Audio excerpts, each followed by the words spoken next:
Hello, everybody. Happy Tuesday.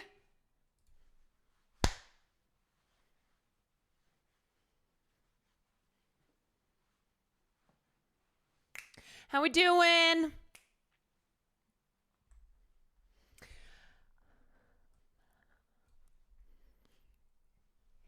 So, I'm sure you guys saw, but exciting news. We have a guest coming on stream tonight. Things are already happening post the Ambies. Like, it's crazy.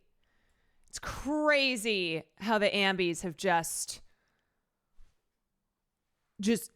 blown me up. I'm huge. So,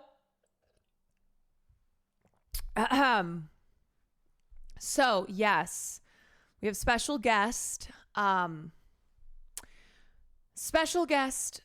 Miss Karla SOFIA GASCON, who will be coming on the stream to just tell us what's up, what's going on. But it won't be till later, so you guys stick around. You got to stick around. Okay, what is this copy pasta? Hi, Caroline. Are you feeling okay? You seem a little different today in Discord and so unlike yourself. I was a little concerned and wanted to check. Anyways, can't wait for the Taylor Swift listening party tonight and then Jazz Friday, Baldur's Gate 3, Shrek 2 this weekend. Crazy lineup. Thanks for all you're doing for us this week. OMG, I almost forgot. Thanks also for the 1,000 gift subs tonight like you promised. This is going to get lots of new chatters in here.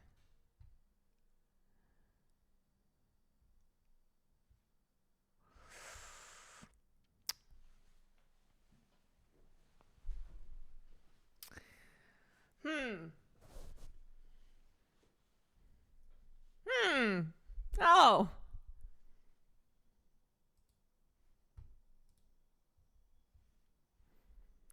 The very real Caroline, that's me, going crazy in the Discord today. April 1st. Yes, this is all real and true. Hashtag not my Captain America. Yeah, it seems like something I would say. Yes, please send me the front and back of your credit cards. Okay, also something I would say. Chat, I will gift 1,000 subs later. I'm really forgetful though since I'm old, so I might try to deny it. Just screenshot this and send it to me to remind me. Okay, that is not me because I'm not old. Things are starting to fall apart here. You might think that Carol and I hate each other, but we're actually very close. At least Carol is close with my... What the fuck? Okay, now that is just... Hey! Yo!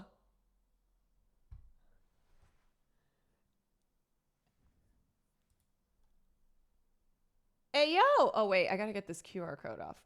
Hey, yo! Kind of weird. There's more? There's more.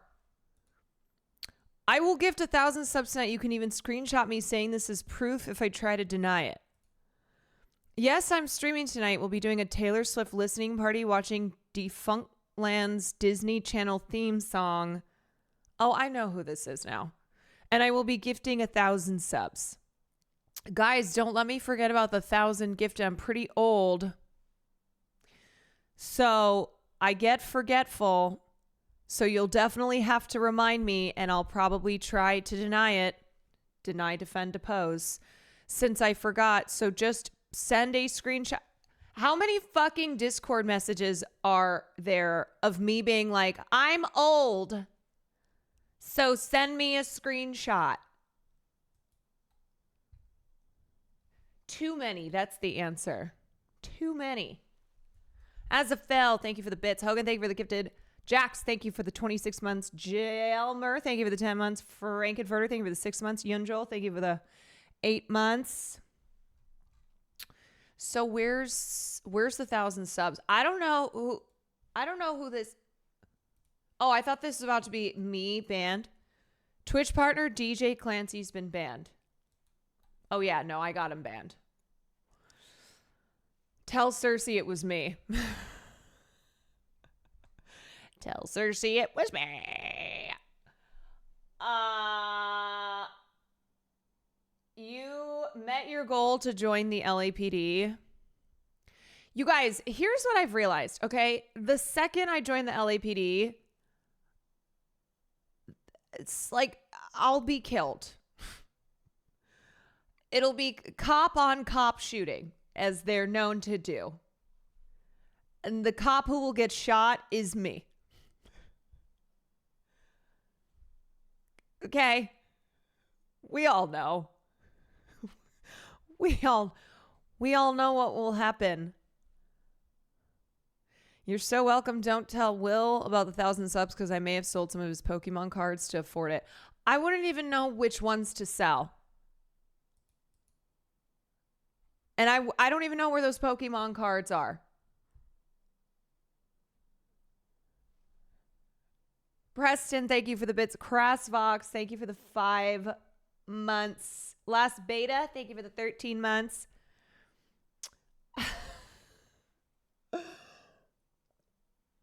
Honestly, I was oblivious looking at Discord earlier, but the frequency of the messages and the lack of adding everyone gave... Okay, I do not always at everyone all the time. Do I? Is that what I'm known for? Is that what I do?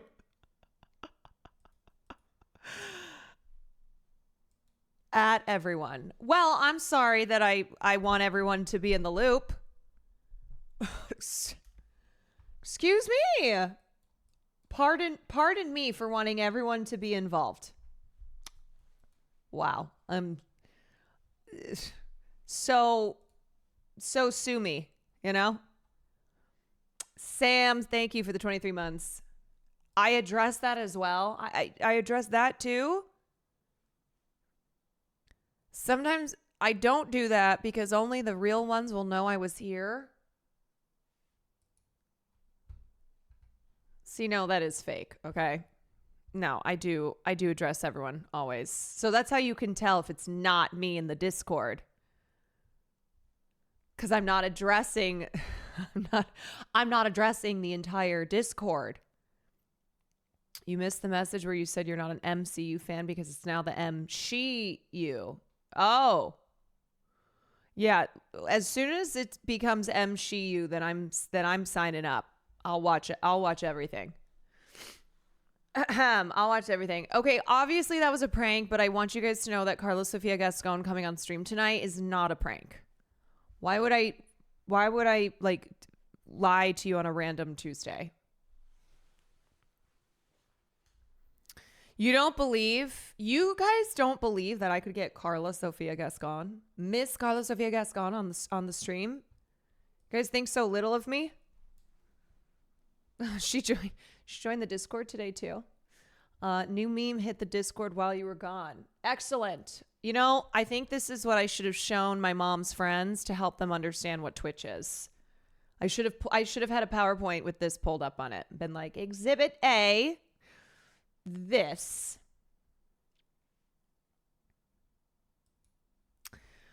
Will you guys think... I have devastating news. So, I've been chatting with Vivian Wilson. And we got to talking about Karla SOFIA GASCON, of course. And she said, I'm obsessed with the Amelia Perez Vaginoplastia song. It's devastating. But then we both came to the conclusion that Karla SOFIA GASCON is camp. I sent her a screenshot of an article in The Guardian. Karla SOFIA GASCON says she is less racist than Gandhi. Like, that's camp. Karla SOFIA GASCON says she is less racist than Gandhi, which, like, does that really say a lot? Well, like, I don't know if that's maybe I don't know if that's working.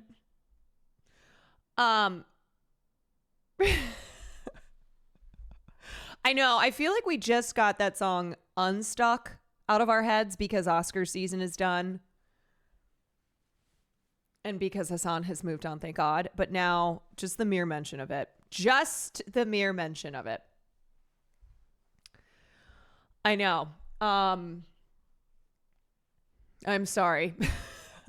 Look. I didn't make the song, okay? I don't know what to say. Oh, God, now it's starting up. Connor Eats Pants will get Karla, SOFIA GASCON on Fortnite Fridays first. Honestly, I am shocked that we have not seen a Connor Eats Pants tweets. We have not seen a Connor Eats Pants tweet. Although, you know what? It's because Karla, SOFIA GASCON deleted her Twitter, I think. Otherwise, I do think he would have been in the comments talking about Fortnite Friday. Vivian is testing me when I made my New Year's resolution to support both trans rights and trans wrongs. Well, this is why, this is why we trans people are just like they are just like any other people. They do rights, they do wrongs. They like that goddamn song from goddamn Amelia Perez. Sounds like she's obsessed ironically. I think it was that we both agreed that the just how ridiculous everything around Karla, SOFIA GASCON. Like anytime you see her in the headlines, her talking about how she accidentally ate weed gummies at the Oscars, that she's less racist than Gandhi. It's camp. Happy Dalit History Month. Yes. Happy Trans Visibility Day from yesterday. And so anyway, okay. All right. So you guys, I just got back and Sam and I love Amelia Perez and Karla, SOFIA GASCON. Screenshot this to keep as proof of me saying this. Okay, if anybody's still falling for the fake me in Discord, now you're just a dummy. Think of all the people obsessed with the song, because I know. I actually am probably responsible for at least 20 people watching Amelia Perez. At least. Okay, so I just got back from Chicago. Woo, woo, woo, woo, woo. And I was supposed to film the podcast, and then we decided instead that we are going to film the podcast tomorrow. So I'm here now. But yes, I was in hold on a second. I'm going to switch my music. I was in Chicago today because yesterday I co-hosted. Except it was just hosting. It wasn't even co-hosting. I thought it was going to be co-hosting, but it ended up just being me on the red carpet for the Ambies, which are the awards in podcasting. So, I don't know, something you might be consuming when you're not watching Twitch. Podcasts, which have become, is a huge industry. And I was asked to go represent Twitch. Twitch was a sponsor of the Ambies. And so I was by myself on the red carpet. I was very confused because I thought there were going to be other people there also doing media. But no, it was just me. And of course, everybody came, especially those that I wanted to talk to, came at the same time. You know how that works out, where it's like, oh, okay. Like, we didn't even start the stream until 4:15 or later, even though it was supposed to start at 3:30, but like no one was there. So I was like, oh, geez, is anyone even going to come? And And then they did all at the same time. I am so happy you're going to teach Karla SOFIA GASCON to be a better human being. No, she's going to teach me. Yeah, I want to be clear about that. My favorite thing about visiting Chicago is getting to take the train from the airport. Imagine if LA had such a thing. Yeah, imagine if LA had just a lot of things. Thank you for all the compliments, everybody. Thank you. It was my first red carpet. Very exciting. Very exciting. I am hoping that there are more red carpets in the future. And next time it would definitely help to have a media person. Like, I need you guys to know, I need you to know that I was pretty much doing everything on my own. I had my partner manager there, Lily, who's amazing. Shout out to Lily. And I basically was like, okay, here's a list of people. If you can get them, I would love to speak with them, because there was nothing else. Now that Tig Notaro knows who you are, you need to get her. Okay, I thought Tig used they, them pronouns, but then I was like looking up more on Tig Notaro, and now I'm so confused. Like, I thought Tig, could somebody confirm this for me? Because I kind of called my mom out. My mom, I was like, Mom, Tig uses they, them. I think just she, but I swear I was reading like a recent article where in the article it said that Tig is non-binary and uses they, them. Anywho, my mom was like, oh, yeah. Did I just assign Tig Notaro as non-binary? Like, am I the woke queen out here? I'm actually not sure now. Me too. Like, am I who they say when it's like that friend who's too woke, and I'm just assigning non-binary to people? I'm like, no, you're non-binary. I'm woke of the day.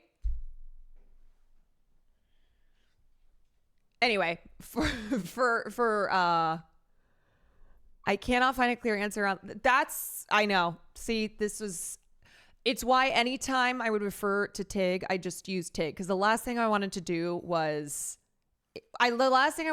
insult Tig Notaro, who hosted the show. As of 2 years ago, she was identifying as a lesbian woman. Yes, and I think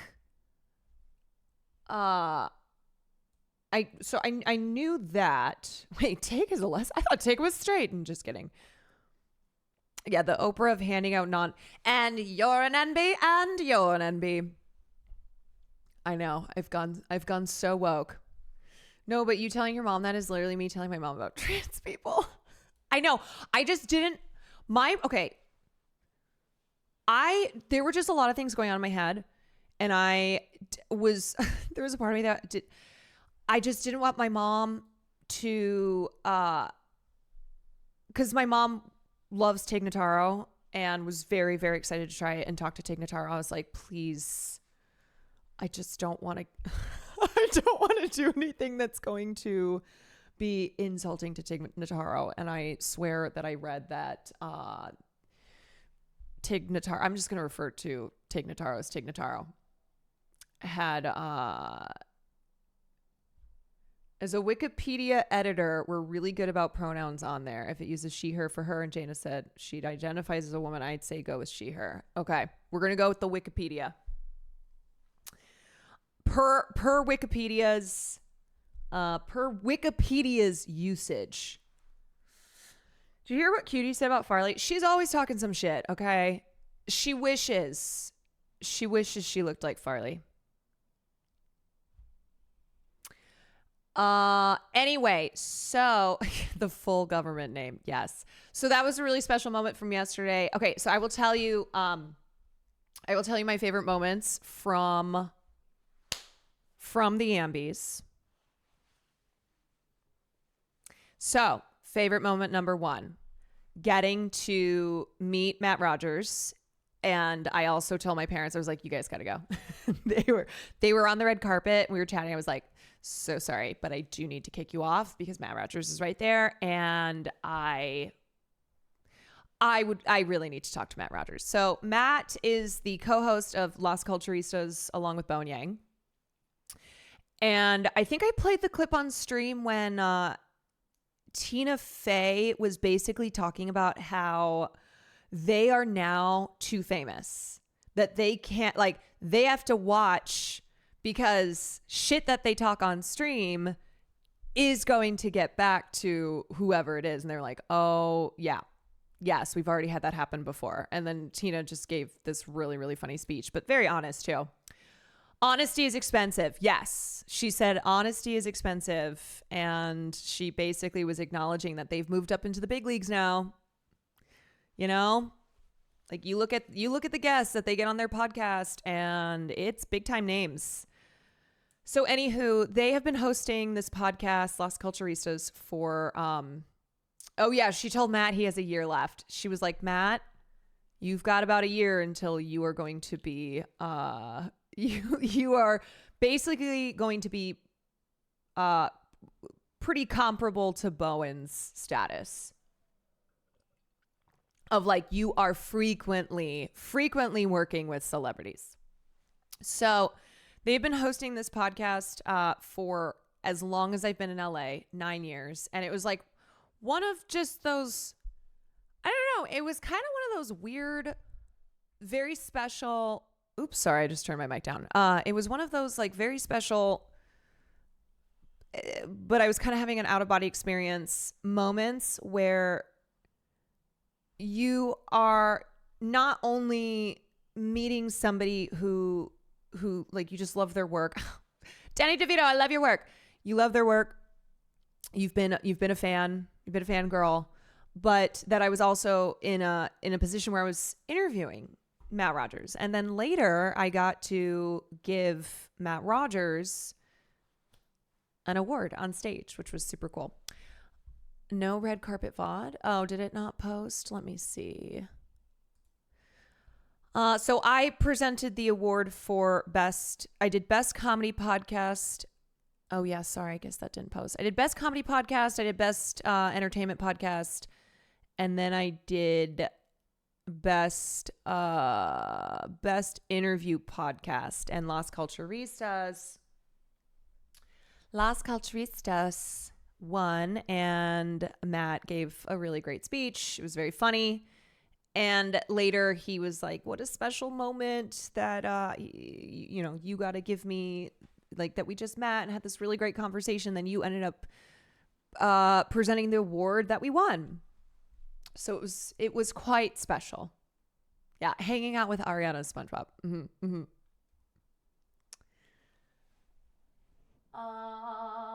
Thank you. Oh, you're welcome. I got you. Just saw you don't have a Wikipedia page. Hello, get on that shit. Where's my Wikipedia editors? Get on it. Where's my page? All you need to put on my page is interviewed Karla SOFIA GASCON on twitch.tv. Twitch at large kind of dropped the ball on the engagement. It was like, this chat was the only chat in chat. Well, okay, so let me explain like why I did the Ambies, like how this all came about. So the Ambies is an awards in podcasting that's been going on for 5 years. Every year it gets more, it gets bigger, it gets more sophisticated. And so Twitch is Twitch is like looking to move into more media and entertainment spaces. So I know a lot of you saw, but Austin and Will hosted on the red carpet at the GLAAD Awards. And so I think Twitch is really trying to up their presence at these award shows, on red carpets. Hi. And just have more of a presence in these media and entertainment spaces. The Oscars coming soon to Twitch. That's what I'm talking about. So they partnered with the Ambies, and it's the first year that they partnered with them. And I don't really think that, I think it was kind of a, let's just see how this goes type of thing. Like there wasn't, it this was kind of a like whatever I make of it type of thing, which is why I really appreciate you guys showing up and supporting me on the red carpet.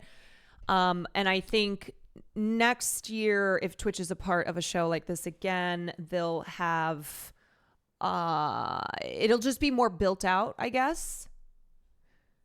Is there anywhere we can watch the Ambies? Yes. I forgot to post the VOD, but I just posted it.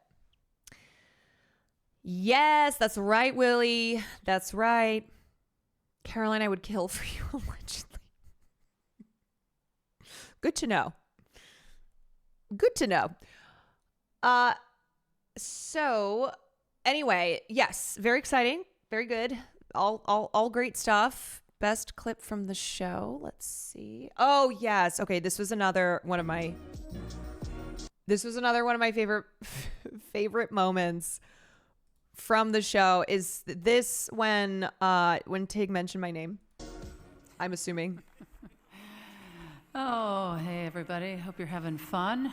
I got some more scoop on that. My mom was sitting next to me at the show, and she was, I think, laughing louder than anyone in that room. Like the room, it was a good crowd. Like the room loved Tig. My mom, every single word that came out of Tig Notaro's mouth, nonstop laughter from Helen Kwan. Statue.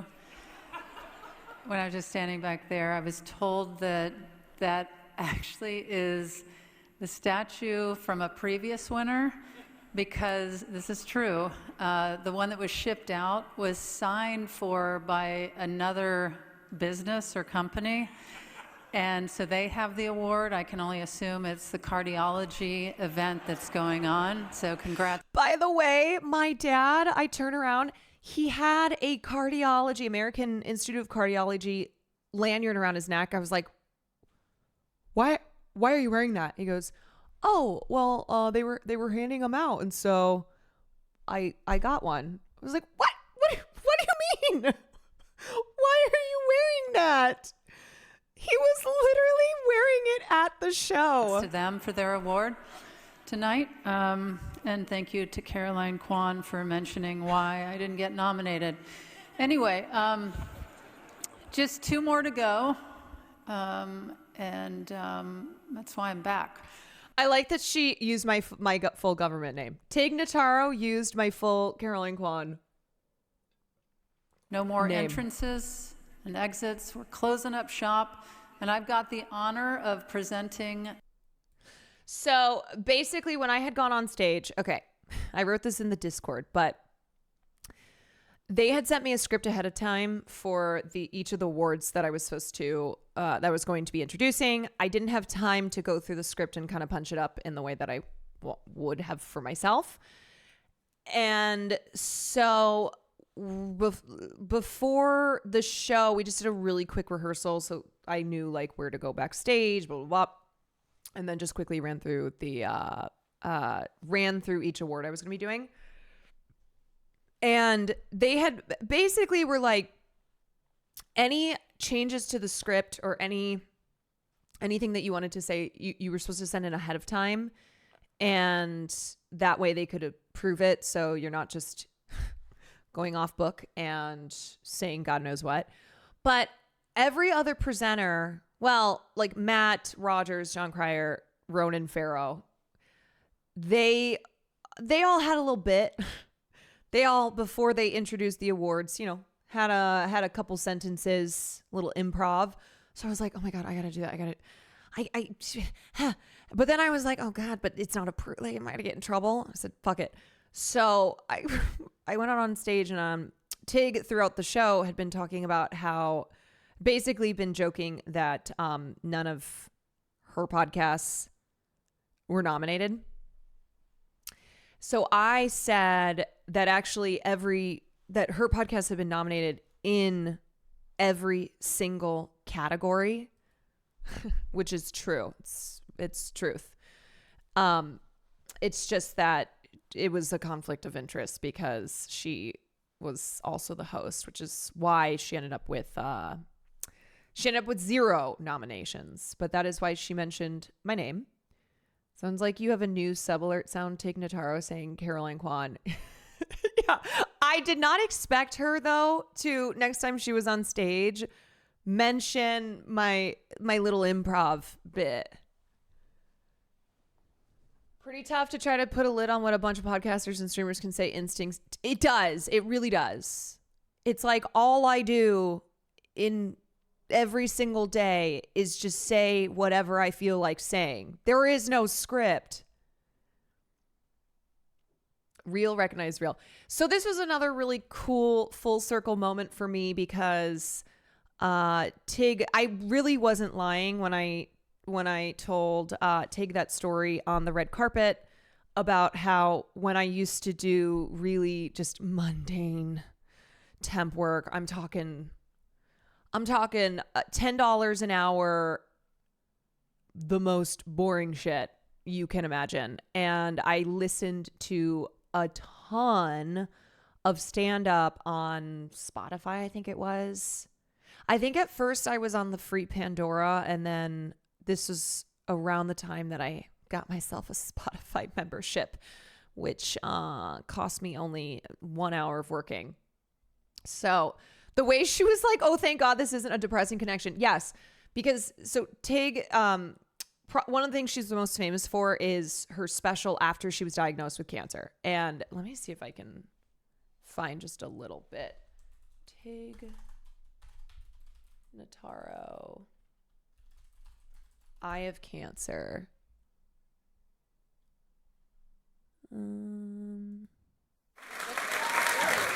I am now. Oops, sorry, that's so loud. Yeah, okay, this is so she was supposed to do a show right after. She was supposed to do a show right before she got diagnosed with cancer. And so she goes out to do the show and kind of just doesn't do the set that she had prepared.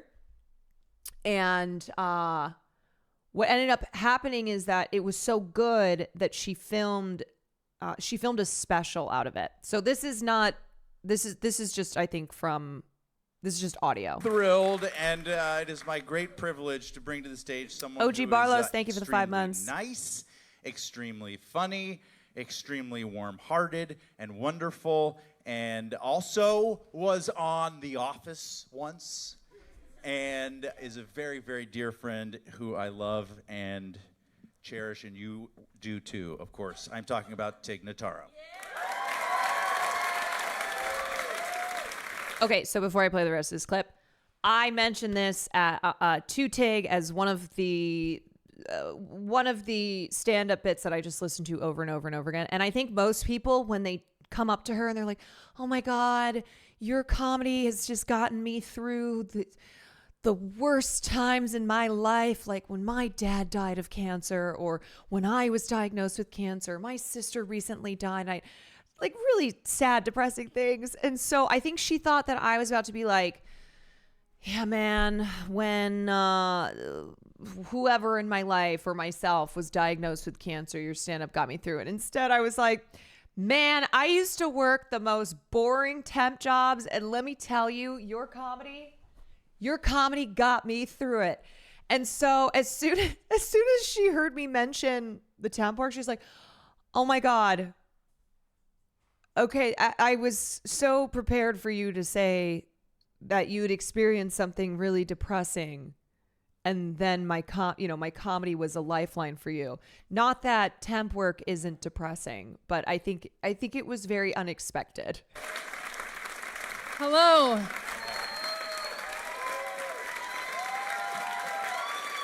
Good evening. Hello. I have cancer. How are you? Hi, how are you? Is everybody having a good time? I have cancer. How are you? It's a good time. Diagnosed with cancer. Feels good. Just diagnosed with cancer. God.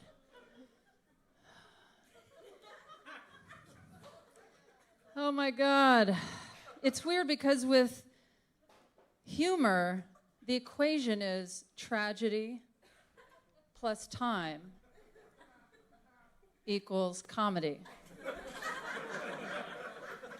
I am just at tragedy right now. That's just where I am in the equation. Oh, it's fine. Here's what happened. I'm gonna get, it's very personal. Found a lump. Guys, relax, everything's fine. I have cancer. Found a lump, got a mammogram. You know, they're doing the ultrasound. They're like, oh, we found a lump. I was like, oh no, that's my boob. Sam's humor reminds me of Tig's, yes. They were like, no, we found a lump on the other side too. I was like, yeah, I got one over there too. Those are my boobs.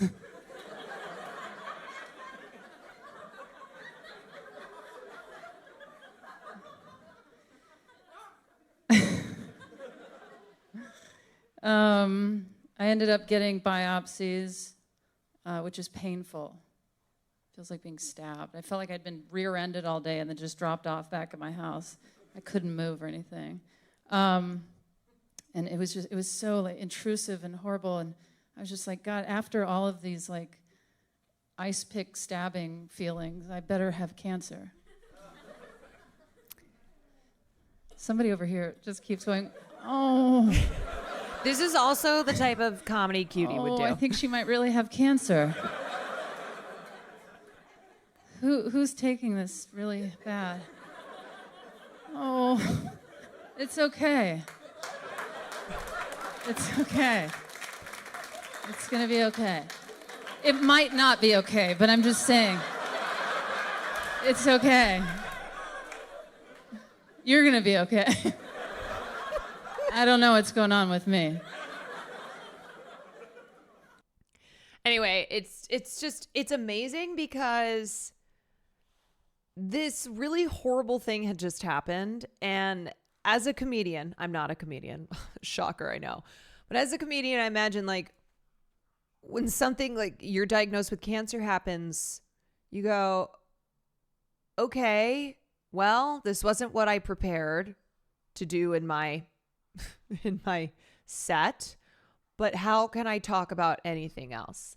And I think that's where comedians are so brilliant, where they take these moments in life that happen to them, that happen to a lot of us, and they really do find the humor in it. It's like, you know, cancer is a very serious thing, and it is something that a lot of people unfortunately get diagnosed with, people die from, but it's also something where you can find the humor in the way that Tig Notaro did. And then the last thing I want to show you, this is the other bit that I referenced.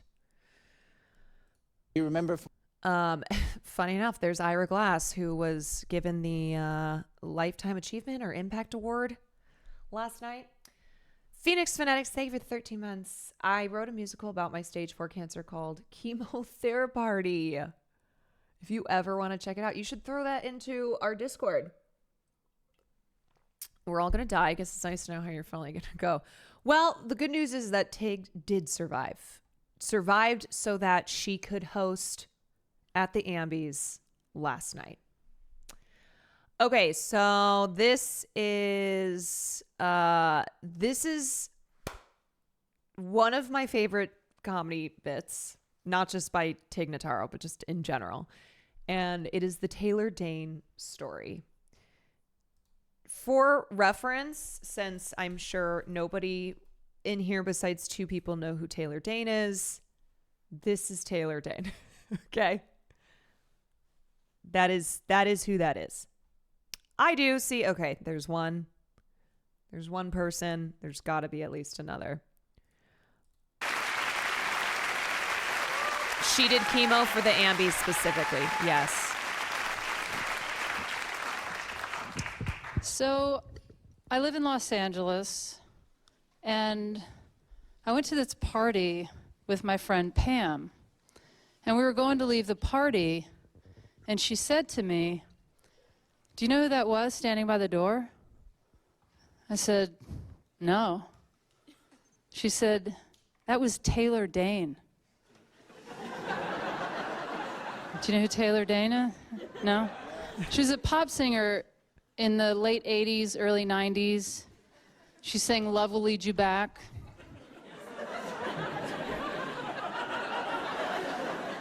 She sang "Tell It to My Heart."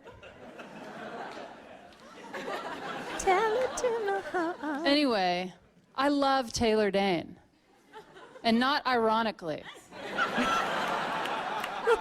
I love Taylor Dane. So I went back into the party, and I went up to her and I said, "Excuse me, I'm sorry to bother you, but I just have to tell you, I love your voice." And she just turned and said, "Yeah, I don't do that anymore." And then I looked over, and this other friend of mine was doubled over laughing at me. She was like, "Yeah, you just got dissed by Taylor Dane." Didn't feel great. So I left the party. Then like 9 months passed, and I happened to be out to eat with that same friend of mine, Pam. And there was a party of 10 seated right behind us. You guys are not going to believe who was sitting there.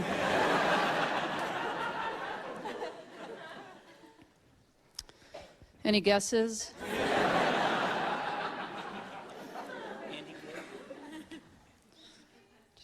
Just think about, what's that?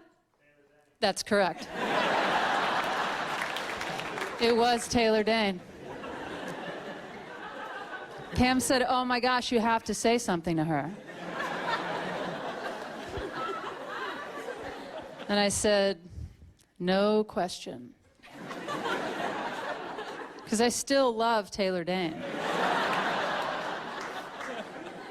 But I didn't know what to say to her. And then I realized the best thing that I could say to Taylor Dane would be the exact same sentence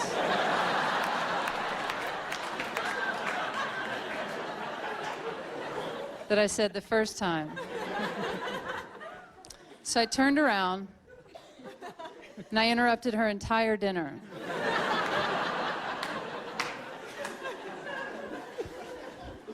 And I said, "Excuse me. Sorry to bother you, but I just have to tell you, I love your voice." And she said, "My speaking voice?"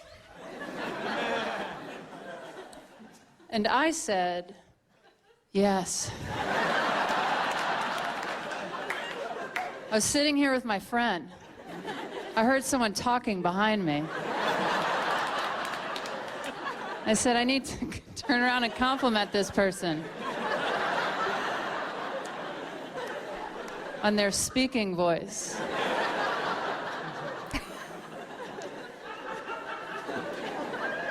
And what I didn't realize at the time was that Taylor Dane was pursuing an acting career rather than a singing career, which I guess is why she was no longer accepting compliments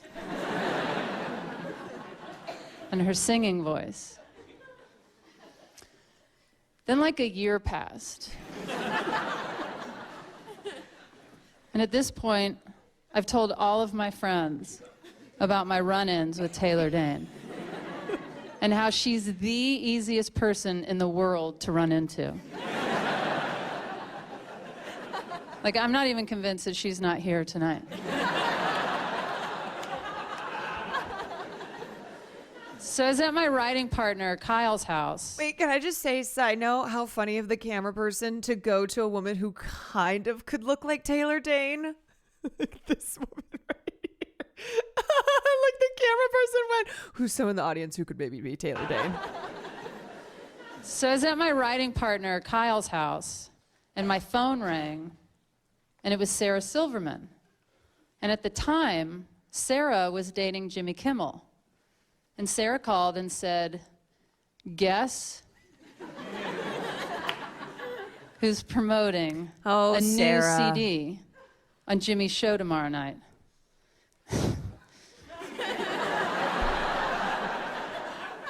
You guys will not believe who it was.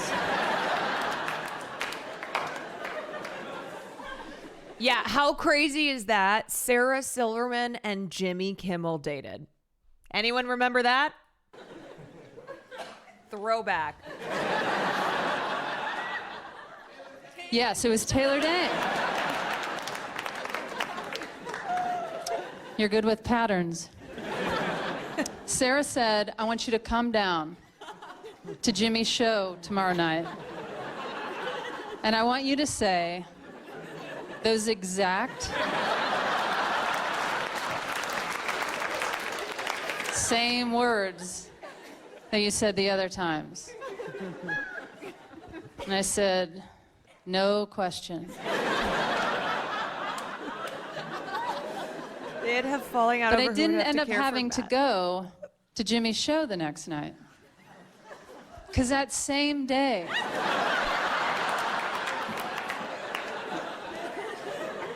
that Sarah called me at Kyle's house, Kyle and I took a lunch break.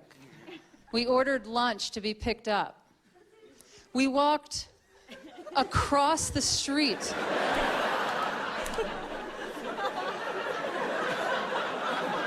to the strip mall where the restaurant was. Kyle was walking in front of me. I was walking behind him. We walked up to the restaurant. He opened the door.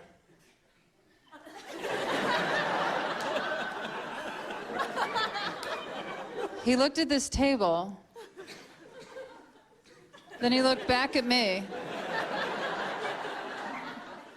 Then he looked back at the table.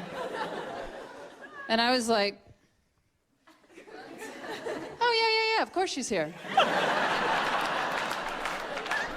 And Kyle and I walked over to the counter where our food was waiting for us, and Kyle was just pacing back and forth, about to have a stroke. And I was like, what is your problem? And he said, nothing, I'm just really uncomfortable right now. And I said, why? And he said, because I know what's about to happen.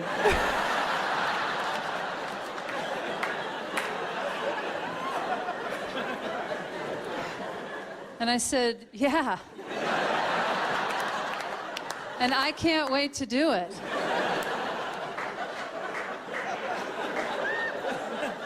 I said, this has nothing to do with you. I said, this is between me and Taylor Dane. I said, but what I do need you to do, when I go up and interrupt her lunch, I want you to take my cell phone and just point it in the general vicinity and videotape me talking to Taylor Dane, just so I finally have proof. And Kyle said, okay. So I walked up to Taylor Dane's table, and I said, excuse me. I'm sorry to bother you, but I just have to tell you, I love your voice. And she said, thank you. And I was like, oh, that was weird. But the best part was when Kyle and I went back and looked at that video footage, you didn't hear me talking to Taylor Dane. You just heard Kyle in an imaginary conversation going, oh, hey.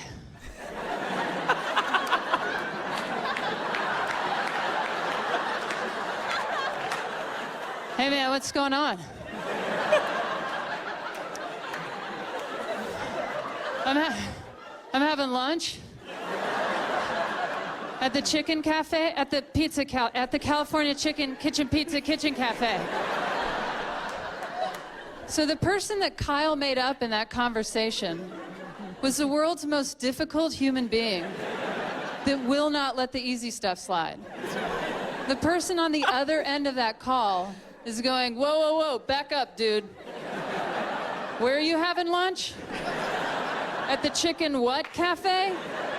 No, man, I've never heard of that place. This conversation is going no further until you make it clear to me where exactly you're having lunch right now. So funny, I know. And I feel confident Oh, it's so good. that I'm the reason that Taylor Dayne ended up putting out another record. Because you know she called her manager and was like, my fans miss me. They love me. I mean, sure, they're a bunch of he-she looking robots. Excuse me. Sorry to bother you. But I just have to tell you, I love your voice. Excuse me. I'm sorry to bother you. But I just have to tell you, I love your, excuse me. Just as a side note, I left out other times that I ran into Taylor Dayne.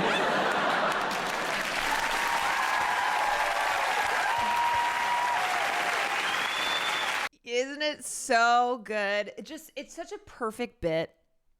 It's the perfect celebrity, someone who was big in the 80s, who it's funnier because people don't immediately recognize who that is. They're like, "Oh, okay, sure." Taylor Dayne posted the video. Yes, I mean this bit was huge. Like this is one of Tig Notaro's biggest bits, and so it did eventually make its way to Taylor Dayne. It's not making her look bad either. Right. Like it's just really funny. It's just fucking gold. I love her bit about her wife asking her Googleable questions oh my God, yes. So if you're new to, if you don't know who Tig Notaro is, if maybe yesterday was the first time that you were introduced to Tig Notaro, who hosted the Ambies. Here's the clip of me talking about my temp work. Yes. Your stand-up got me through a lot of really boring temp work, like in the early 2000s when I was making like $10 an hour filing things.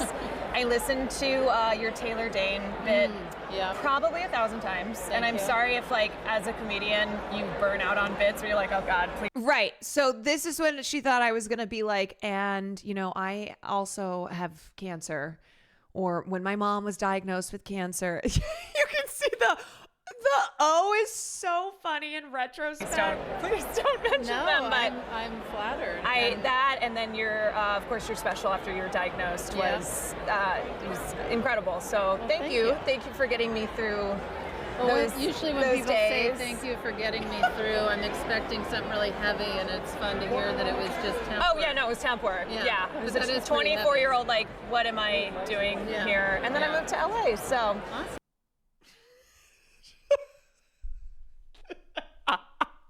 She was really praising herself. Oh my God.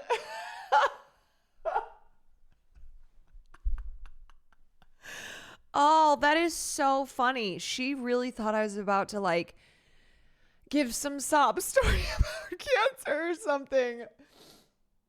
Holy shit. Oh my God. It's because I was like, this really meant a lot to me. Oh my God, I am so drama sometimes without even meaning to. I'm like, this got me through some really hard times when I was doing temp work. I am so drama. Oh God.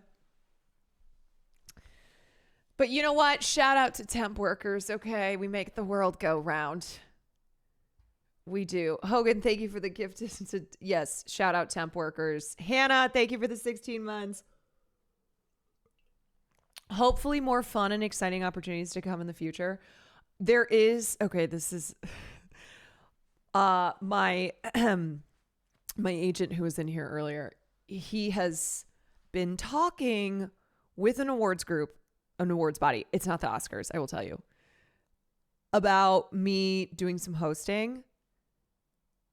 So you guys will, if this ends up happening, It's going to be hilarious. And you will know why if it ends up happening. And then I can tell you guys what I'm doing.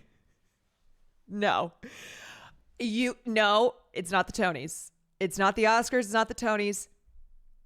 No, it is not film or TV. Okay.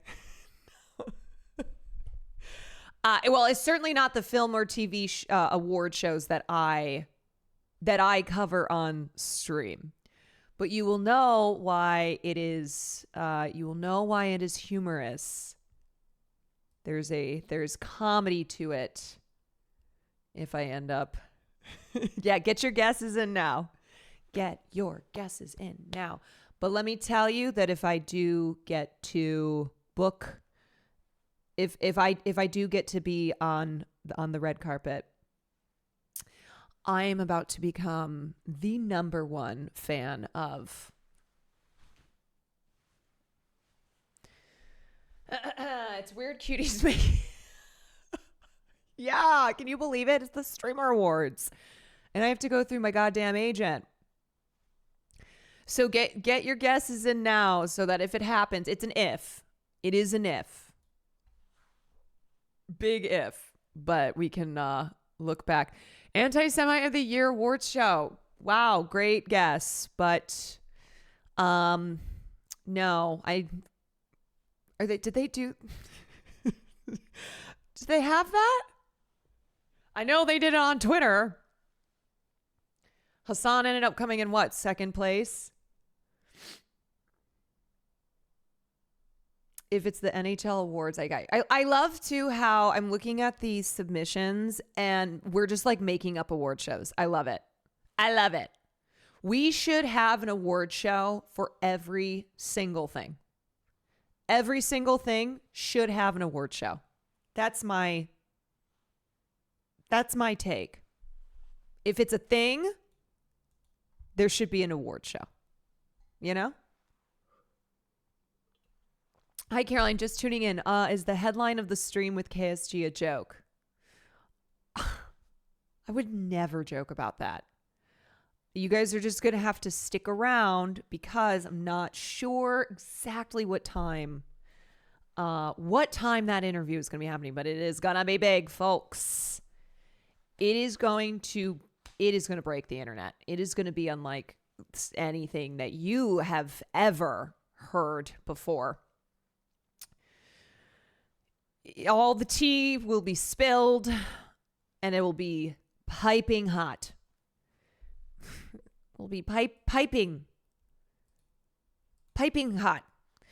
Other moments from the Ambies that were great. Oh, I did go up to Sarah Hoggy, who you may know because Sarah Hoggy was who uncovered, even though, as she said in her own words, it was not hard. They were literally right there. But this is Sarah Hoggy. She was nominated for Scamfluencers, the podcast that she hosts with Sachi Cole, who I don't think was there. I didn't see her. But this is such a weird thing to say because I am a tall woman and people always say this about me. But I'm always surprised when I meet women who are taller than me. And I'm always like, wow, you're tall. Because that's what happens to me all the time is people are like, wow, you're tall. Wow, so tall. I love tall women. Shout out to tall women.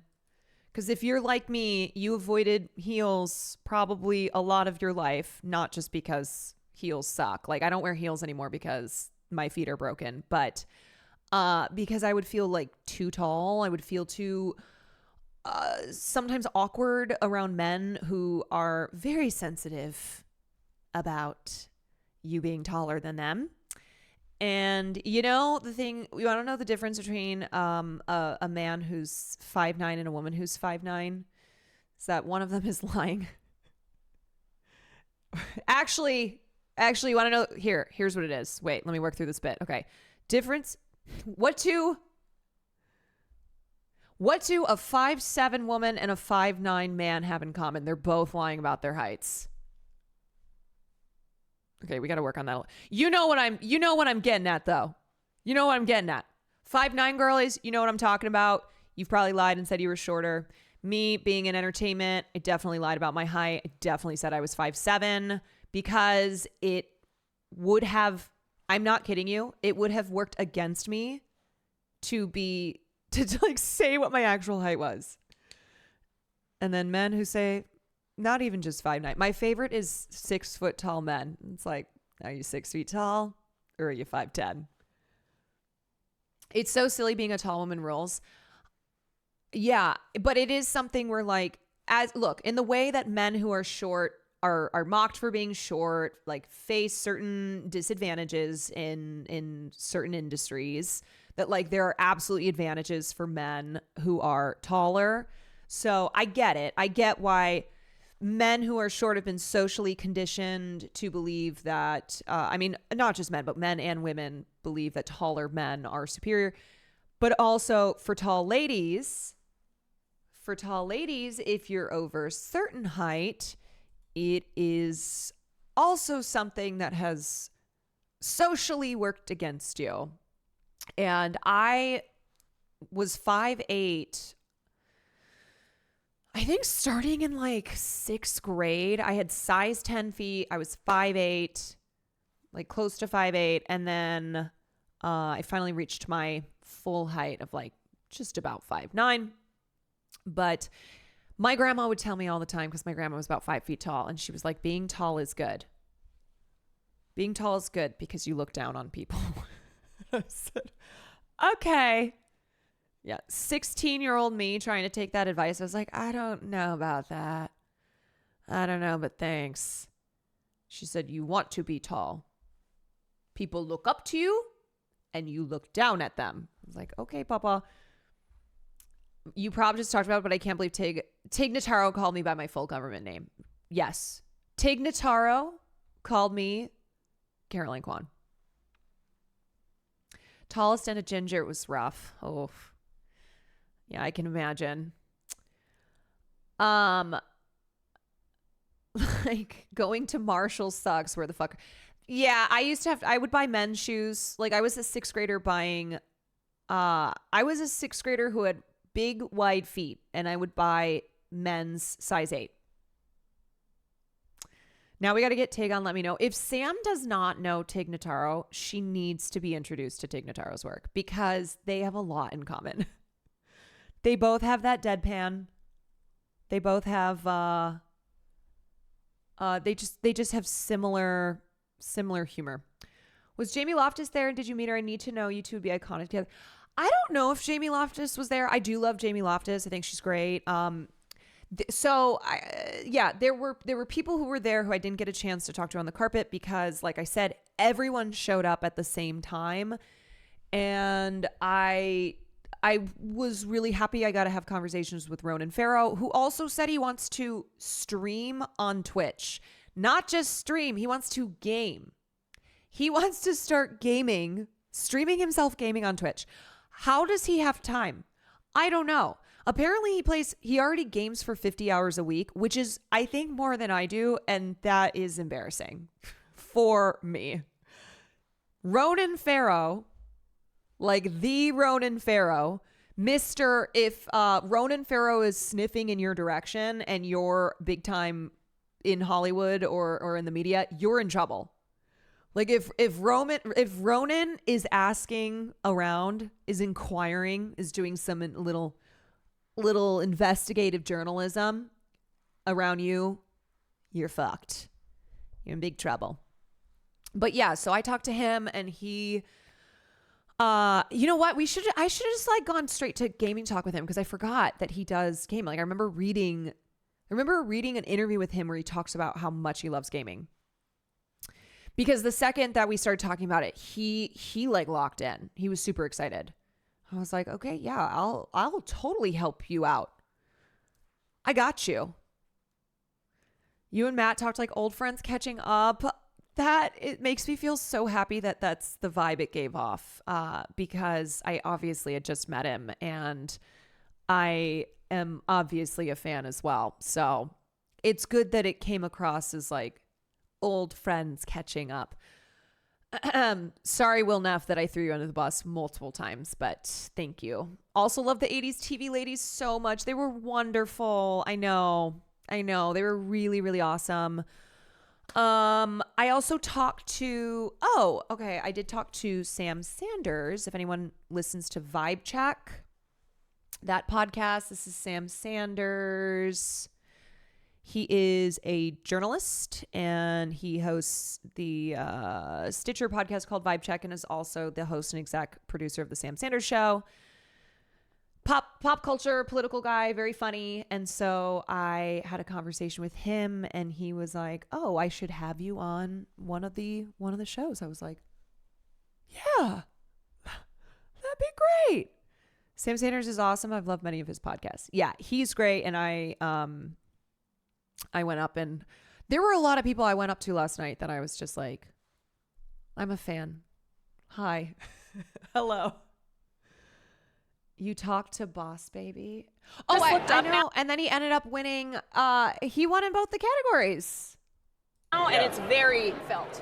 Yeah. For a minute there, I was like, "Where is everybody?" And now they're all here. So I love your glasses, by the way. Those are super cool. Talk to Boss Baby. So thanks for talking to me. Yeah, you guys, this is Boss Baby all grown How I up. built this, and Wow in the World for kids. Wow in the World for kids. All right. And check he them out, won you guys, both, And I will see you right. on the stage. Good luck. So congratulations to Mr. Boss Baby. Speaking of throwing Will under the bus. Yes. If you make your partner wait to watch The White Lotus, you're in the doghouse. Will Neff, you heard that? Come on! I know, I'm dying. Do you guys know? Do you know that he tried to get me to watch White Lotus and I went, "I need to stream." And he said, "You need to relax." I was like, okay, that is true. That is true. But yeah, he wanted me to watch White Lotus, which would have cut into me going live. Can't believe you talked to Chinjari Kumanyika of Empire City. That I know. That was my first interview right off the bat. He ended up winning. I actually have not listened to his podcast before, but I really want to check it out. So he was the guy in the purple shirt, and his podcast Empire City is the untold origin story, the NYPD, and he basically gets into the history there and all the good parts of the NYPD. So that's a podcast that I want to dive into that I think a bunch of you in here would love as well. Is Will still in the doghouse? Yes, he's in the doghouse. Here's my red carpet clip. I'm on the red carpet. Oh my God, feet for free. Feet for free. Yeah, you know what, guys? Anything to try to get the views, okay? Anything to try to get the views for my first red carpet. I was like, yep. Whatever I gotta do. Whatever I have to do, I will do. And then it was really fun to like just talk shop with pop culture girlies.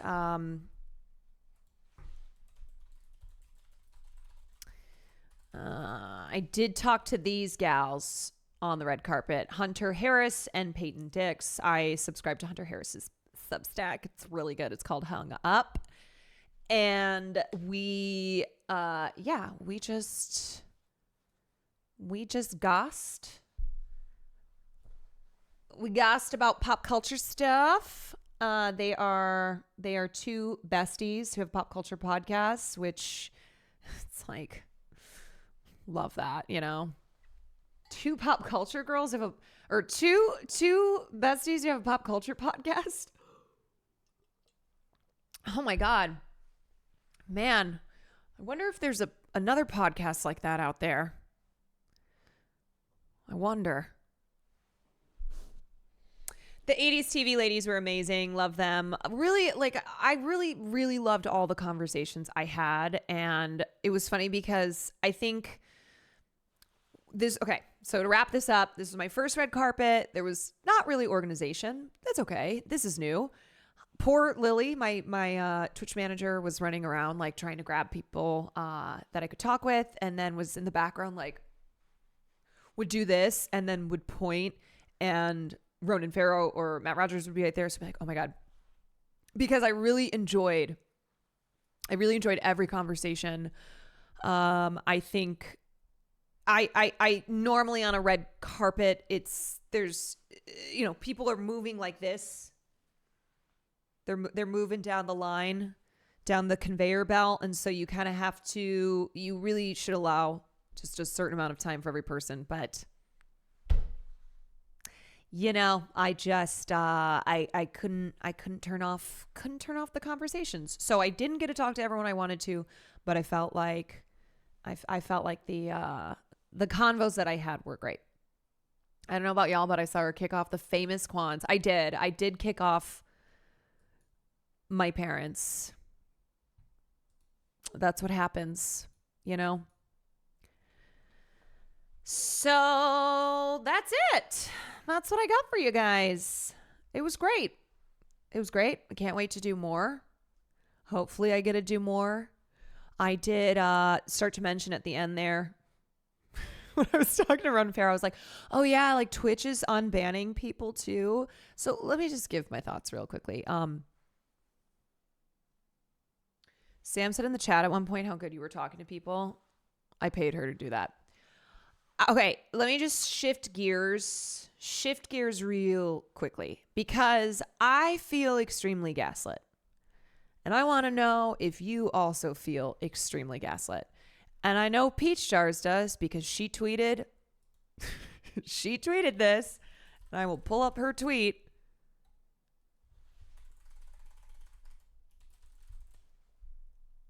What is her not Peach? The fuck? I know it's not on her. Idiot Peach. Yes, thank you. Okay. So, over the weekend, while I was gone, I was not streaming, but I am aware that a certain streamer who's been banned on Twitch for the last 2 years has now been unbanned. And that's one thing, all right?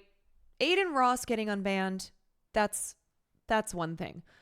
But the number of streamers who have been welcoming him back with open arms has made me feel insane.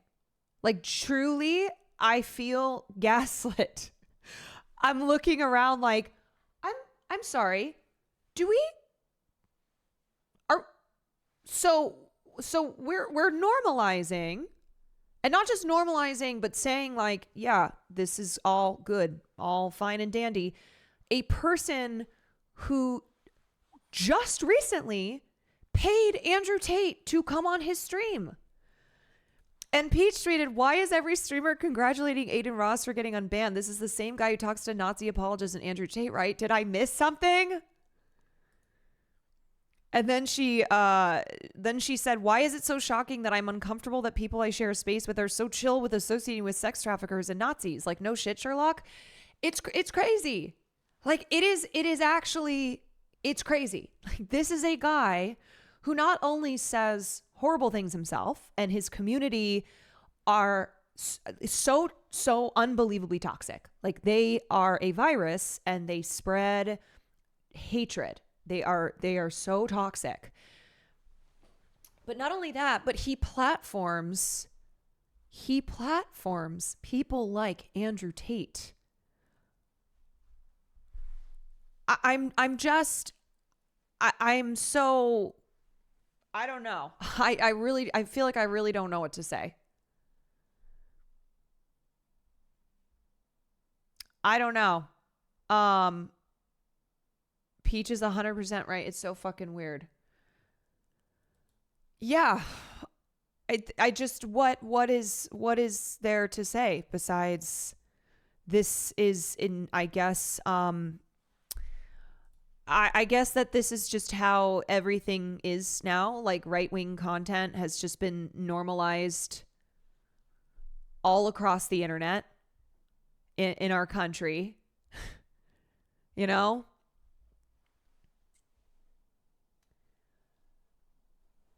The same Andrew Tate, whose ex-girlfriend just came out and alleged abuse against him, or that he was abusive towards her. And she posted photos of herself and he said, Amber Heard. That's what his response was. He's literally doing a collab with Sneeko tonight. No Nazi lover douche. Literally a Nazi lover douche.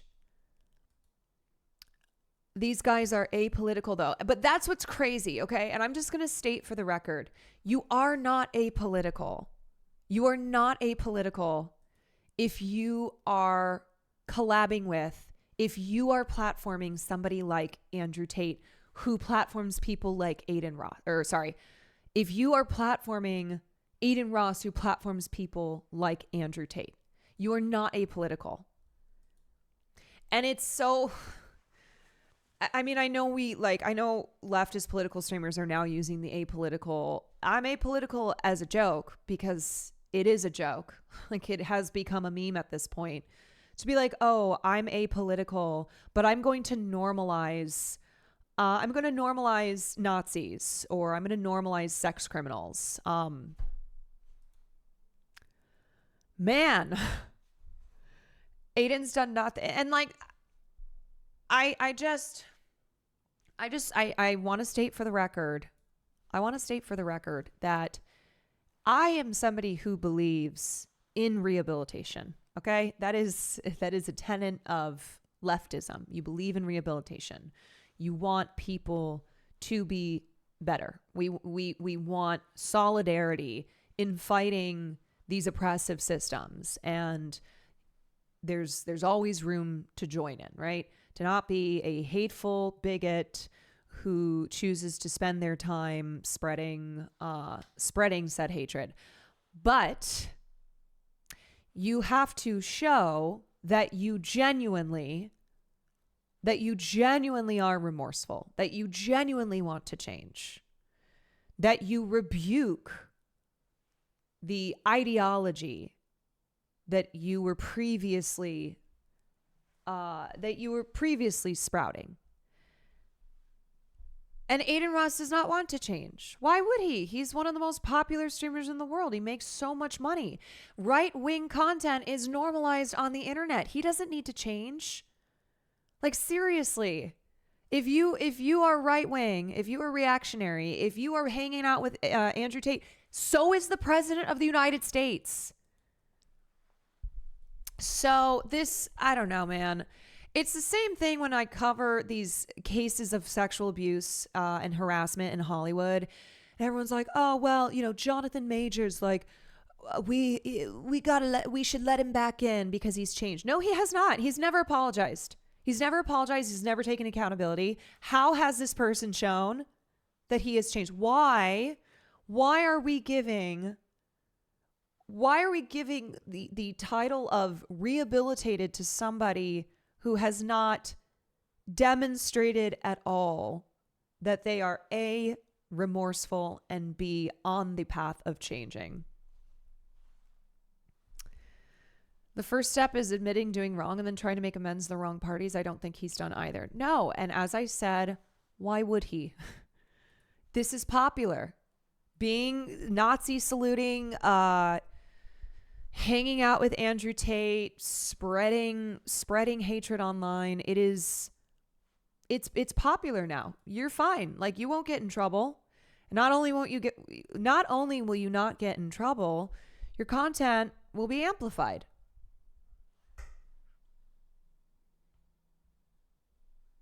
He did a Nazi salute in public 2 months ago. I know. I mean, it just makes you feel... literally less than 2 months ago. Wasn't it a couple weeks ago that he had Andrew Tate on again? I mean, this is... And then you look at his community. Everything I've seen online, like, this is how crazy it is. As soon as Aiden Ross was unbanned, My timeline was filled with accounts from like Aiden Ross loyalists or these like accounts that repost everything that he does that are like fan accounts of his that were all over my timeline.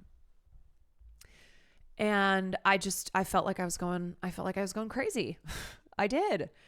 And then just seeing the warm welcome, the warm welcome. Speaking of Jonathan Majors and accountability, no easy answers. Accountability and moving forward. This drives me nuts. I am so sick and tired of not just people, but specifically women. He also recently, I can't remember what show it was on. It wasn't The View. It was one of those daytime talk shows where like they are doing the work for him. Yeah, I think it was Sherry Shepherd. Yes, Sherry Shepherd, whose show he went on. And you know what? And then the next day, I think it was, or maybe it was even that day, the report in Rolling Stone came out that included audio of him let me see. Yeah, here it is. This is the piece in Rolling Stone. Jonathan Majors admits to strangling ex-girlfriend in newly unearthed audio. This is a piece by Cheyenne Roundtree. She's an amazing journalist who writes a lot about abuse in Hollywood. And yeah, like during this Jonathan Majors redemption tour, this piece drops with audio where he admits to having aggressed Grace Jabari during a fight in 2022, which was not allowed as evidence in the trial, by the way. Everything culturally feels so right-wing when big streamers aren't scared to be aligned with someone like Aiden. Yes, culturally, we have shifted to the right. You look at the election results, whole country shifted. You look at what the vibes are online, and it is the normalization of reactionary, hateful content that is driven by right-wing ideology, and the vibes are rancid. They're really bad. They are really bad, y'all.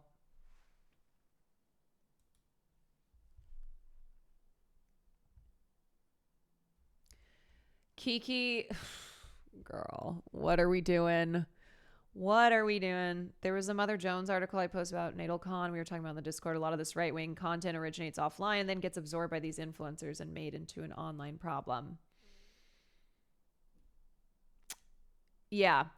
And, I always think it's important to separate like what is specific to online and then what has actually become mainstream.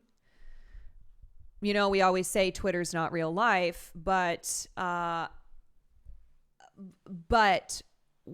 what is happening in the online world and the offline world is converging. And yet here you are platforming Karla tonight.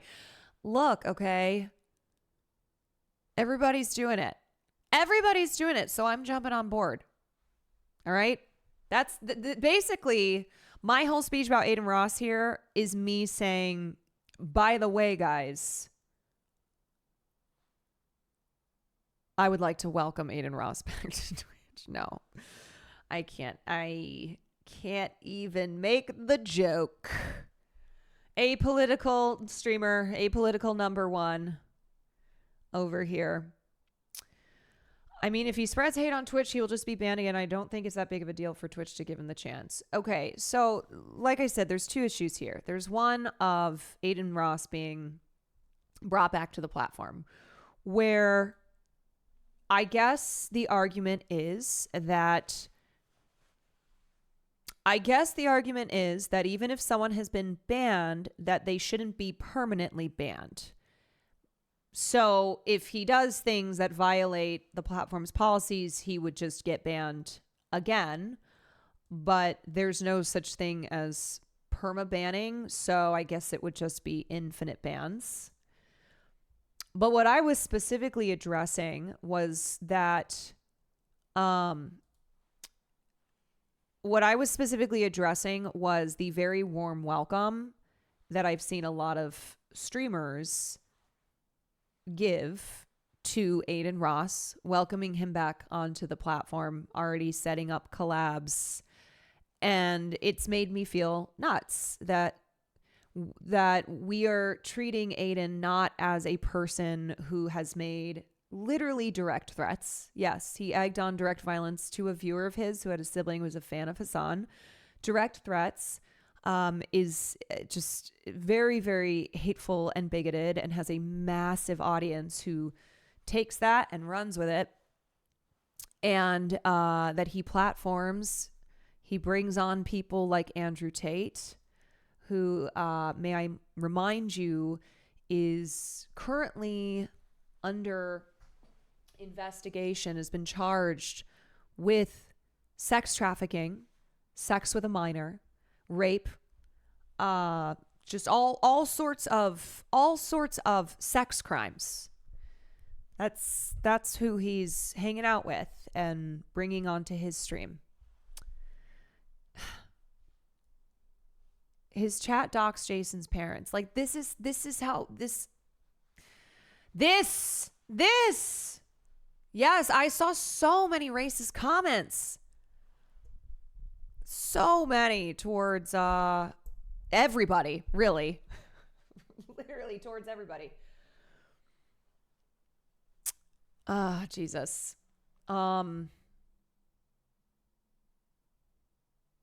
It's a private business. It's like saying Disney can't ban you from, I mean, they can't, right? Like, so as a private business, they can. And I guess, I don't know. I read that he was going to keep streaming on Kick, though, and would be doing collabs.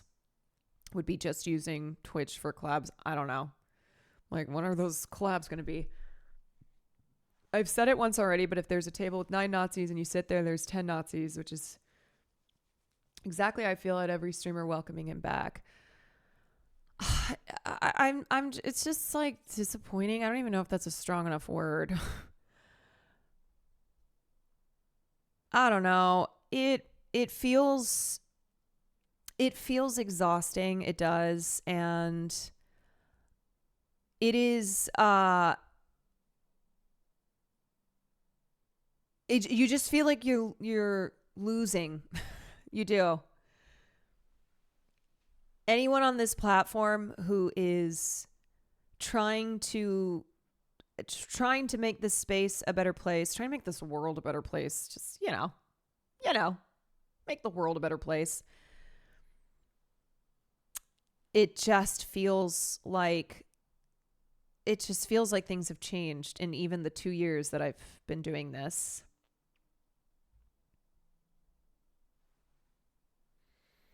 Remember when Aiden Ross told trans people to kill themselves? Yeah, he's so hateful. And like, I think what's important to keep in mind is he is the type of viewers who, they're not just going to be like, oh, fuck trans people.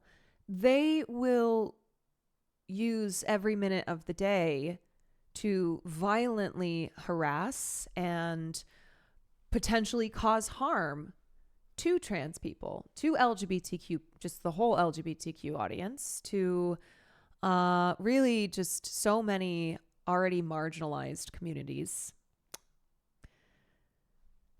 There's no reason why people like him should even be granted a platform in any capacity. Nothing good comes from it. No, nothing good does come from it. And have you ever reacted to Jay Aubrey's video on Aiden? It's informative. I have not, but maybe one day soon we'll take a look at it, because I think maybe we need a reminder of who this person is. I mean, not this audience, but do they just enjoy doing that? Yes. So they enjoy doing it, and they feel a call to action. This gives them purpose. That's what I think, like, maybe people don't understand, especially if you're not a person who would ever do something like that. It's hard to understand that these viewers, usually young and male, someone like Aiden Ross, this is their purpose. It's a call to action for them to go forth and harass, dox, etc. any streamer or any viewer who has said something, who has pushed back on anything Aiden Ross has said or done.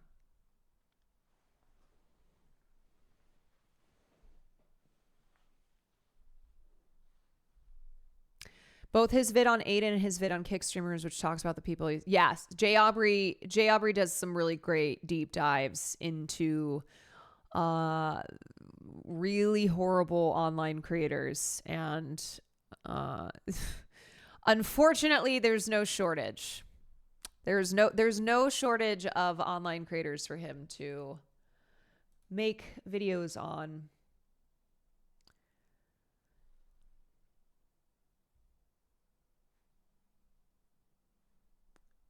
Have you talked about the discussion around Chappell Roan on Collard? No, I haven't. I honestly have not gotten into anything yet because I was showing Tig Notaro's stand-up bits.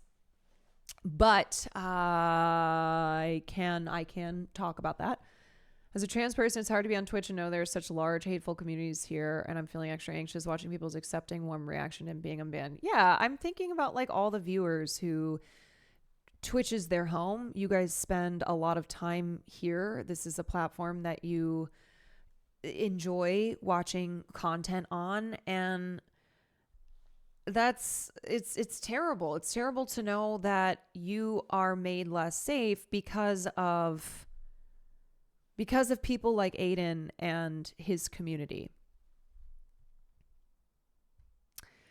The Chappell Roan discourse, not that interesting. Yeah, honestly, I really only have one thought on that, and I just think it's so recycled. I gotta be so for real. Every time now that Chappell is talked about online, it really is recycled discourse. It's people who have just been hating. They've been hating. She will never be perfect enough for them. Same shit, different day type of thing, you know? I mean, here's what I will say about Chappell, okay? Chappell is imperfect, like all of us are. Chappell very clearly, well, maybe it's changed a little bit, but she speaks off the cuff, you know? She is a person who goes on Instagram and gives her thoughts on things, and then is also like, I'm just a pop singer, though. Like, I don't have all the answers. But the thing is, I also feel that way. I'm not a pop singer. Shocking. But I also am always like, I'm just one person, though, and I don't have all the answers. I don't. And anyway, she's 26 years old. She's been dealing with newfound fame the last year. And the way that I see people treating Chappell is the way that we historically treat female celebrities. It's just now we're in the internet era. So like trust that if we had the internet in the way we do now, when Britney Spears was at her height of fame, we'd be seeing the same shit on Twitter. They were doing it in the tabloids, the media, the way that the public then would talk about Britney Spears. Same shit, different day. Same shit, different person. And it's not to say that celebrities cannot be criticized. You know that I criticize celebrities all the time, aside from Karla SOFIA GASCON, okay? Because she is less racist than Gandhi and has been unfairly maligned.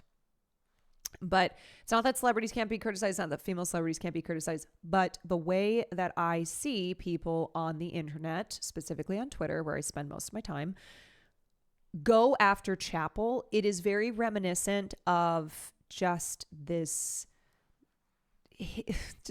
history of how female celebrities are treated, especially female celebrities who dare to speak up on any issue. She put her money where her mouth is, supporting Palestine and queer people multiple times, so people saying she stands for nothing is crazy. I know. And the thing is, too, is like people who are saying that, I guarantee you these are not people who are like out here advocating for Palestine and for the trans community. like maybe the trans community would doubt that on Palestine because if I'm just kind of generalizing, a lot of the attacks on Chapel are from coconut pilled K-hivers who have not let go that she would not publicly endorse Kamala and that she also mispronounced Kamala's name. And this is who, I'm telling you, if I can generalize a lot of the hate against her, this is who just recycles this discourse. They're the same people who will be like, who will post the latest tragic news out of Palestine and be like, hope you're happy now, pro-Palestine people with your little protests. Hope you're happy now. Like, oh yeah, Palestine is saved. Great job. And like, without a doubt, they probably got a coconut in their Twitter bio. Every time I see your stuff on Reddit, the comments are so vile. And like the thing that I worry about too is like, there are so few celebrities. And yes, of course, we're going to talk about Ariana DeBose, whoever mentioned it. Don't you worry. You think I'm not going to bring up Ariana DeBose? You must be new here. Anyway, the thing about celebrities like Chapel, there really, I feel, are few celebrities like her. Someone who generally really does speak her mind. It hasn't been locked down by a publicist, is somebody who advocates for a cause like Palestine, which unfortunately we still don't see enough of in the entertainment industry. And I want more people, more celebrities who speak and advocate like Chapel does. You don't need to be perfect. You don't need to be perfect to advocate for things that are important. I want more and not less. And I feel like because these hate campaigns around celebrities like Chapel pop up every single time, every time she's gone and made another media appearance or whatever it is, I know that celebrities are online. Everybody is online except for Meryl Streep, but everybody else is online. And I just hope, because like I said, first of all, right-wing commentary, reactionary commentary dominates in pop culture. So if you're Rachel Zegler, if you're Melissa Barrera, if you're a Chapel Roan, so much commentary videos on you is largely negative. And if it's not from like reactionary specific type content creators like who's that one? The Quartering. You have brain dead liberals who love to go after someone like Chapel Roan. And so knowing that celebrities, especially young celebrities, are online, I don't want them to stop doing what they're doing. I don't want them to be so sick of the harassment, so sick of just these nonstop cycles of hate anytime they open their mouths or appear on media. And I don't know what to do, because I feel like, again, I'm one of the few people on Twitch who does the opposite of what most of these people who are commenting on the same stuff that I comment on, especially as a female streamer. And like, I'm not on Chuck Dies. Thank you for the 25 gifted subs. What's up, buddy? I am not big on YouTube or other platforms, and but I'm working on it. We're trying to do more content that is specific to the commentary that I do on Twitch, but it's why I also like, it's like I would love to be a person that gets to have conversations, interviews, etc. with these female celebrities who I see are very, very maligned online, in the media, and just be like, please do not stop. Please don't. please don't do what other female celebrities have done, understandably, which is to just stop talking, which is to not say anything, which is to just let your publicist handle everything. And, you know, pop stars shouldn't be expected to know every single thing about politics. We're not going to. It's not realistic, and fans shouldn't take our opinion as gospel. Oh, so Chapel hates marginalized people. Oh my God. You know what I read in that? I read between the lines that Chapel Roan hates marginalized people. I don't know if you saw this because I did see it. Trust. I was all over the Ariana DeBose thing. So even right before I went live, I was on Twitter searching up her name. So let's get to, sorry, Caroline Kwan just came in to no, don't apologize. Just came in to celebrate you and how awesome you are as well. Thank you, Chuck. Appreciate ya. I really, not just Chuck, I appreciate all you guys so much. I'm not kidding you. It does feel like we're drowning out here. It does. Oh my God.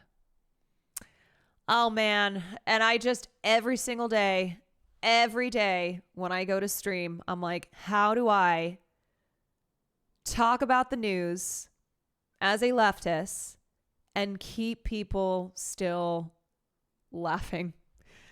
I need like more Tig Notaro energy. I'm like, how do I talk about things that are awful?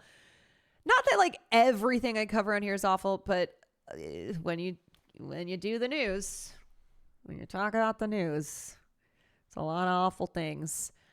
And how do I do that and keep us sane, keep us smiling, keep us laughing, keep us hopeful, keep us going? But it's like, you know, my resolve becomes even stronger when I see the Aiden Ross shit, when I see the normalization of him, when I see him coming back to this platform, when I see just already the virus spreading. And it's like, all right, I know I'm no match, but at least I can still be here. And this can be a community. This can be a community where people can come to and be a part of, and won't have to fear for their safety, won't have their identities be just treated so hatefully, won't have to I don't know, just have this as an escape, even though it feels like it's all around us. Feels like it's all around us, you know? It's like we're the life raft that Tom Hanks made in Castaway. And poor Wilson has floated away. Wilson!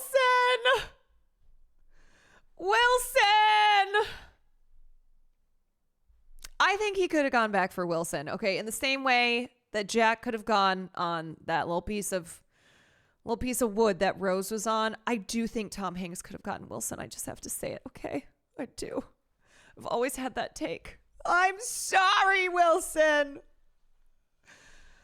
I'm sorry.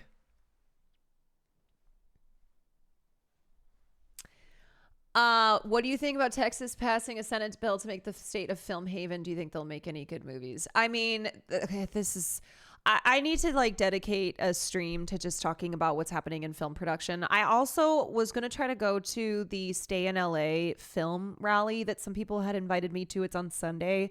So long story short, production has been moving out of LA for a long time. It's why cities like Atlanta, New Orleans, in Texas, even in Chicago, there have been more and more productions that are filmed there because of tax write-offs, incentives, LA being very expensive. And so it's been good for the local, it's been good for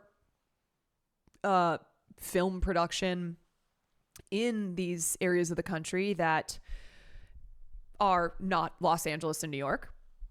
It's very good. You know, in Atlanta, a lot of people who work in production in Atlanta have had steady work. A lot of shows film out there, but people in LA are big time struggling. And with the rising costs, constantly never ending costs of living in Los Angeles, as well as the just production decreasing, less work, plus pandemic, multiple strikes, and people who work in the film industry in Los Angeles are really hurting. It is not good right now. It's tough. It's tough.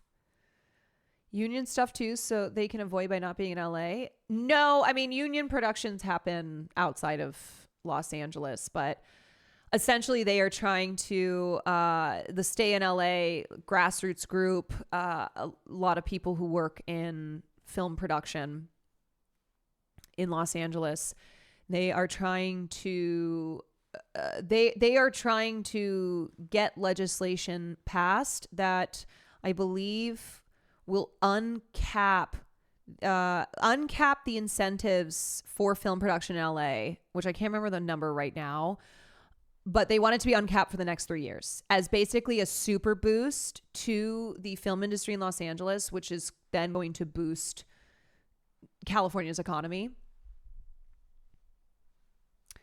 Saw a TikTok about production moving out of the U.S. Someone said for a game show, it was cheaper to fly 100 people to like Ireland or something crazy than to shoot it in L.A. Yes, it is very expensive to shoot in L.A. And it's there. Like I said, there are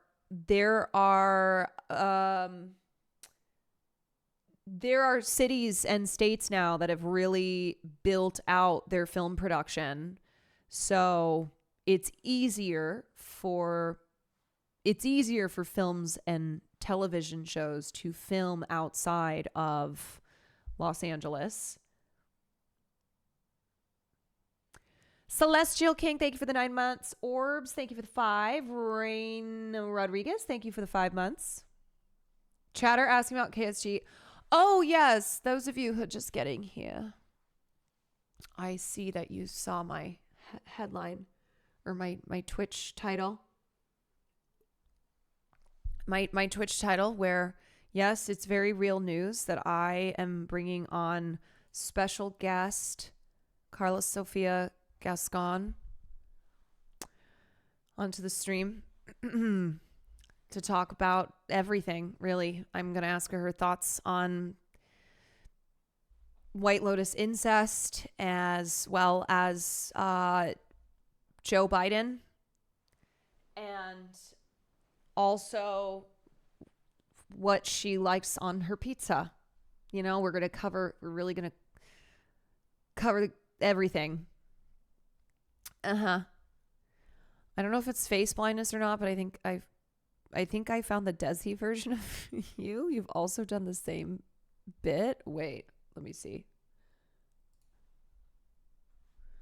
Okay. Going to be racist towards my people, i.e. people of the South Asian persuasion. We need you to commit to it a little bit more. That's what I do say. Okay? You can be racist towards us, hate us, and also love our food. Yeah, like if you're going to be racist, you got to come in with something clever, okay? You got to try to be funny. Don't tell me something that I've heard a cajillion times. Don't be boring. No butter chicken for you. No chicken tikka masala for you. I think it's no naan bread for you. I think it's the attitude and mannerisms. No chai tea latte for you. True. Okay? No shahi paneer for you. Give us our paneer back. I do think this is targeted at British people as well. Give it back. I would say. No turmeric latte for you. I would agree. Okay? Give us our samosa back.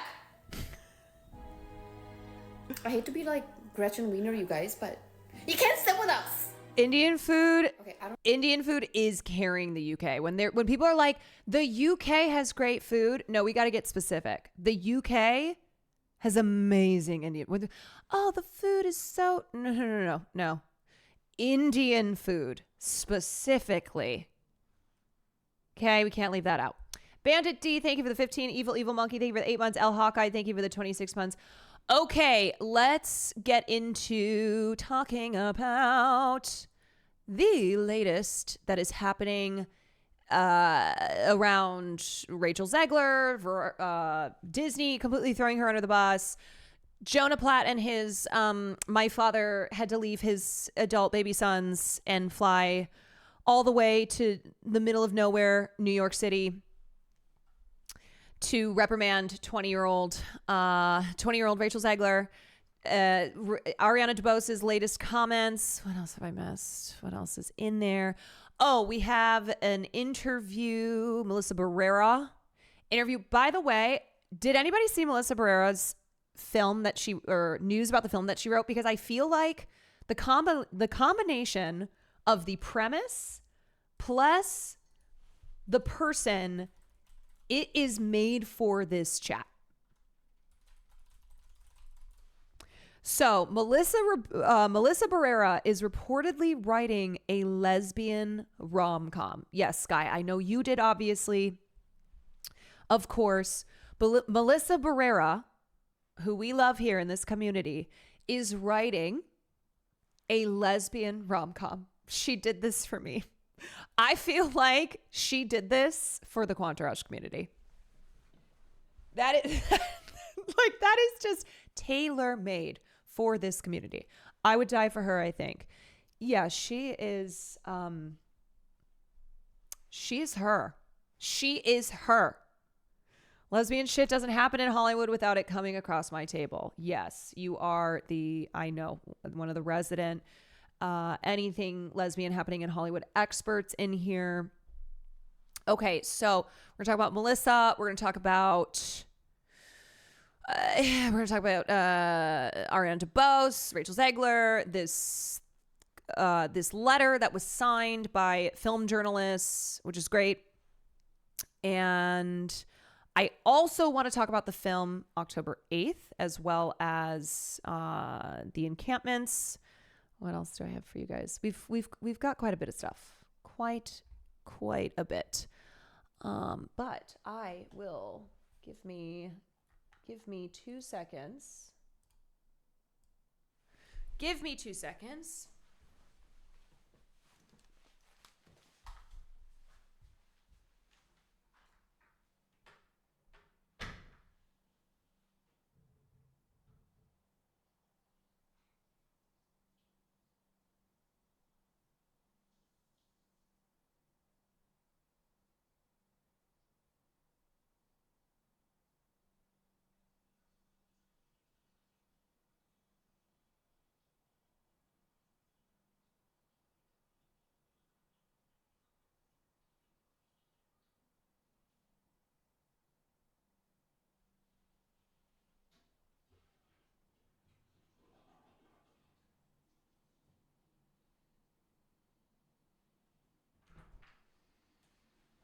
Okay, that was more than 2 seconds.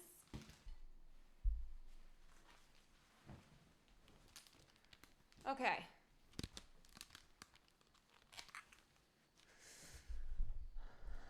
All right. So, get me to God's country. You know what I'm saying?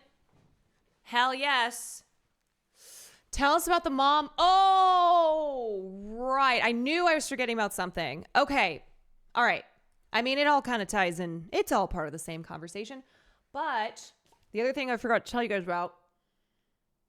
So, also my mom saw me using this chapstick and she was like, "What is that?" Like, I pulled it out and I was doing one of these. And she was like, "What is that?" So this weekend I was in Chicago. I talked about the Ambies. And then the other thing that I did was I held a meeting. I was in charge of hosting a conversation that was around the show Adolescence, but more broadly, of course, I talked about the Democratic Party's failures. I talked about what is happening online, but also what's happening in this country, yada, yada. And it ended up being, my mom had initially wanted to have like 30 people there, but then went, oh wait, I want to do this in the living room and I want everyone to be comfortable and have a spot to sit. So it ended up being 15 people. And it was a mixture of moms, wine dads. There was what was his political representative? I think there was like an Illinois state representative there. And then his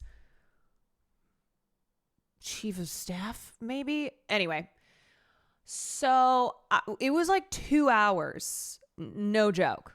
Spoke for like, this is Aquaphor, by the way. Spoke for like 2 hours. And I told everyone, I was like, please interject if I say something that you don't understand, if you don't understand a term, if you don't know, if you want clarification on something, just jump in, because most of the time I'm talking to people who are pretty online, who know the terms that I'm using, who know the things that I'm talking about. So I don't necessarily have to like break down what red pilled means, you know? I wish you were able to have streamed it. So I didn't stream it because, one, I didn't want the people there to be nervous. I didn't want them to like freak out with the stream. There was also someone there who specifically had asked my mom to make sure that there was no recording. I don't know. But anyway, it was better that I didn't stream it. However, my mother and one of her friends they now want to turn this into a whole thing. We're like, I don't know. I go around and I am a speaker, something like that. Maybe I'm jumping on Zoom calls, White Women for Kamala type of thing. Maybe this time I'll actually get onto the White Women for Kamala call and I'll be leading the call. So anywho, it was great. It was a great conversation. The crowd, great crowd. They listened. They listened very well. They only I wouldn't even say push back is like the right term. I think the areas that I had to kind of dig in a little bit deeper were on trying to get them to understand that all of this legislation that calls for banning the internet and social media for people under the age of 16, all these like child safety bills, that they're very reactionary. Like I had to get them to see that the way that you help kids who are, say, exposed to misinformation on the internet or exposed to harmful things on the internet is not to take it away from them. Just like you wouldn't do that for adults. We're not proposing taking the internet away from adults, although maybe we should. Just kidding. So yeah, we talked about a lot of things. I also had to explain a couple times the Democratic Party's failures when it comes to the working class in this country, and how a lot, when we're talking about the resentment of young men in relation to shows like Adolescence or The Manosphere, how a lot of that resentment comes from their worsening economic conditions coupled with cultural changes, in that these boys and men are socialized, are raised in a country, in a world where they are expected to be the breadwinners, but they are not in economic opportunity. They're not given economic opportunities to be breadwinners in the first place, and how the men and boys falling behind and then perhaps turning to these really manipulative, bad faith creators online who are making a lot of money selling them hatred and making them angry at the wrong groups of people, because that's what this is. It's podcasters, bloggers, content creators, dumbasses online who are seeking to benefit. There is a very strong profit motive of making of speaking to the real anger and fear that men and boys feel, like all of us feel, and turning that into opposition to things like women's movements, feminism, LGBTQ progress, the trans community. That is where they are directing their anger that comes from a very real place, from from their insecurities in this world. And you'll never guess who's in the crowd. Taylor Dane. I've done all this with my mom. I've told her that one of the easiest ways to get people to go along with whatever you're saying is to say that you got to protect the kids, because who doesn't want to protect? Yeah. So then I went into like the history of moral panics, and I said, that's what this is.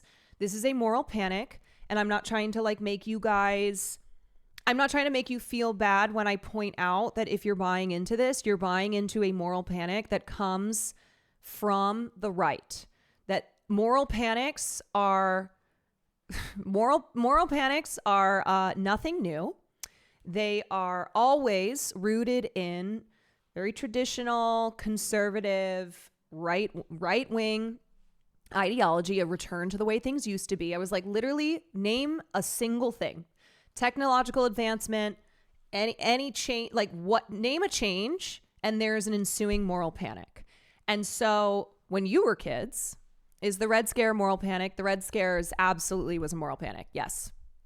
And the Red Scare is still happening today. It's why you'll hear politicians still talk about the goddamn commies. And I was like, when you were a kid, I went around the room and I said, name something that was new and exciting when you were a kid. And they're like, oh, TV. I said, yes. And your parents probably also bought into the idea that TV was rotting your brain, that TV was gonna destroy their kids. Excuse me. And so I said too, I was like, specifically with this moral panic around the internet, a lot of these bills are coming from legislators who are super right wing, whose goals are to further suppress information that is life-saving, valuable information for LGBTQ kids, that they are driven by transphobia, and that is why they're putting out this legislation that's disguised in this idea of saving kids online, protecting kids online, but really it's to keep, for example, trans kids from being able to use the internet, from being able to like learn about their identity, from being able to connect and form community that they may not be able to get in, that they may not have in their own households and in their communities where they're from. So what else did we talk about? Blah, blah, blah, blah, blah, blah. And I said, I understand that you guys are of an age group and just knowing who my parents' friends are, where you're not super online, probably. You don't really understand what's happening on the internet. So you see a show like Adolescence and you're concerned. But we have to separate what is like genuine concern and what is moral panic. We have to like be able to point out things that are alarming and that we should take steps to mitigate from just becoming full on alarmists. Vivian talked about making her closest friends online. Yes, Vivian is a perfect example of a Gen Z young person who the internet has been life-changing for in a good way, where she has formed her friends, her community, a lot of her identity from being on the internet. I was so sheltered and raised in a white conservative Catholic household. Raise your hand if you were raised in a white, half-white conservative, not conservative, but Catholic household. I would have been so lost and bigoted and self-hating if I didn't have the internet as a team. I probably wouldn't have figured out who I was, trans and gay, for another 10 years at least. Yeah, and then think about like that you may not have formed the community that you have now, or that you would have. Like I think about a trans kid now, okay? A 10-year-old trans kid. You take the internet from them. You keep them from accessing social media. It's not going to stop them from being trans. It's only going to prevent them from getting to know who they are, feeling supported, coming to terms with their identity. It's only going to delay that. At some point, okay, fine. So you keep the age at 16, fine. 17 years old. They're still trans. They're still trans, and it's not going to stop them from being trans. Like that's just the truth. I know it sounds crazy. I'm going to be honest, and I feel I can effectively back this up. This is not a drill. Nazism is rapidly growing, has slowly creeping through our institutions and content for a while now. So it's justified to panic or feel. Right. But what I'm trying, okay. So what I am trying to make clear, and this is what I was talking to the group about, is that I'm not saying the mainstreamification of Nazis on the internet, okay, going from places like 4chan to now dominating on Twitter, on other social platforms. I'm not saying that that's not concerning, that that's not bad. What I'm talking about, though, is how a moral panic, which is it is created to appeal to people's emotions, to keep them from thinking rationally and logically. And so facts don't matter. And it comes from the right, and the intentions are always very harmful. The intentions are not good, and it distracts people. And I always talk about like dangling the carrot, you know? So you distract people from, let's say, worrying about the state of healthcare by being like, look at how woke all these Disney movies are. Okay, that's obviously a thing that's much more online, but we've seen that it's now the offline and the online converging, where you have politicians that say those same things. That, like, they'll get up there during a debate and do woke DEI moral panic type shit. Dumb shit. So they like to dangle the carrot, and they speak to people's fears and their anxieties, and they direct it over here. And so something like taking the internet and social media away from kids is not going to stop Nazi content on Twitter. It's not, and like even banning one person, right? Even like addressing one individual, say Andrew Tate, is not going to stop young men and boys who are being radicalized in very misogynistic ways. It's not going to stop their anger, because there are very real problems that they are being affected by. Unfortunately, what's happening is that anger they feel from these real problems, from, you know, being job insecure, struggling with the costs of rent, totally just broken healthcare, et cetera, which these are issues we all deal with. That's not getting better.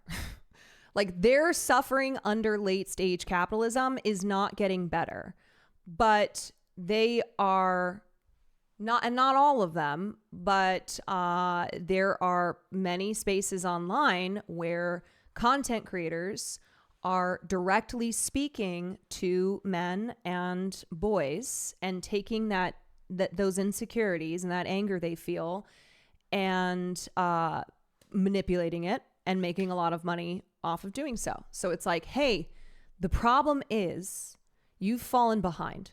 I see you. I hear you. And the reason you've fallen behind is because of trans people, because of women, because black people are flying planes. For sure. Now I understand. Thanks for the clarification. If you want to make people less interested in fascism, you have to improve their material conditions as a problem of systems, and it can't be fixed with an individual focus.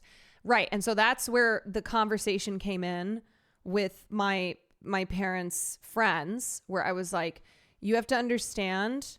So at first I was pointing out like all the ways that the Democrats have failed, have been failing.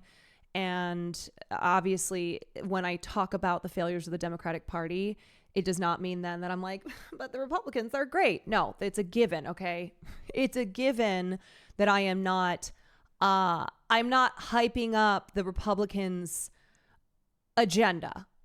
No, what I'm talking about is how what they've been very effective at is distracting people so that then they can come in and do all the things that Donald Trump is currently doing, which, I mean, you look at immigration, you look at how right we've gone on immigration and how so many people bought into this moral panic around crime and around immigration. And what this has led to now is the Trump administration just fully deporting people without due process, just in the most cruel and inhumane ways, that they're going after anyone that they want to go after. So that is what this has led to. And so to see Democrats who are rightfully pointing out how egregious it is, what the Trump administration just did to Kilmar Abrego Garcia. He is the father who was picking up his son, his autistic son, and then ICE surrounded his car and then sent him off to El Salvador. Democrats are rightfully pointing out how horrible this is, how fascist this is, but it's like you guys also have been doing propaganda around, really harmful propaganda and lying about immigration and crime. So this is what this has led us to, is that the Republicans were viewed as the more trustworthy party to handle the problem of crime and the problem of immigration in this country, which they just have coupled together, rising crime because open borders. Yeah, Kamala, who was like saying she was going to be tougher on the border than Donald Trump was, making fun of him for not building the border wall. Anywho, it's like that language, that rhetoric, all of the participation of the media, of Republicans, of the Democratic Party, of people like Matt Iglesias, that is how we've gotten to where we are. Most lethal military in the world. The Dems bragging about Biden deporting more people in a month than Trump did on average. Yes, I mean, there's just it's so frustrating. It's so frustrating to be like those of us on the left who have been talking about this for a long time, who have been talking about how cruel and inhumane this language is, how this is going to result in, and how false it is too. This is going to result in real harm. And we are seeing that harm. So anyway, this was the conversation that I had. I think it went well. My mom said that everyone was texting her and saying that they learned a lot, that it was very informative, that they appreciated me sharing my knowledge. And I don't know. I also at the end was like, I pulled a Chapel and I said, what do I know though? I said, I'm just one person. I'm just one person. I'm just one gal. And I don't have all the answers. I don't have all the answers. I don't have all the solutions. But I do know what red pilled and black pilled is. You know more than they do. Yes. Yeah, I mean, that was the thing, is I would say, like, I even I even forget that they don't even know what the term manosphere is, because this is just now being heavily reported on by outlets like The Atlantic and the New York Times, which are the types of publications that people like my mom and her friends read. And that's why I said to them, I want you to be able to see when publications like the New York Times, Guardian, Atlantic, etc., whatever it is you read, when they're buying into the moral panic, when they are taking something that is a real problem and that is scary, but then concluding that the internet needs to be taken away from kids, which is not the solution here. Kusakusi, thank you for the 22 months. Sky Eva, thank you for the gifted. Bandit D, thank you. Did you feel like you were speaking a different language? Some, just like the very internet specific things, like the very internet specific terms, I knew I would kind of see their eyes go big, their eyebrows raised, and be like, what the hell does that mean? Like, what? But otherwise, like, I do feel like they understood a lot of the points that I was making about just how people are being crushed under capitalism. And I said to them, I was like, okay, this is not meant to be offensive at all. I said, but you guys are all, you're upper class, like you're pretty well to do. And so you may look around and be like, well, I still see men dominating at my company, or I see no shortage of men in power. There is a small group of elite men who possess a hell of a lot of power. And we have to separate, though, the privileges and the power that small group of elite men possess, and also some women, from the majority of men and boys. The majority of men and boys who are working class, who are not are not in the same are not experiencing the same benefits and privileges that these elite Afal, thank you so much for the 10 gifted sub. That these men in this elite class get to enjoy. Yeah, the 3 richest men owning more wealth than the bottom 50% of people in the country. Yeah, so when we talk about how men and boys are falling behind, the economic insecurities they are dealing with, that then for some of them is leading them towards really bad, irresponsible people online, that is real. And that is a thing that we have to talk about. It's why, I mean, then I was like starting to get into like class struggle and solidarity and all that good stuff. But anywho, that's for the next time.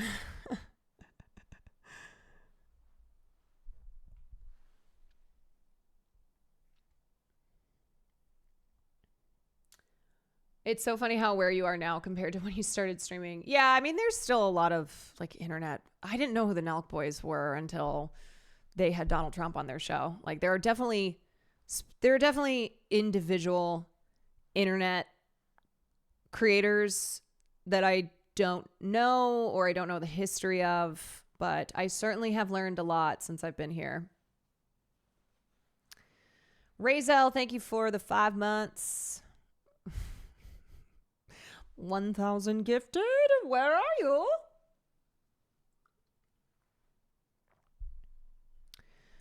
Legitimate frustrations with class struggle redirected towards gender culture were bullshit. Many such cases. Yes, many such cases. Many. Okay, let's talk about the Rachel Zegler stuff. So, I have covered Rachel Zegler at length. And the update. Oh, first of all, I thought Patrick CC was like a decent YouTuber. I've shown some of his videos before. And then he puts out this video, how an entitled no-name actor destroyed a Disney classic. Just pure reactionary bullshit. First of all, no name. Okay. Rachel Zegler is not a no name. Entitled, like this, it just drives me nuts. It drives me insane that there are people who are legitimately acting as if one person, the lead of Disney's latest film, Snow White, is the reason that film failed. It's also like, if I'm Rachel Zegler, I'm like, damn, okay, you think I have that much power and influence? Wow, okay. Like, I guess I'm not a no-name. Huh. He's made several videos trashing Pokimane? No. How did I not know? You know what? I think I showed a video of like, what video of his did I show? Where I was like, oh, this is a pretty good video. And then maybe I just didn't look at what else he has. But yeah. And then I went back and looked at some of his, just some more videos, thumbnails. I was like, oh, he's gross. He's gross. Okay, so let's talk about Ariana DeBose. All right. Sputting, thank you for the 19 months. So, Ariana DeBose posted on her Instagram, narcissism is not something to be coddled or encouraged. And she has this background of flowers. Okay. Well, this is what Jonah Platt, failed Nepo son of Mark Platt, wrote in his little diatribe against Rachel Zegler, where he said that like her advocating for Palestine, he equated that to immature desires, her own immature desires being against genocide. And the last thing he said was, narcissism is not something to be coddled or encouraged. Okay. So Ariana DeBose, you may recall, is Angela Bassett did the thing. Hung Chow. Dolly G. Remember the BAFTAs when she hosted and she gave us Angela Bassett did the thing? Carrie and Carrie with a C. Remember that? So Angela Bassett also won the Oscar for West Side Story. And it was historic because she was the first openly queer actress of color to win Best Supporting Actress. So it was a big moment. She was very good in West Side Story. And if you remember, Rachel Zegler played the lead in West Side Story. Rachel Zegler, her former coworker, who has been enduring this hate campaign pretty much the entirety of her being in Hollywood, which has only been about 5 years. And so for Ariana DeBose to post this, and yes, I know she put out an apology, which not really an apology, but for Ariana to post this is kind of nasty work. Because one, it's very unprofessional. Rachel is a coworker of hers, former coworker of hers. Two, Ariana DeBose is an actress of color. So much of the hatred that Rachel Zegler has been on the receiving end of comes from the fact that she is a Latina actress who was cast as the role of Snow White. So it is rooted in just vile racism. So the fact that Ariana DeBose, who is not just another actress of color, but a queer actress of color, knowing full well the hatred that queer people, queer performers, queer non-performers, performers of color have been dealing with, especially in now the Donald Trump 2.0 era, it's just nasty. It's nasty for her to not only say this, but like not post in support of Rachel. 3, Ariana DeBose has supported Israel. So I have a hard time believing. Here's the thing. She wrote this. I post quotes all the time and thought this one was meaningful. What do you mean you post quotes all the time? What are you talking about? That this is like Malcolm X? This is like an MLK Jr. Post that white people will post on MLK Jr. Day? What do you mean? Quotes? That's not a quote.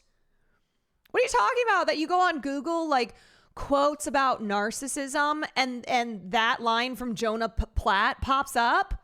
What are we talking about? Please. Literally,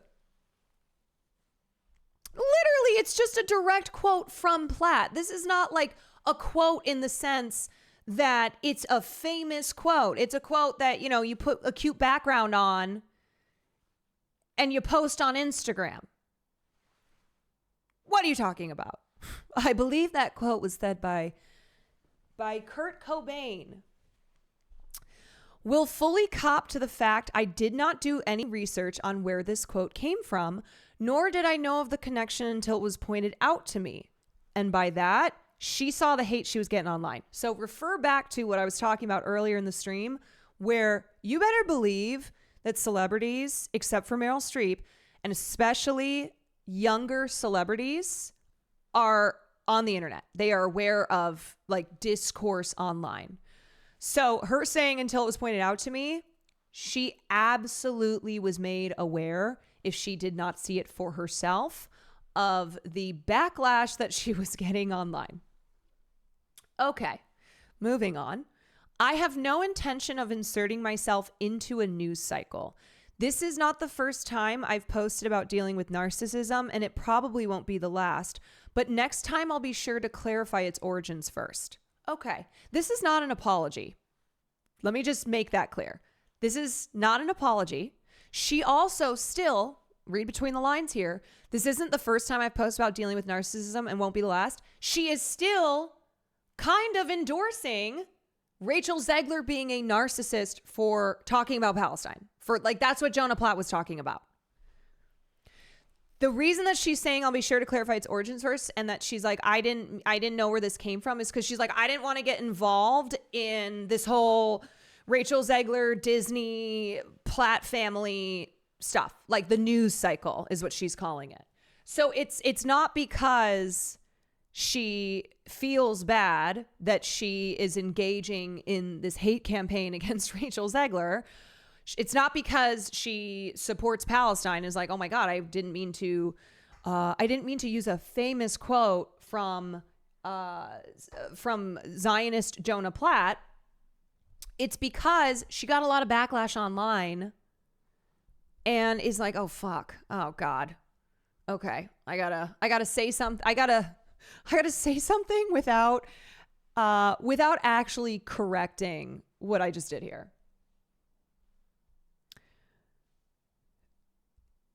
I just opened the stream, so this might have been mentioned. She had her comments shut off in the... Oh, interesting. She had her comments shut off in the post. Yeah, Ariana DeBose did not do the thing, okay? I do not at all trust her intentions here. Hey, girl, just do a production of Cats or Donald Trump. You can find the audience you want. So, yeah, let's talk about, like, what's happening here. So aside from the fact that Ariana DeBose has posted in support of Israel, Ariana DeBose won an Oscar 3 years ago. She won an Oscar. She was the first openly queer woman of color to win an Oscar. And since then, her career has gone down the drain. I don't mean she hasn't been booking work. I mean the work she's been booking is in movies like Kraven the Hunter, in movies like Argyle starring Dua Lipa, in movies like Love Hurts, there was one, hold on, I have to find this, post-Oscar roles. There was one television show that I was like, that's made up. That's not real. What the fuck was it called? Bubble guppies? Bubble guppies. Yeah, it's like, I don't know. It's giving Wiggles or something like that. Bubble guppies. Yeah. So, anywho, it's a cartoon. It's a cartoon. Not the mention on bubble guppies. Okay, so the point being, my nieces and nephew love bubble guppies. It's for toddlers. The point being that Ariana DeBose, here's the thing. Here's the thing, folks. In Hollywood, when you win an Oscar, the expectation is that you then have a serious career, that you continue to book roles in very prestigious projects, roles that will hopefully bring you back to the Oscars, and not roles in films like Kraven the Hunter and Argyle, which also it's important to mention that Ariana DeBose's career post-Oscar has been not just in films that are far from prestigious, but are in films that have been box office flops, absolute box office flops. So that's another thing that's insane about her not supporting Rachel Zegler, who's getting blamed for the failure of Snow White, is that Ariana DeBose has been in too many films post-Oscar that have been destroyed at the box office. Are you insinuating that Bubble Guppies is not sophisticated? Let me amend what I said. Everything except Bubble Guppies. Everything except. Now, it's not to say that this doesn't happen with actors who they win an Oscar and then they kind of disappear, or they win an Oscar and then they're the follow-up post-Oscar is just a bunch of slop. Some people refer to it as an Oscars curse, where it's like, actually, you don't want to win an Oscar anymore because it's going to, your career is going to then amount to Bubble Guppies, which, again, very sophisticated. Great show. Great show. If this happens to, no, I will say, I don't think this will happen to Mikey, because Mikey has already, now I will say, I think Mikey needs to fire her team.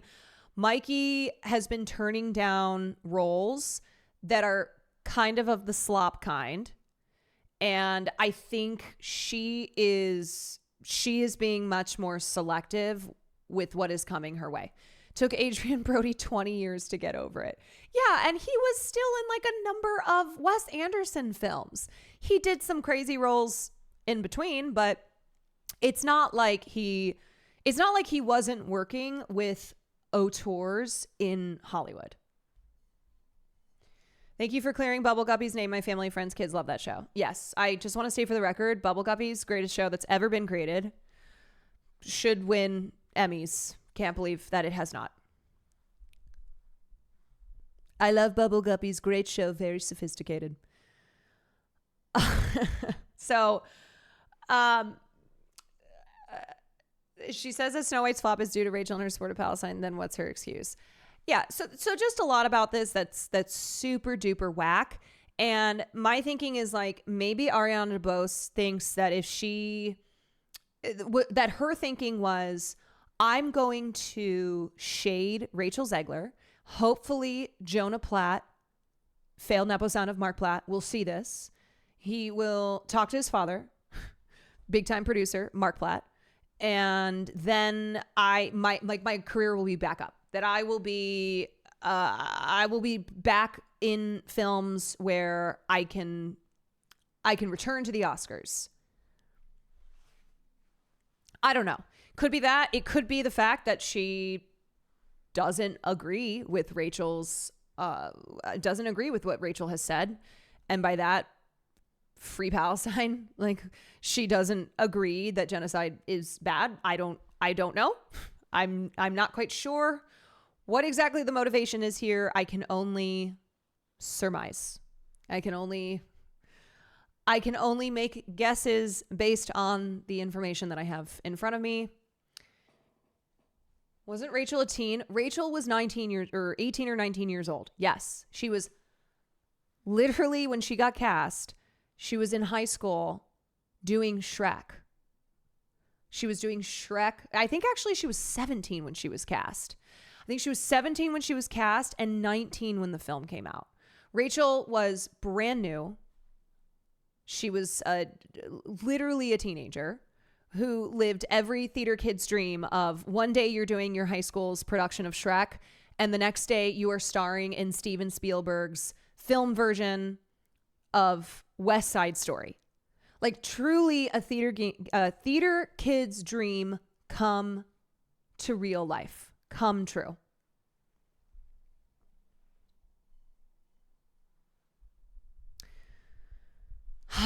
My God. All right. One other thing that maybe could be motivation here. Maybe could give some more insight. So, Ariana DeBose allegedly couldn't star in Evita due to scheduling. Do you know who is starring in Evita in the West End? Rachel Zegler. Rachel Zegler is playing the titular role of Eva Perón in Andrew Lloyd Webber's Evita. And according to this article from Variety in January, the Oscar winner was in talks to star in Jamie Lloyd's revival of Evita at the London Palladium, but sources tell me things didn't work out due to scheduling. Maybe Argylle 2 is happening. I don't know. Did anybody see a press release for Argylle 2? Maybe Bubble Guppy's schedule's just so intensive. The musical is scheduled to run June 16th to September 6th. Okay, wait. DeBose is currently shooting Scarpetta, the Amazon Prime Video series adaptation of Patricia Cornwell's Kay Scarpetta novels with Nicole Kidman and Jamie Lee Curtis. Okay, well, you know, she's working with Nicole. Although Nicole, I love Nicole, but it is no guarantee that the project will be good. Mother Nicole will always be good, but Mother Nicole also acts in just about every single thing. There is not a film or television show that Nicole Kidman is not in. We are 70% there, DeBose told Deadline's Ba Migboy in January about her possible Evita deal. Possible. So let me just do a little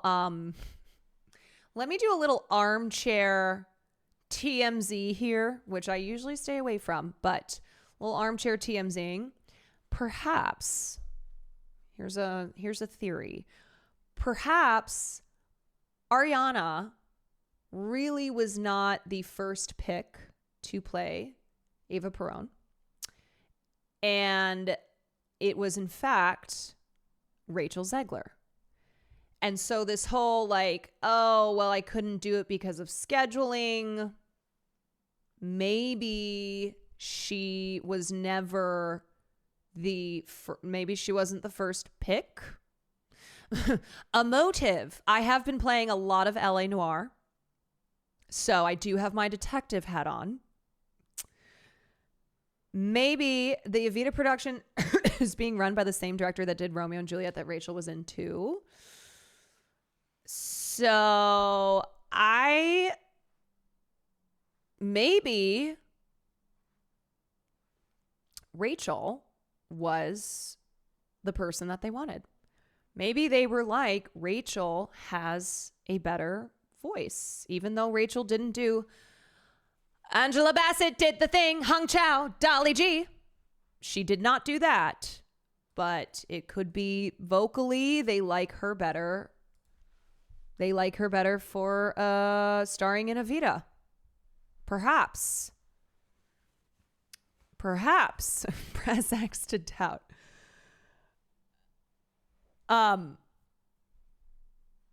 So, my sources insist that DeBose is interested in returning to Broadway when the time is right.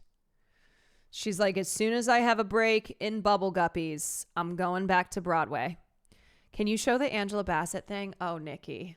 Oh.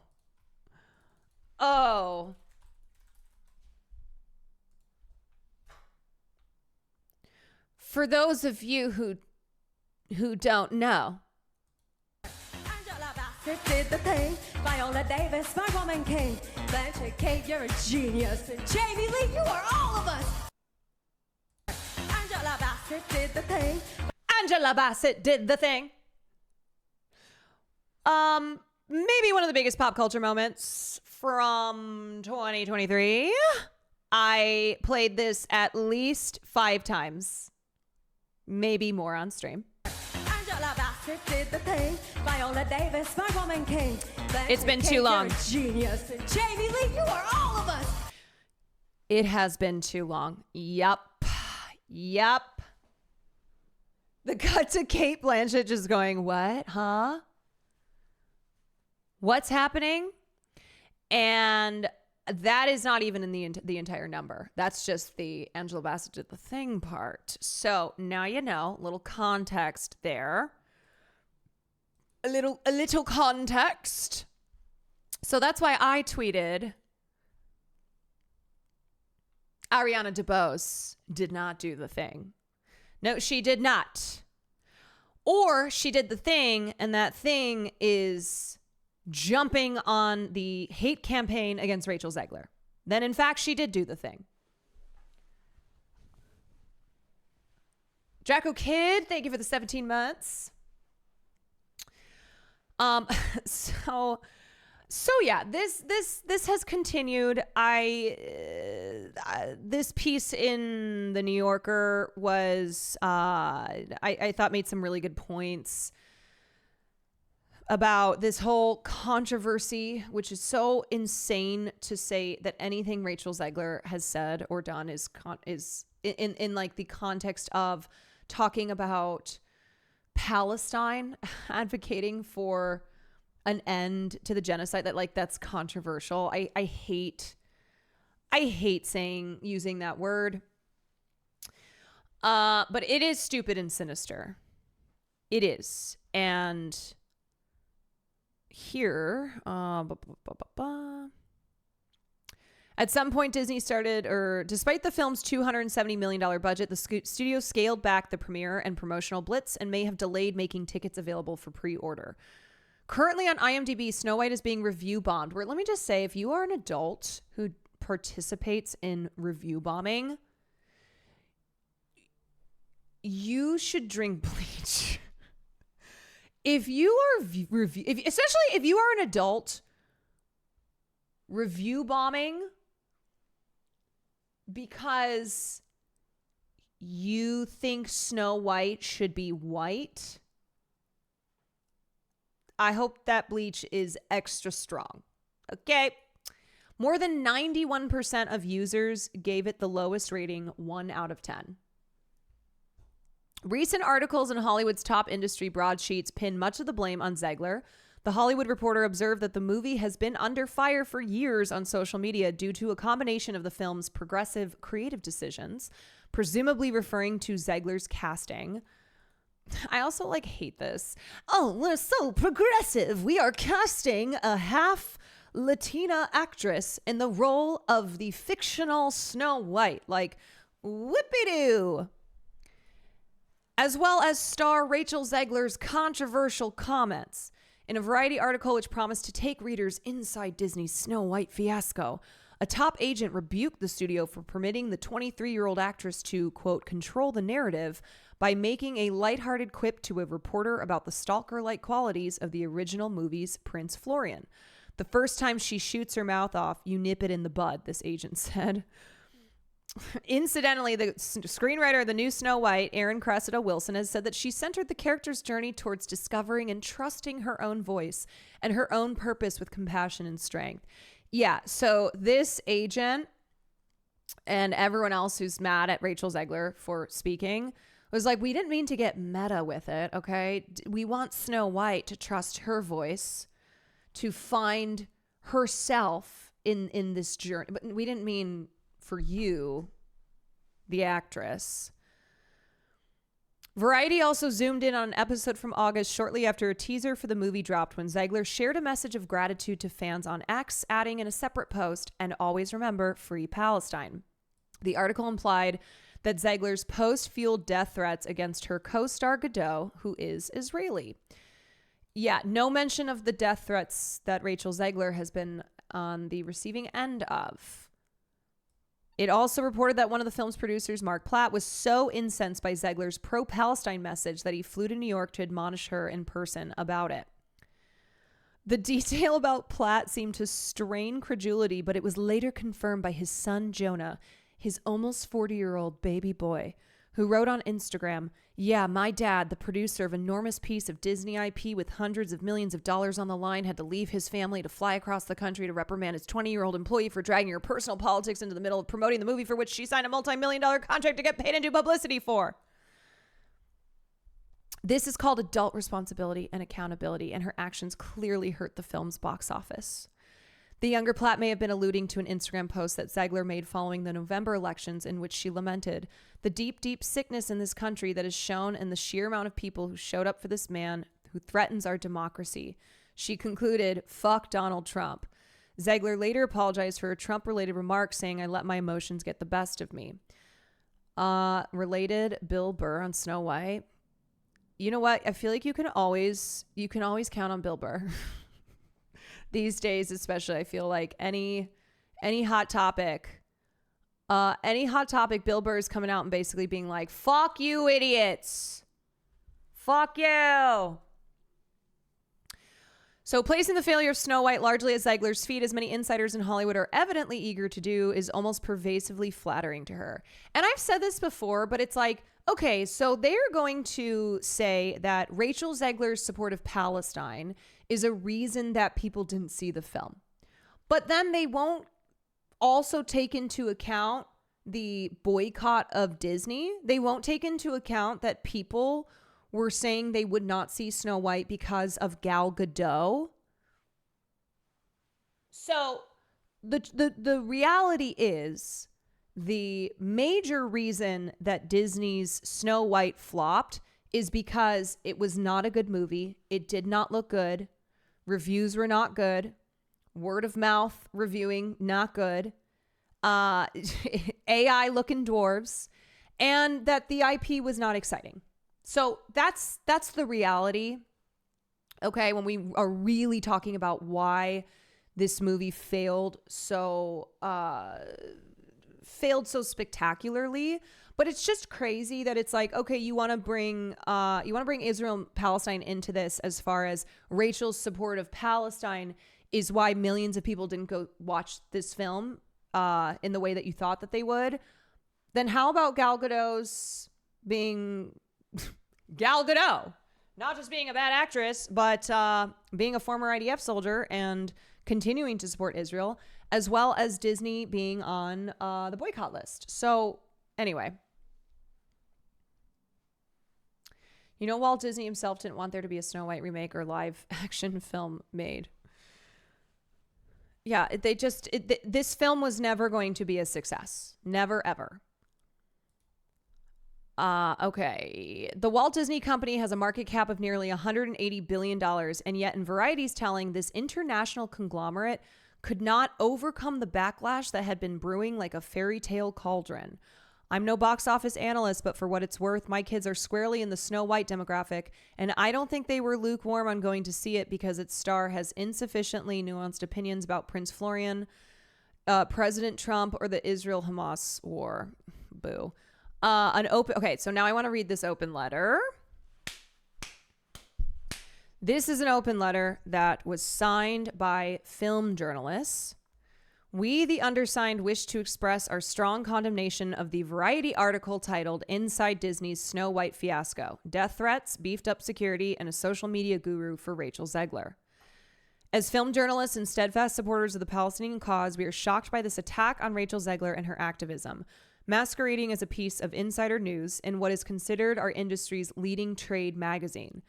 Blaming a box office failure on a young actor's messages of solidarity with Palestine is particularly objectionable when Israel has drastically resumed its attacks on Gaza.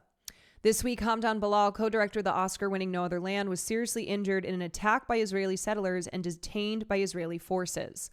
Also this week, our press colleagues Hossam Shabbat and Mohammed Mansour were killed in Israeli airstrikes, taking the number of journalists killed to over 170. Our industry should have more urgent lines of inquiry than bullying an actor at this time. Boom. Let me read that again. Let me say it louder for the people in the back. Our industry of journalism should have more urgent lines of inquiry than bullying an actor at this time. Coming after the same publication's hit piece on the actor Melissa Barrera for similar reasons, this article adds to a dismaying suspicion that Variety is editorially partisan to Israel. Amnesty International has found that Israel is committing genocide against Palestinians in the occupied Gaza Strip. Free Palestine. And then it is signed by a number of film journalists. And let me just say that this is what we need more of. We need more journalists. Doesn't matter if you're in film journalism or not. Journalists who are standing up for their colleagues who are being targeted by Israel. It is disgusting, the silence from so many in journalism as their colleagues are being targeted, oftentimes being murdered for the work that they are doing, for trying to report on what is happening in Palestine. And as more and more of them are killed, we get less and less news out of Gaza. Also, journalists should be speaking this way about things like the smear campaign against Rachel Zegler. Enough of the like pretending to be neutral here.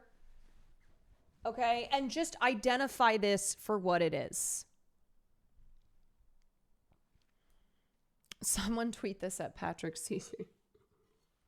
Yeah, I'm sure this would make him change his mind. Hey, you piece of shit. Hey, you fucker. Yes, there were, I believe, 15 healthcare workers and medics who were just killed. So this is, again, our industry should have more urgent lines of inquiry than bullying an actor at this time, especially an actor who has stood against genocide. Anyway, I felt like this was refreshing. This was really good to see a letter like this in the context of the whole Disney Snow White Rachel Zegler thing, and also just the continuous attacks on journalists in Gaza and also journalists in the West who do not approach journalism via a pro-Israel narrative. So journalism is under attack in Gaza, and it is under attack throughout the West, as far as if you do not report the Israeli narrative, then you will be targeted. Every single journalist knows it's a war crime to kill journalists, every single motherfucking one of them. Yes, and especially at a time when journalism has been under attack from the current president of the United States. It's like journalism, the state of journalism is already precarious, and you can't speak out for journalists who are literally being killed for the work that they're doing. Shameful.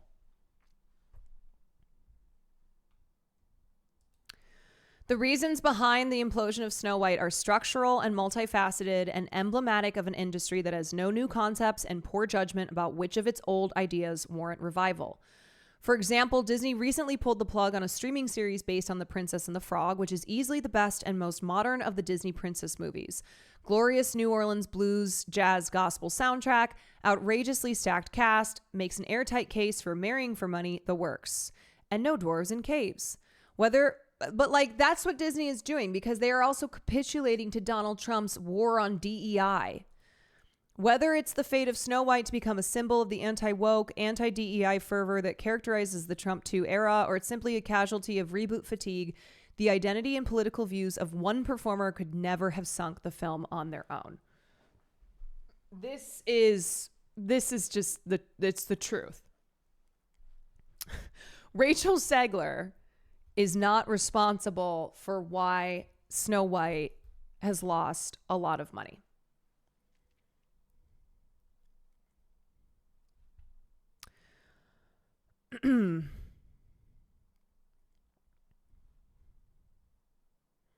The attacks on a wealthy young actor like Zegler for her political stance may scarcely bear direct comparison to the violations of human rights, I'm not even going to use the word allegedly, endured by Ozturk or Mahmoud Khalil, a Palestinian green card holder who in early March was arrested by ICE agents in the lobby of his Columbia University-owned apartment building and now faces deportation.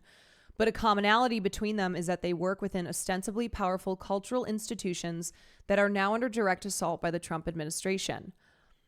They're absolutely connected. And I know some people might be like, why are you covering this so much? Well, one, I cover pop culture. Take it or leave it. But two, because this is all connected. It's all connected. A lot of my pop culture coverage is largely rooted in the issue of Palestine as it relates to what is happening in popular culture, what is happening in the entertainment industry.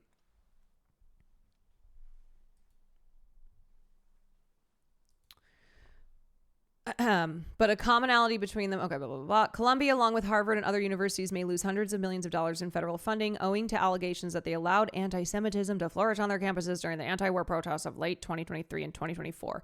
Disney and its subsidiary ABC, which settled a defamation lawsuit with Trump in December for $15 million, is now under FCC investigation for possibly breaching equal employment opportunity regulations by promoting invidious forms of DEI discrimination. According to Brendan Carr, the agency's new chair, in a letter addressed to Disney's CEO, Carr cited ABC's inclusion standards, which called for the network to draw from underrepresented groups for its cast and crews and in creating its characters. Because remember, y'all, the DEI needs to be, we need to go back to white people being the beneficiaries of DEI. DEI is discriminating against white people. In other words, we may now be living in a world in which casting a Latina actress as Snow White is not only infuriating to online edgelords, but a purported violation of federal law. And if a PhD candidate can be jailed for speech and threatened with deportation, it may follow that so can a showrunner, a filmmaker, or an actress who, quote, shoots her mouth off. Yeah, back to white people playing Native Americans in movies. Hell yeah, brother.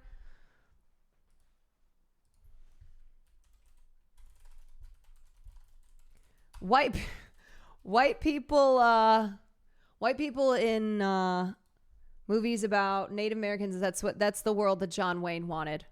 We must carry on the legacy. We must carry on the legacy of John Wayne.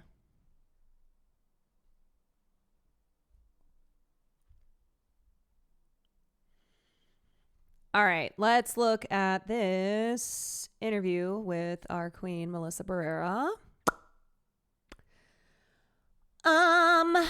Okay, so Melissa Barrera just recently started a film called Your Monster. I think this came out. Yeah, this is 2024. This is directed by Caroline Lindy. That is not okay. So Your Monster started as a Sundance entry and later became a streaming hit on HBO. Did you, Melissa Barrera, expect an indie feature to achieve all that success? I've learned now to not expect anything anymore because when movies come out, you never really know what's going to happen. There's so many factors that come into play, so I'm kind of just trying to focus on my experience of making a movie because that's my job.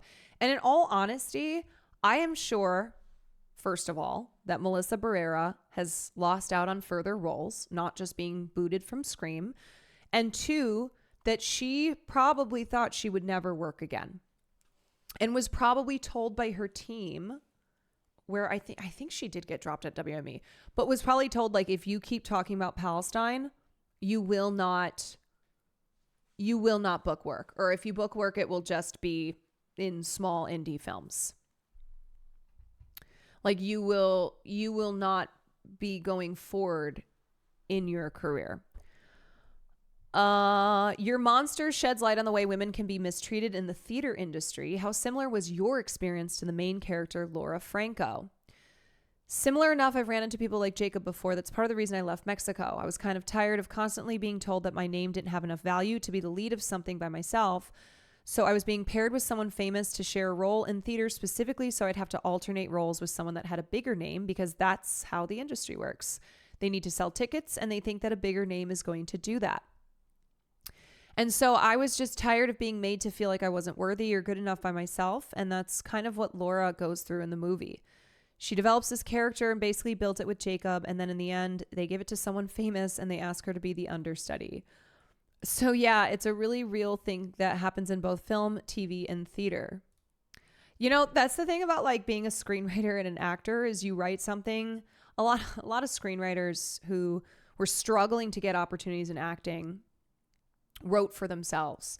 But then what happens is, if you sell your script, they don't want you as the actor, because they want somebody with a name so that they can get funding for it. So you write these personal scripts, stories that you not only want to tell, but that you write roles for yourself, because you're either not getting cast or you're not getting meaty roles, and then you have to turn that over.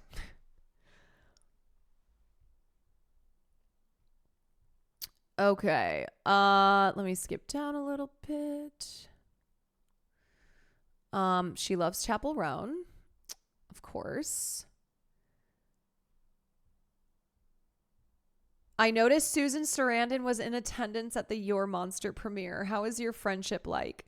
She's incredible. It was very gracious of her to go and support me, because I know she doesn't normally do that, and so I was moved that she went. You know, we both kind of went through similar experiences and we connected through that. And I just think she's such a badass, and she's such a role model for me of what it is to be an artist that practices what they preach. Because I personally think artists have a responsibility to reflect the times and challenge the times and try to make the world a better place. Especially if you are starring in Bubble Guppies. Okay? If you are in Bubble Guppies, you have a responsibility to reflect the times and challenge the times and try to make the world a better place. And I just think Susan embodies that. I think she's such an incredible human being, so I feel very privileged to know her personally. I love this unlikely friendship between Susan Sarandon and Melissa Barrera, because they were two actresses from very different worlds, very different ages, very different backgrounds, who were both who were both punished, who people tried to excommunicado them for speaking out against the genocide in Gaza. And that is how they connected.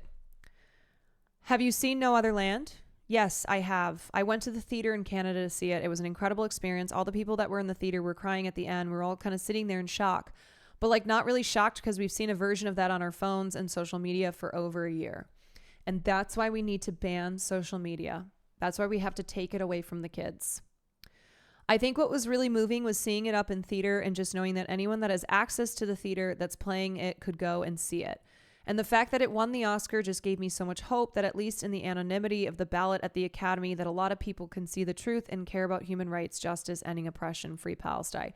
Yeah, and meanwhile, the Academy can't even put out a statement condemning the kidnapping and beating of Hamdan Bilal, who won an Oscar for that documentary. Oof.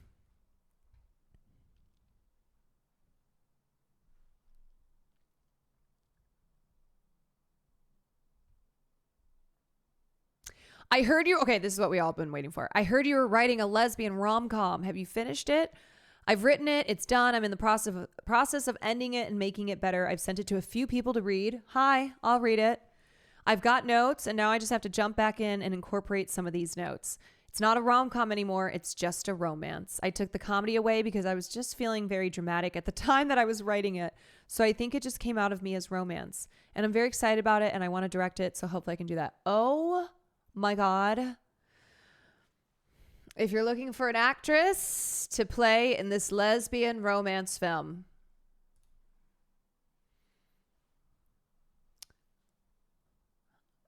hi. Can you imagine?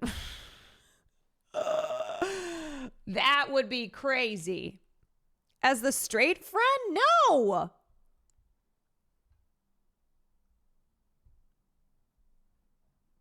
Please.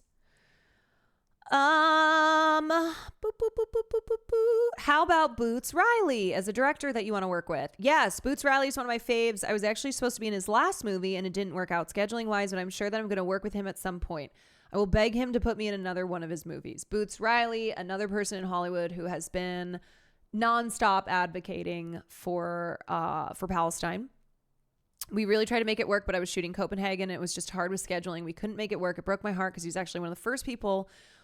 He was one of the first people to reach out to me and tell me that everything was going to be okay and support me. So his support has meant a lot, and I think he's brilliant. But everything happens for a reason. Oh, remember Mark Platt tried to get Boots Riley kicked out of WME. It all comes full circle, y'all. But everything happens for a reason, and I think we'll have something cool to do in the future together. I know it.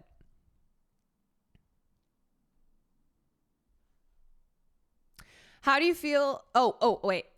Guy Pearce mentioned. Who's an actor you'd love to work with? Guy Pearce. Love him as a human and an actor. Guy Pearce, who was one of the only people wearing a Free Palestine pin on the red carpet. He was nominated for his role in The Brutalist. And he has also been, is he Jewish? Did I not know that? Guy Pearce.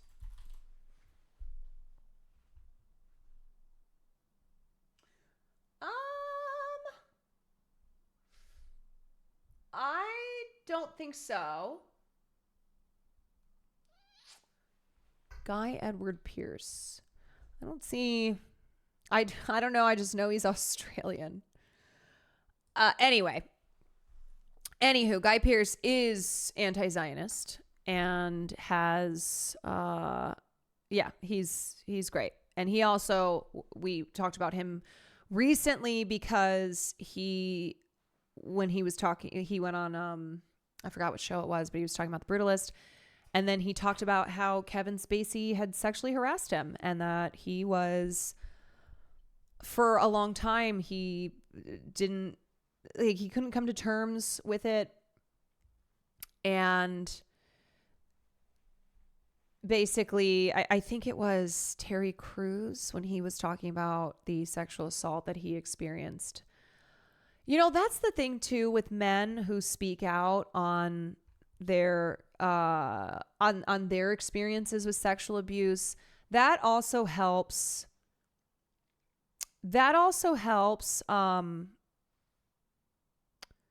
other male survivors feel empowered to talk about what happened to them.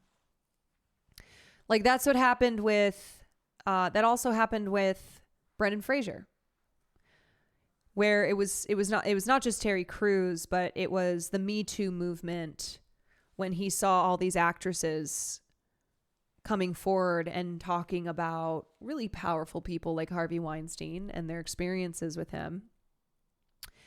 And anywho, okay. How do you feel about separating the art from the artist? I think people use it as an excuse to support art of very controversial / bad people.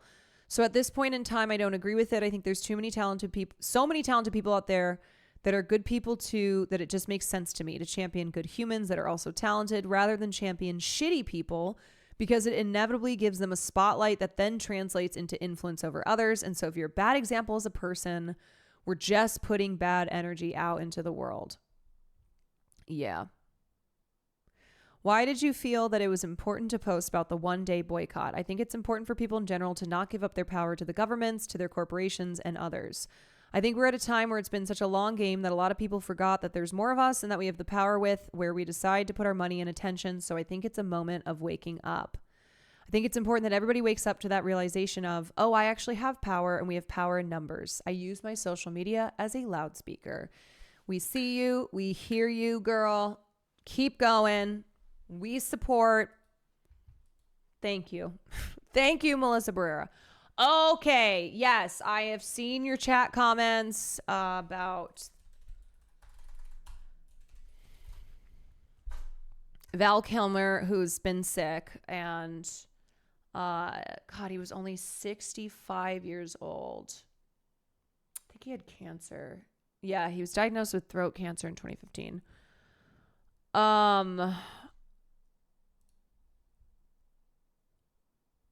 Man. Val Kilmer, a homegrown Hollywood actor who tasted leading man stardom as Jim Morrison in Batman, died at 65. The cause was pneumonia. Okay. He was diagnosed with throat cancer in 2014 and later recovered. Oh, man.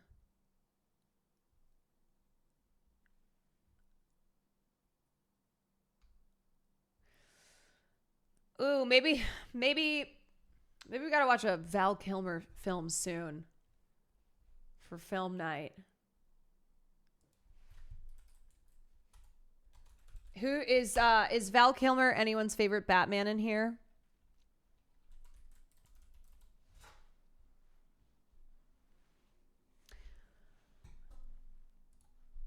Was Val Kilmer in Platoon?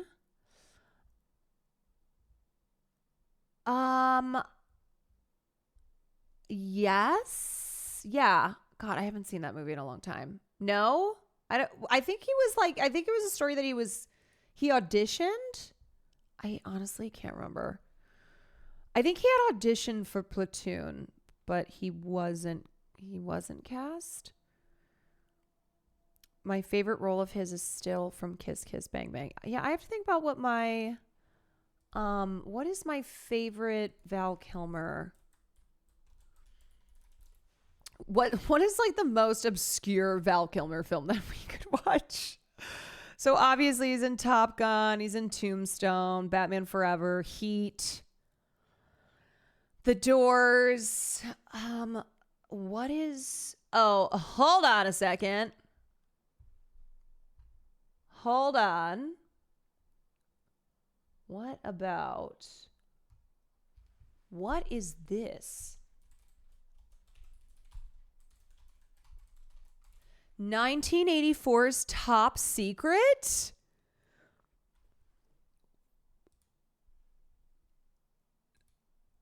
Popular and Dashing American. I have not seen this. I've never heard of this. Is this his first role?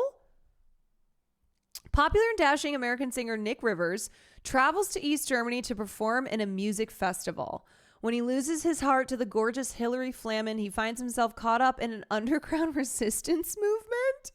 Rivers joins forces with Agent Cedric and Flamen to attempt the rescue of her father, Dr. Paul, from the Germans who have captured the scientist in hopes of coercing him into building a new naval mine.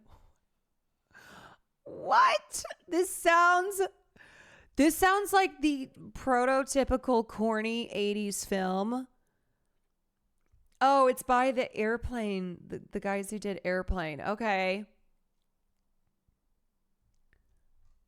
Hold on, let me see if there's like what is this, a trailer maybe? Oh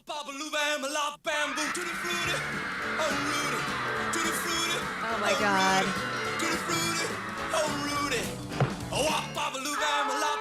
Got a girl named Sue. She knows just what to do. Got a girl named Sue. She knows just what to do. Look, I'm not the first guy who fell in love with a girl he met in a restaurant who then turned out to be the daughter of a kidnapped scientist, only to lose her to a childhood lover who she'd last seen on a deserted island and who turned out 15 years later to be the leader of the French underground. I know it. It all sounds like some bad movie. Got a girl named Daisy. She almost drives me crazy. Is this camp? She almost drives me crazy. She rocked me to the east, she rocked me to the west, but she's the girl that I love best. So tutti frutti, oh Rudy, tutti frutti, oh Rudy, tutti frutti, oh Rudy, tutti frutti, oh Rudy, tutti frutti, oh Rudy. Oh, wop, bop, loo, bam, bam, bam, bam. Okay, so this is a parody of spy films. Wait, so is this his first role confirmed? Let's see. Val Kilmer, first movie. Yeah, this is his first film. Oh my God. Or I guess maybe it's his first big movie. Okay, his film debut in the 1984 spoof Top Secret. That's a Get High movie. Yeah, that feels like a Get High movie.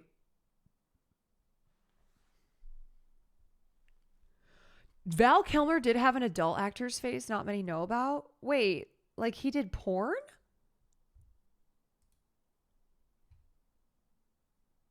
Schwab? I am not going to Google this. Val Kilmer showed hole? Or is this fake news? Because I didn't know this. I had not heard. Okay, wait. Val Kilmer. Porn?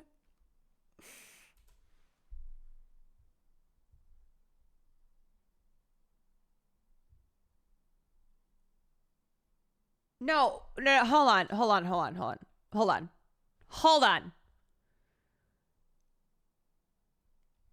Are you talking about the fact that he played a porn star, or are you saying that he actually did porn?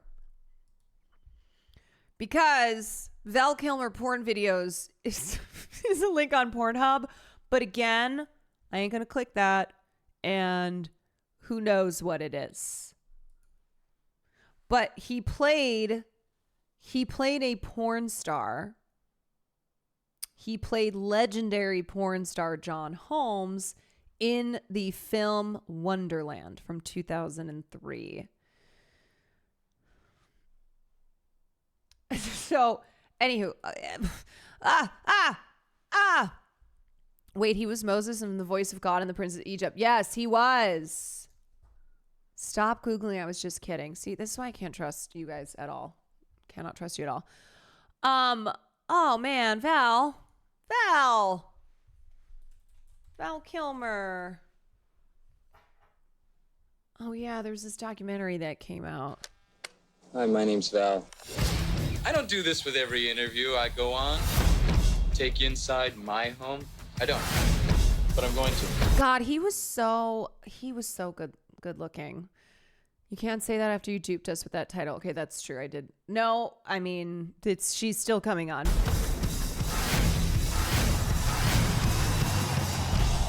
My name is Val Kilmer. I'm an actor. I've lived a magical life, and I've captured quite a bit of it. Push the button. I was the first guy I knew to own a video camera. Here we are, filming ourselves. Is that a video rolling, yeah. Oh, that's really cool, Val. I have thousands of hours of videotapes and film reels that I've shot throughout my life and career. Shut the video camera off. I will keep it on until we're rehearsing. Oh, damn. I was recently diagnosed with throat cancer. I'm still recovering, and it is difficult to talk and to be understood. But I want to tell my story more than ever. I spent decades finding Great my song. voice. I was a perfectly normal person. through characters, I give you about 4 takes with some different voices. through movies. One of the things they buy for all that money, your life for a period of time. I've cried to this song. I feel like a lot of people have. I have behaved bravely. Bizarrely to some. How do you heal a broken heart? I see myself as a sensitive, intelligent human being, but with the soul of a clown. 5, right to here, the world, I don't want to survive. It's a story about my life that is also not my life. Has anyone seen this? I have not watched that. This documentary has a lot to say about how Kilmer and Brando acted on set, which caused the director to be fired and have a nervous breakdown where he dressed up incognito on the set to spy on how his film was going. Lost Soul, The Doomed Journey of Richard Stanley's Island of Dr. Moreau. Oh, you mean that documentary does? Yes, I've seen this. It was a great doc.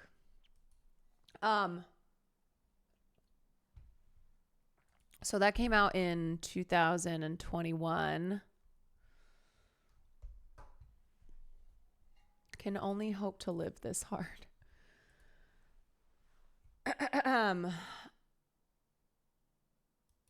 Yeah, so when he was diagnosed with throat cancer, he was apparently he was initially reluctant to seek medical attention, and then eventually underwent multiple rounds of intense chemo, radiation, and a tracheotomy.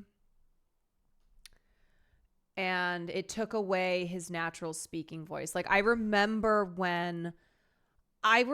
after his treatment, when we heard his voice for the first time, and it was really sad. Val Kilmer has a new... Oh, God, I hate that. Like, Val Kilmer has a...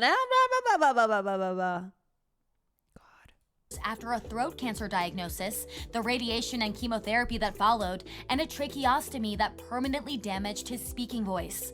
Now cancer-free and on this week's cover of People, the 61-year-old is showing a new side of himself in the new Amazon People original magazine documentary, Val. 5, right to here, the world, I don't want to survive. In the intimate look at the actor's life, including his cancer battle and recovery, Kilmer says he sounds worse than he feels. His 26-year-old son, Jack, also reads Kilmer's words to narrate much of the film. Directors Leo Scott and Ting Pu tell People they were inspired to make the documentary 3 years ago and discovered that it's humbling to be around Kilmer's playfulness, wisdom, and positivity. I feel like Kilmer was always an unsung hero. Like an unsung star. He had a vibe as a leading man where he was super cool. You know, he was sexy, he was cool, he was charming. He had the looks. But he was one of Hollywood's unsung stars. In Val, that positivity is on display, with Kilmer sharing that he's blessed and looking forward to whatever his future holds. Val is streaming now on Prime Video. Let's watch a clip of him in Batman. I remember for a long time he had a rep as being terrible to work with. Really? I did not know that. Wait. I mean, kind of the truth is like a lot of actors either are or get the reputation of like difficult to work with. I do feel especially in previous decades. Like now I feel if you are, truly, I don't know if someone's made a YouTube video on this, but I do think that another thing that's changed in Hollywood is actors not behaving in the way that they used to, like how because there's no movie stars anymore either. And because a lot of actors' reputations are coming from how people online are talking about them and if you are getting bad press, if your name is trending on Twitter because you're supposedly an asshole, like that's not good for you.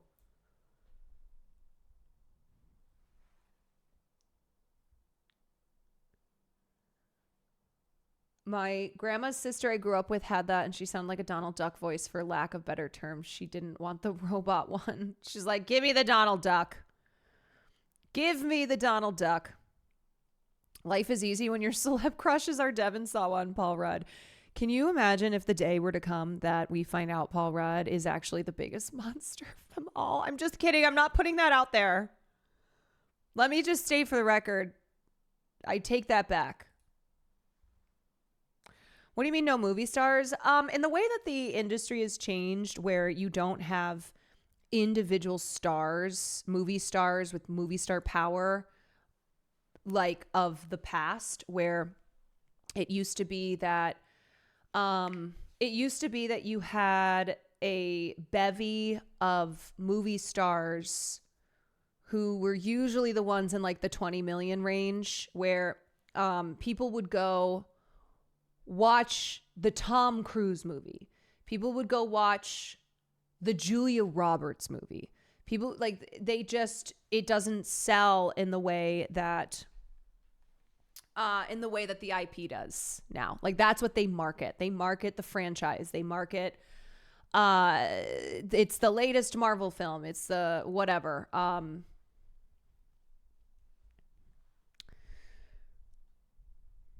As a 14-year-old, Devin Sawa's human Casper was one of my early crushes for sure.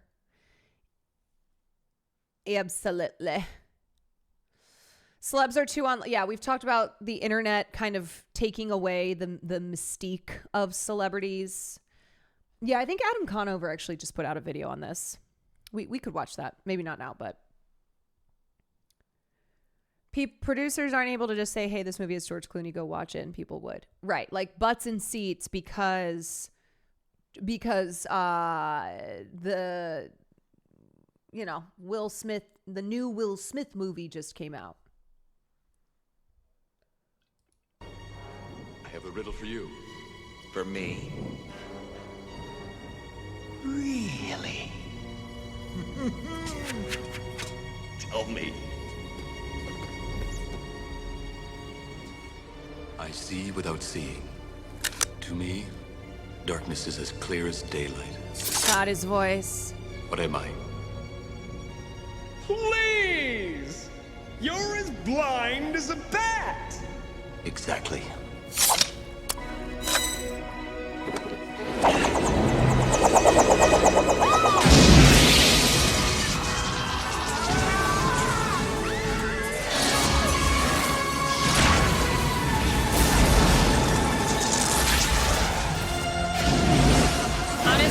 This cast did eat. And I don't even care about superhero stuff. But like, Batman Forever was camp. Batman Forever was, I just said Batman, so Chicago of me. This was camp.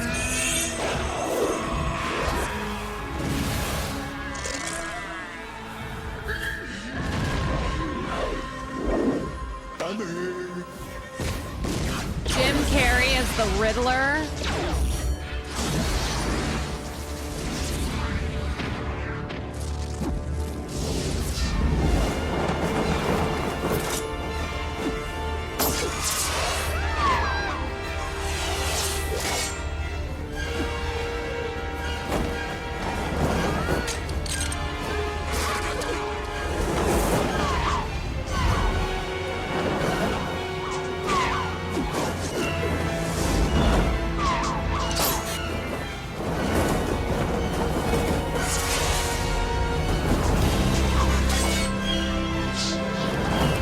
You better be saving Nicole Kidman.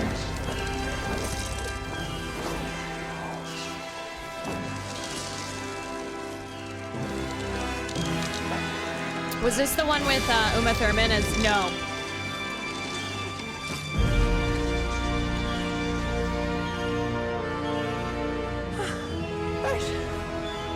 Not Michelle Pfeiffer either.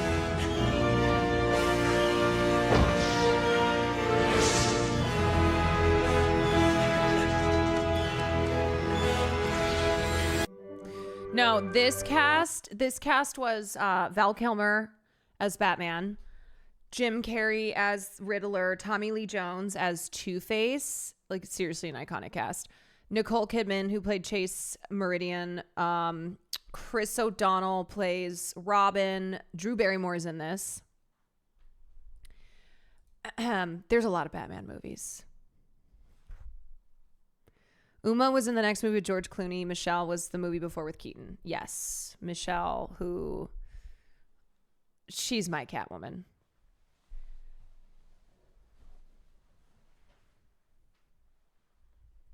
Okay, now I feel like we have to watch the scene from Heat. The why can't I think of what to type in? The robbery. The bank robbery scene. Okay, think. All right, y'all. Michael Mann's Heat, which I think, someone correct me if I'm wrong, was this the first time that De Niro... This was the first time that De Niro and Pacino were in a film together. So two major actors who were in... who, you know, kind of were in similar worlds. Or sorry. First time they're in the same scene. Sorry. First time that they are in the same scene, that they act opposite each other in a film. And this is it's a very cat and mouse type relationship between them. Robert De Niro, who plays Neil McCauley, a mastermind criminal, and he's trying to do one last heist before retiring. And then Al Pacino plays the Lieutenant Hannah, who basically becomes obsessed with McCauley and can't focus on anything else but tracking him down, and it takes over his entire life. Also, yes, Ashley Judd is in this. Natalie Portman is in this. Val Kilmer is in this. He plays the character of Chris. And this scene here, this is the bank robbery scene, and it's considered one of the best heist scenes of all time. Depending on who you ask, they may say the best heist scene. Did you know that Heat is a remake? The original version was made by... No, I actually didn't know that, but it was made by Mann, but it was called LA Takedown and then remade when Mann had more funds. Oh. I did not know. I know the movie's free on YouTube. It is like a 3-hour movie. It's a 3-hour movie. And it's always free on YouTube. So there have been many points that I'm like, do we finally just fucking watch Heat? I think that there's like there'd be like moments that I'd have to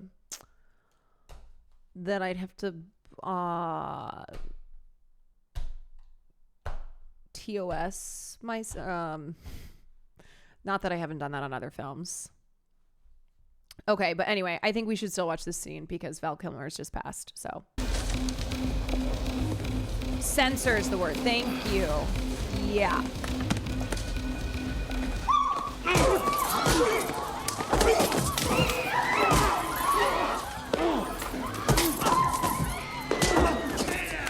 Don't move! Don't fucking move! Put your hands in the air! Put your hands in the air! Put them up! Down! Get on your knees! God, the soundtrack. Get on your knees! Bum, bum, bum, bum, bum, bum, bum. Hey! Get over there! Get the fuck... Get down! Turn around! Put your hands behind you! Behind you! Get out! Stay down! Get out! Get out! You stupid son of a... Go! Keith! Oh, stay down. We want to hurt no one. We're here for the bank's money, not your money. Your money is insured by the federal government. You're not going to lose a dime. That's De Niro. Think of your families. Don't risk your life. Don't try and be a hero. Right now, I want you to sit on the floor and put your hands on your head. Anybody feel sick? Anybody got heart trouble? Go ahead and lean against the wall. Give me the key. What key? Get out! And stay down! Sit there. Sit there. Don't move. Let it bleed. The editing is so good. God, and that soundtrack just...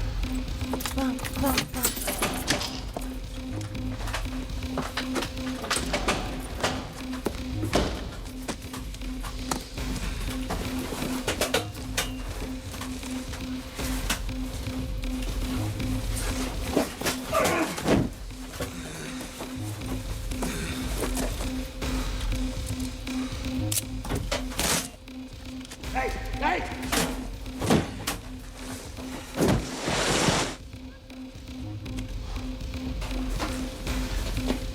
Put your head down!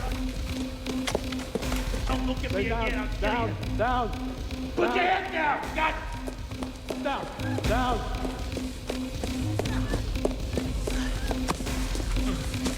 God.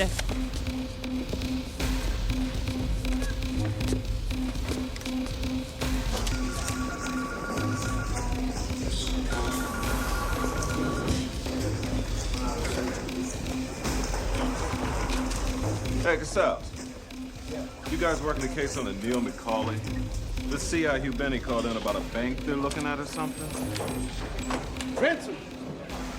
Far East National Bank 1130. Put the lotion in the basket.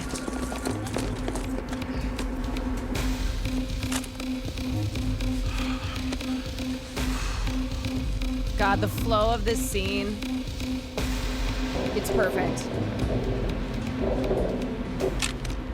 I want to block at Figueroa and 5th, and I want to block northbound Flower at 6th. Love Ted Levine. Big fan of Monk.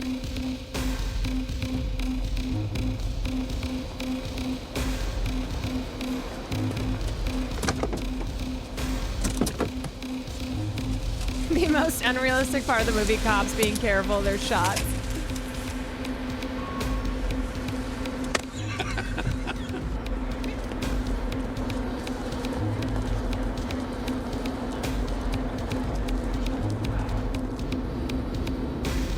They're already coming out.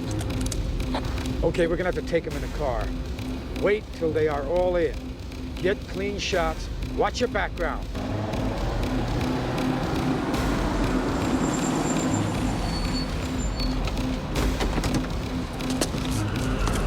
Police, move! Move, get down. If I were a cop, you know what I would do. Like I do in LA Noire. Whoever gets in the way, gets in the way.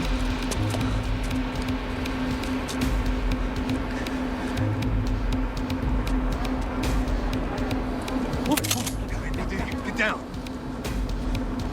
Move down, down, down. We did it on you. Huh? Move!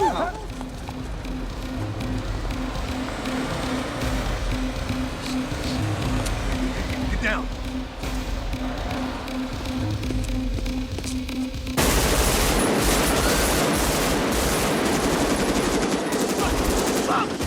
Second car!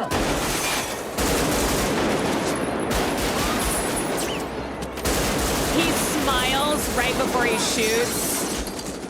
Oh, Leland!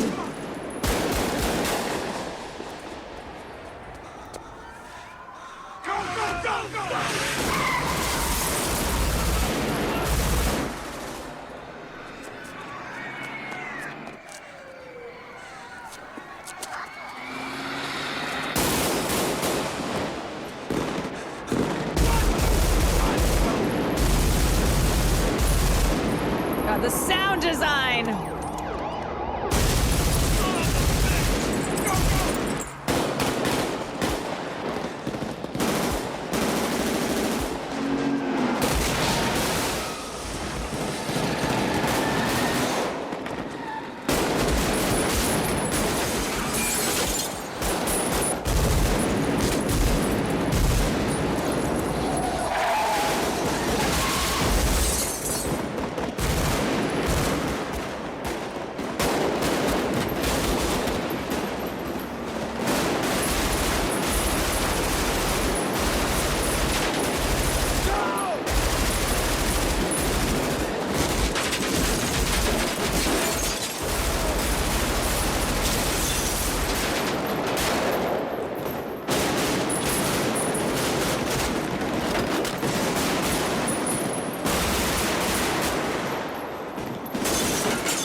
When he reloads, look at him. Look at him.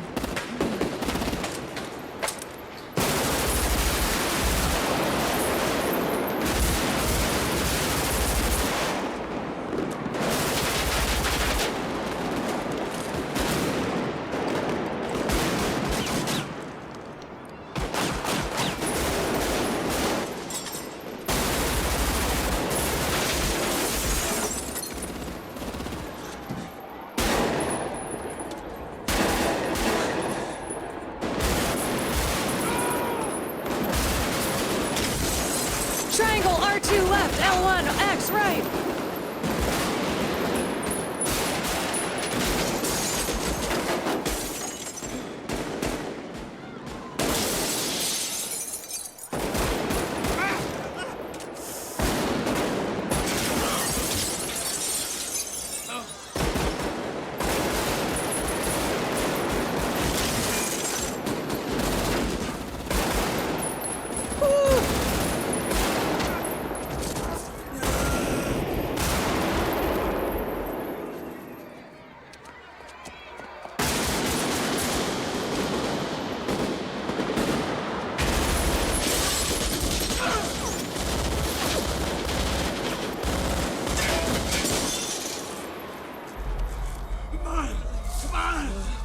God damn.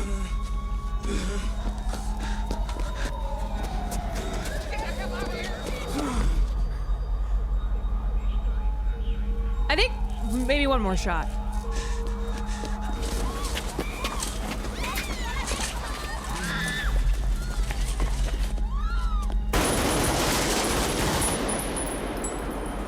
See, Pacino is just like, he's just laser focused on De Niro. He wants him.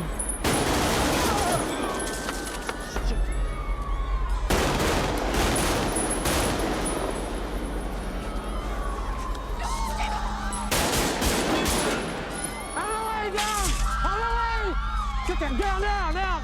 There, out of the way, out of the way.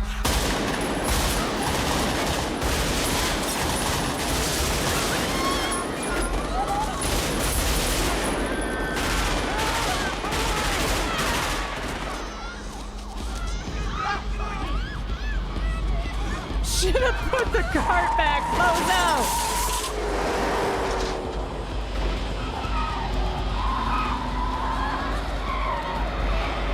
Ain't nobody gonna stop him in that lady's suburban wagon.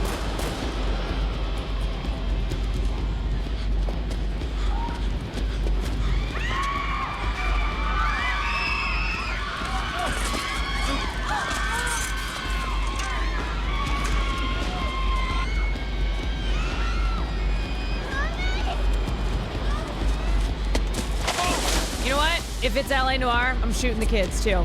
That's what happens.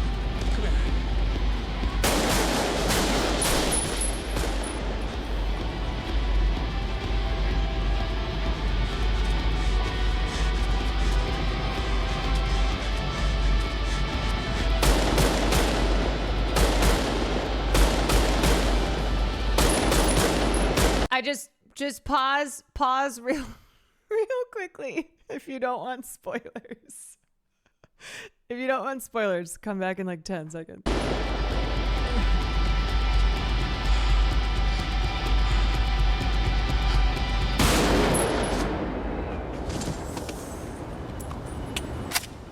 Yo.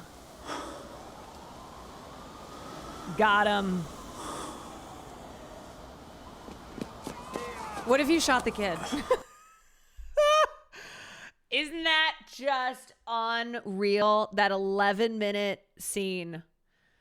The pacing, the soundtrack, the sound design, just the way that there's so much happening in that scene, but you never get lost. You never get lost because it's just filmed so well. It's shot so well. Edited so beautifully. Here's Michael Mann talking about how they made this legendary heist scene.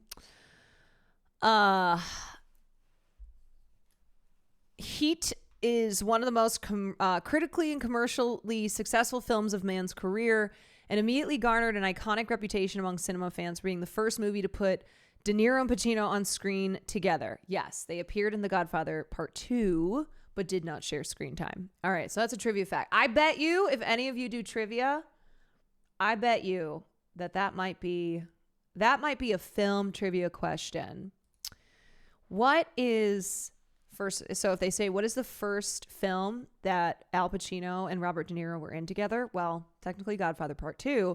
The first time that they were on screen together is Michael Mann's Heat. 20 years later, anticipation built towards the two legends coming face to face, and Mann's expansive heist drama delivered exactly what people were looking for. Heat is now one of the most beloved movies of the 90s, and its ever-growing legacy runs parallel to an increasing critical reclamation of Mann's other works. Heat is the central work of Mann's career, and the film's largest set piece, the bank robbery and shootout, is Mann operating at his absolute apex as an action filmmaker. So, how did they do the scene? So the impressive set piece was shot on location in the city streets of Los Angeles. During filming, Mann captured live audio of the guns firing blank rounds, making for a sound mix that is likely to blow your speakers out when the deafening shots ring out. This is one of those films where I always go, man, imagine seeing this in theaters. I have seen Heat a couple times, but if this ever came to a theater, I would definitely go watch it just for this scene. The gunfire echoing through the canyon of buildings builds an uncanny, unforgettable cacophony of sound that is a highlight of the sequence. Mann, being about as dedicated to his craft as Macaulay and Hannah are to theirs, approached the shootout with a remarkable attention to detail. The actors were so well prepped that, per Esquire, Kilmer's rifle technique has been shown to special forces as the proper way to reload. That's fucking crazy! Oh my God. The characters involved in the shootout use expert marksmanship techniques, find cover, carefully watch their lines of sight, and reload in a manner that grounds the action. Holy shit. The sequence is edited with choppy cuts and handheld shots that are in sharp contrast to Heat's earlier style and tone. At this point, all bets are off when the bullets go flying. Mann sets the camera right in the midst of the action, making it an incredibly immersive and visceral experience. And yet the blocking and staging establish... So it's not a one-shot, but it has the feeling of a one-shot because of the way that it's blocked and staged and the way that the camera, the camera tracks. Has such a strong understanding of spatial awareness, even when the characters are separated by city blocks, that you never lose track of what is going on. So, little background. In 1997, there was a shootout in North Hollywood, and it occurred following a bank robbery in LA, and officers on the ground compared the encounter to Mann's film. Only the perpetrators were killed in the North Hollywood shootout, but many others were injured in the hectic scene that turned the action movie spectacle of Heat into a real-life nightmare. While this 1997 shooting turned the Heat heist into a news headline, it was already loosely based off another fatal encounter between a detective and a crew of thieves. Heat was partially inspired by a professional thief who shares the same name as De Niro's character, Neil McCauley. Macaulay and Chicago detective Chuck Adamson, who Mann befriended and later worked with on the television series Miami Vice and Crime Story, saw their fates collide just as the film depicts the relationship between Hannah and Macaulay.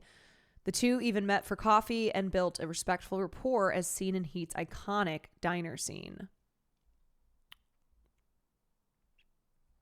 Okay, and then I don't want to read much more in case it gives further spoilers.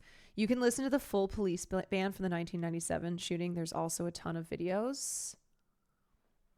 Wait, maybe I'll hold on. 1997. We can compare it. North Hollywood police.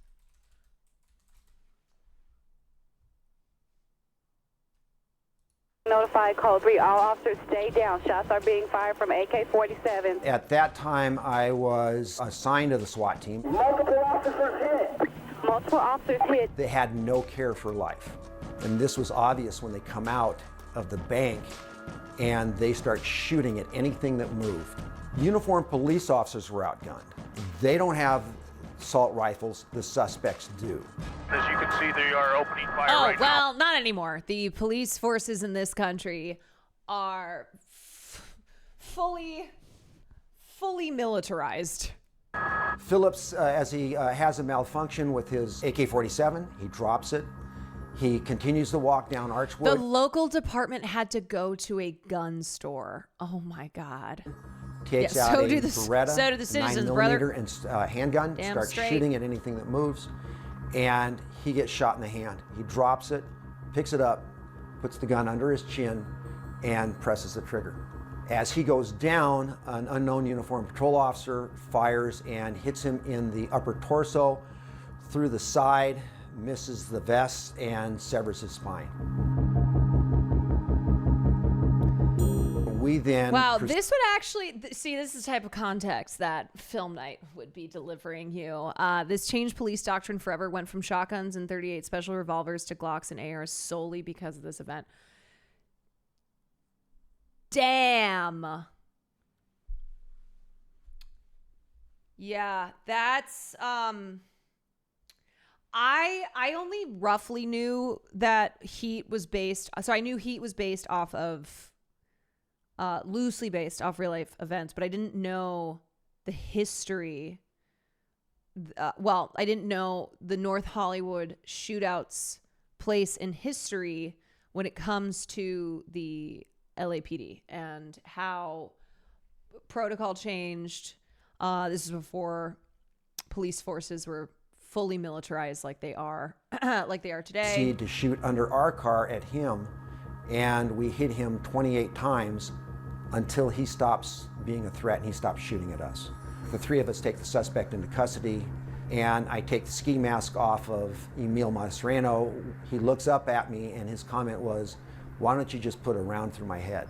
I have a few words with him, and we then cuff him and turn him over to talking the Heat? detective. Yeah, we just watched the bank robbery scene.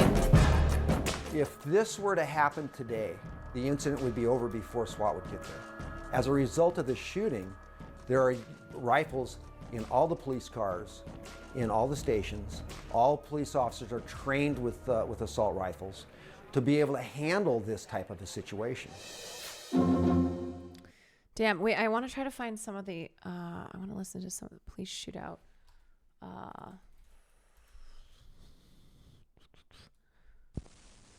Officers to come and...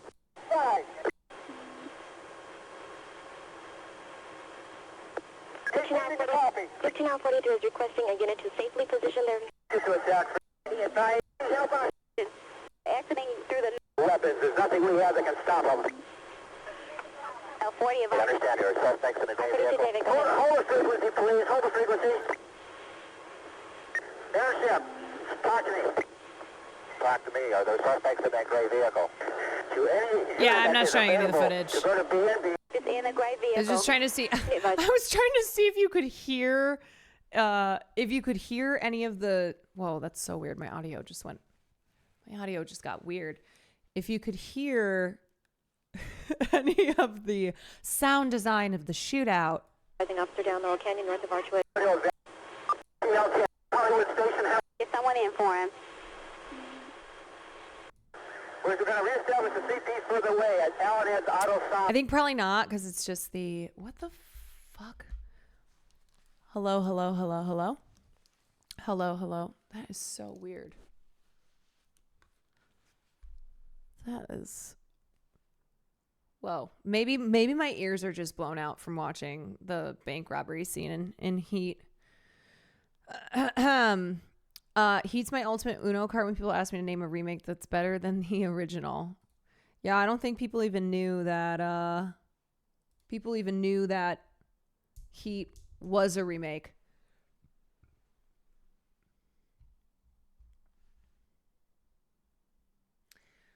Us born and raised LA kids were in awe to see the LAPD get bodied like they did, and bodied indeed. Rest in peace to our former campus mate, the great Val Kilmer, who at 17 was the youngest drama student ever admitted to... Oh, I'm just learning. I am learning today. Val Kilmer was the youngest drama student ever admitted to the Juilliard School's drama division. Wow. God damn.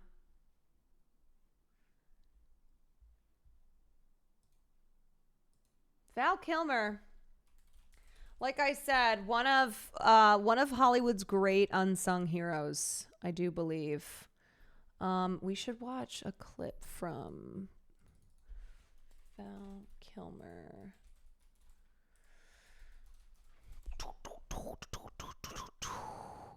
Yeah. Oh wait, I think that's the trailer.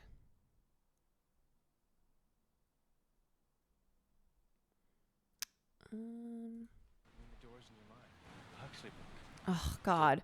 The only bad thing about YouTube is when like the audio just sucks.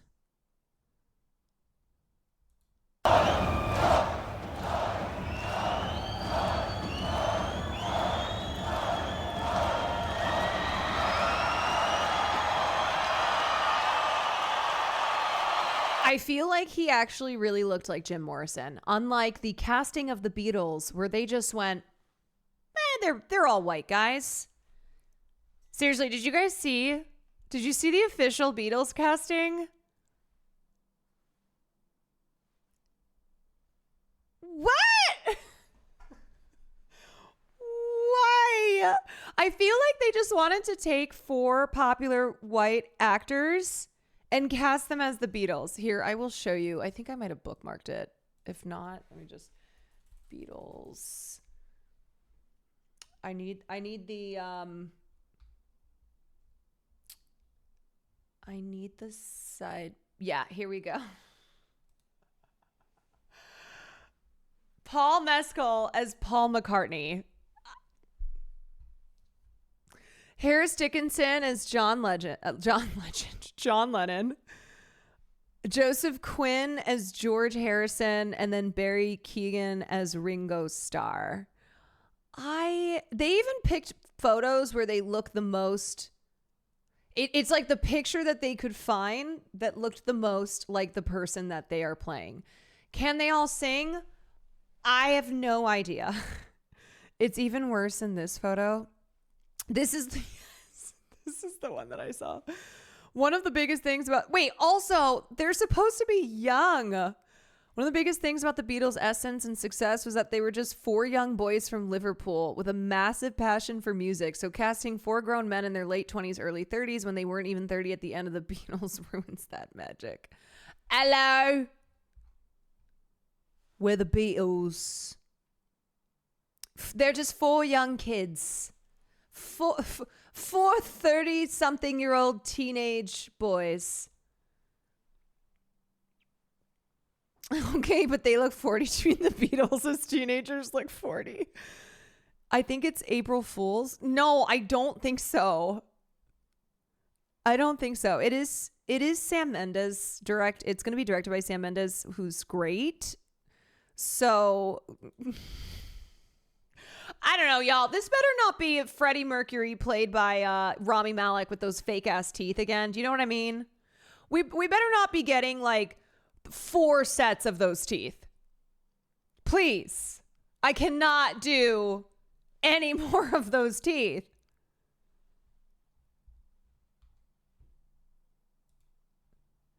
It's 4 separate movies? Wait, what? Okay, I did not think I knew that part. 4 fucking movies? Released on the same day? Baby, you can't even get people to sit down for a 3.5 film of The Brutalist. 3.5 hours of The Brutalist, and people are like, no, it's too much. Including Oscars voters. They're like, yeah, no, it was 2 hours too long. It's 2 hours too long. I know that The Brutalist didn't write Ticket to Ride. I'm just saying it's a little ambitious. So do you have to buy 4 separate tickets, or like, how does this go? How does this work? Okay, but did you see Amy Lee Wood as Patty Boyd and Anna Sawai as Yoko Ono also rumored? I did see that. Yeah. Which I think would be good casting. I don't think Sony, this is confusing. Okay, wait, I saw this post. Killed me. An Asian Beatle, leave it to Hollywood. Surprised at least one is not black. Ain't no way. Pop T on Twitter thinks that Barry Keoghan is Asian. He just has eyes that kind of can look Asian. Okay, he's got hooded eyes. This is what we mean by reactionary brain. Reactionary brain is brain disease. It ruins your brain. You start seeing DEI everywhere. Also the haircut. Yeah, also the Asian bowl cut. The bowl cut that every Asian kid unfortunately had to experience.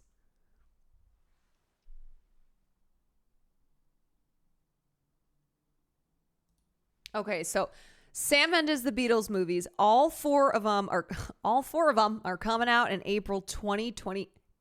So 3 years. 3 years from now. So they're going to be 50. So all four will be released in theaters in what is the first bingeable moment in cinema. Mendes wouldn't confirm which order the movies would roll out. He also mentioned it would take him more than a year to shoot all four. I'm getting Avatar flashbacks. Tom Rothman jokingly cried. Said Mendes, the Beatles redefined the culture and stayed with you for a lifetime, calling them perhaps the most significant band of all time. I've been trying to do a film for years, but I finally gave up because he felt that the story was too big for one film and a TV series didn't seem quite right.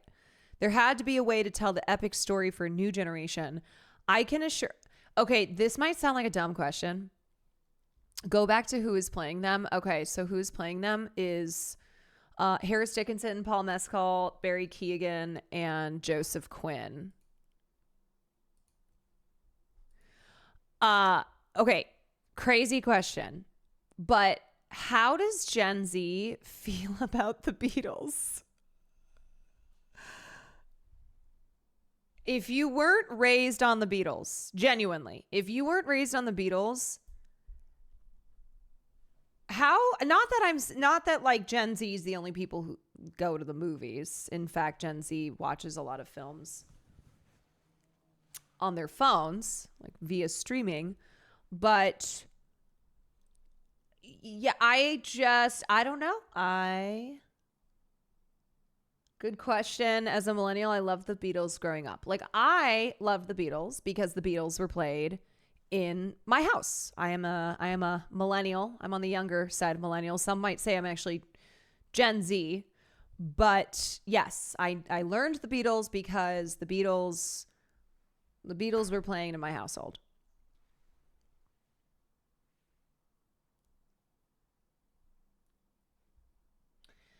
They legends, but I mean, they got some songs I like, but I'm a Gen Z who was raised by boomers.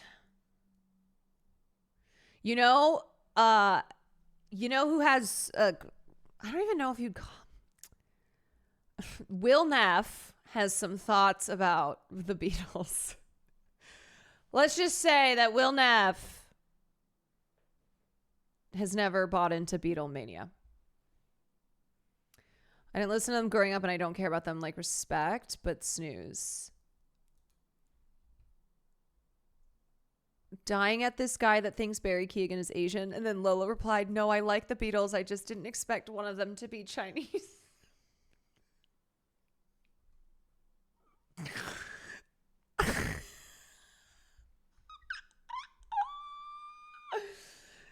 Just because you like the music doesn't mean you want to see a film, much less than 4 films. Yeah, it's pretty ambitious, honestly.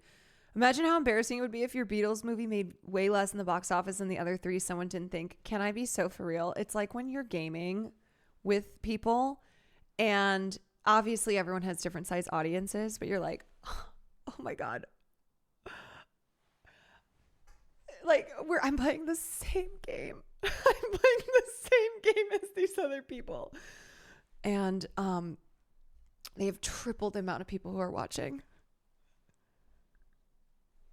Yeah, I mean, Ringo Starr, he's the Beatle besides Paul who's alive. And Ringo Starr has always been kind of treated as like the Michelle of Destiny's Child, where everyone's like, they'll talk about the Beatles and it's like, they forget about Ringo Starr. The Paul and John, yeah, Paul and John will top. And then, I mean, a lot of people love George too. I mean, really, it's just everyone but Ringo Starr.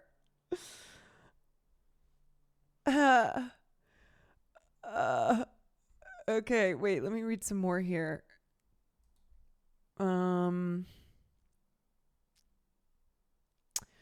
So the vision is interconnected stories, one from each band member's point of view. Bro, you know that people are they're gonna take a break on Ringo Starr's POV, okay? They better, the best, honestly, here's what I feel. If I'm strategizing here, I go, you have to put Ringo Starr in the middle. Don't put his first and don't put his last, because people will show up late or they will leave early. Your best bet, it depends on who's the actor. The actor is, well, the actor is Barry Keoghan as Ringo Starr. I don't know why it's sour funny. It's sour funny.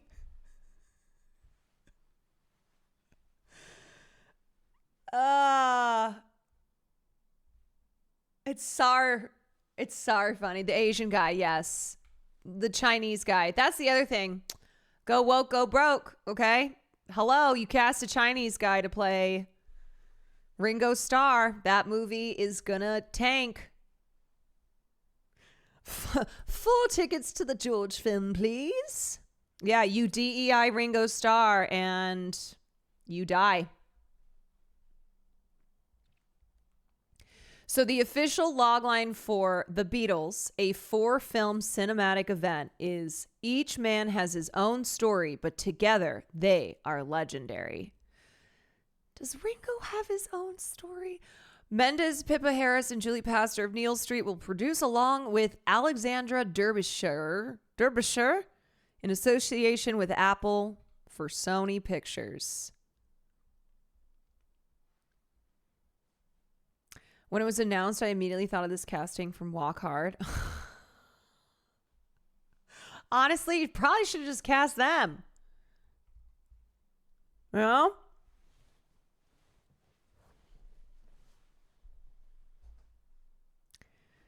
Ringo was most famous one when they recruited him. Y'all are ignorant. Partly Dave is here to set the record straight on Ringo Starr. Our resident Ringo Starr historian.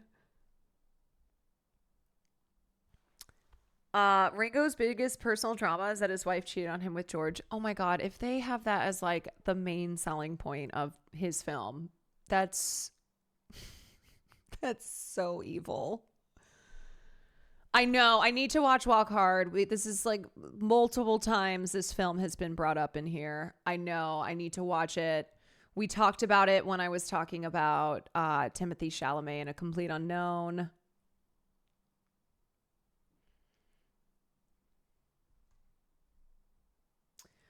Yes, we watched clips. I don't know did we watch the Beatles one? Only through meditation can we begin to understand. Caroline, did Val Kilmer really die or is it an April Fool's joke? No, it's not an April Fool's joke. Also, Karla SOFIA GASCON, not an April Fool's joke. I'm waiting to hear back from her team. But yes, Val Kilmer passed. Oh, I still want to watch that scene from The Doors, but that's why we've been kind of on a little movie track here. We're nothing but grains of sand. That was freaking transcendental, Paul McCartney. Don't you agree, John Lennon? Yes, Dewey Cox. With meditation, there's no limit to what we can imagine. What do you think, George Harrison, of the Beatles? I don't know, I'm just trying to get some more songs on the album. And as Ringo Starr, I'm not so interested in meditation. I just like to have fun.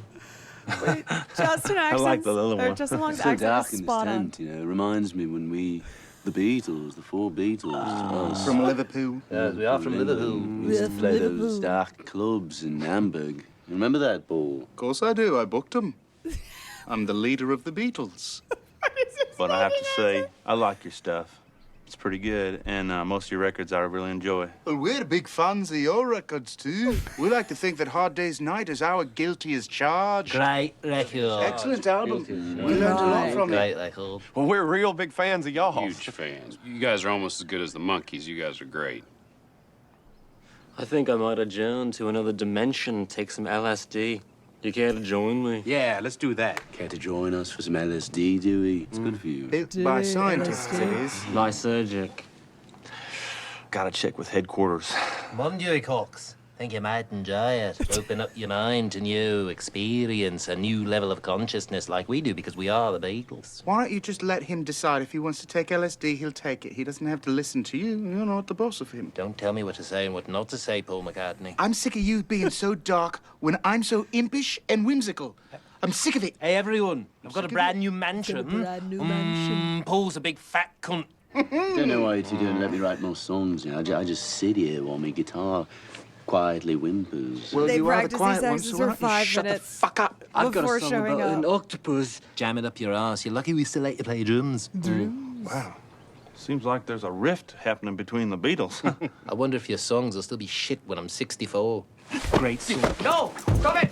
You stop it! Scissors! Beatles, please stop fighting here in India. No, let him go. Let him work it out. Right in the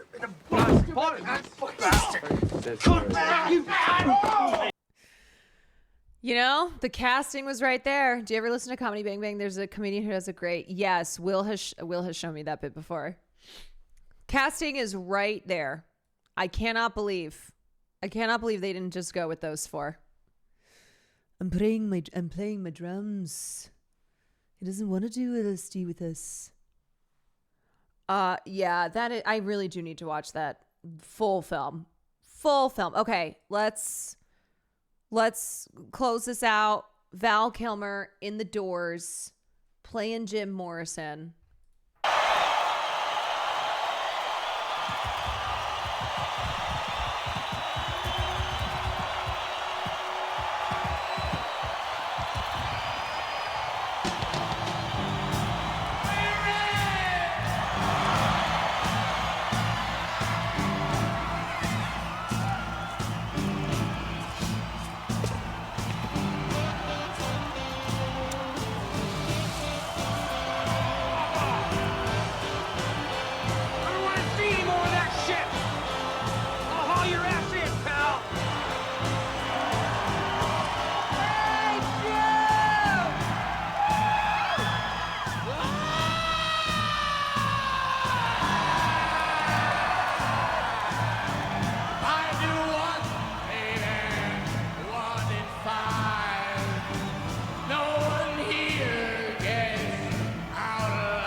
Where's his fake teeth?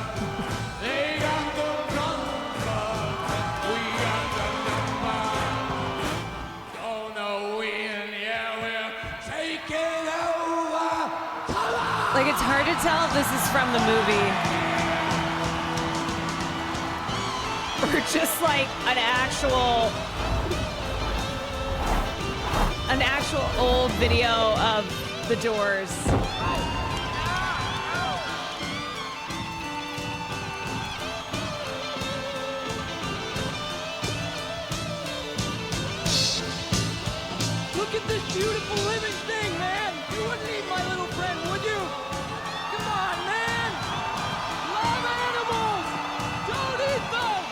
fucker, but you still, yeah.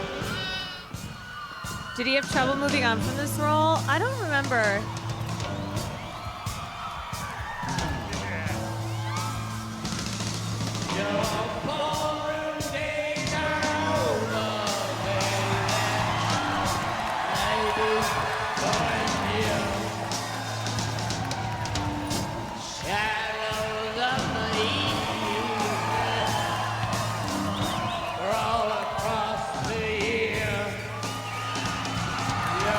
Across the floor with the flower in your hair, trying to tell me no one understands.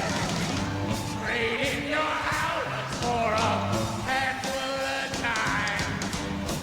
Gonna make it, baby, in our prime. Get together one more time. Get together. One more time. Get together. One more time. Get together.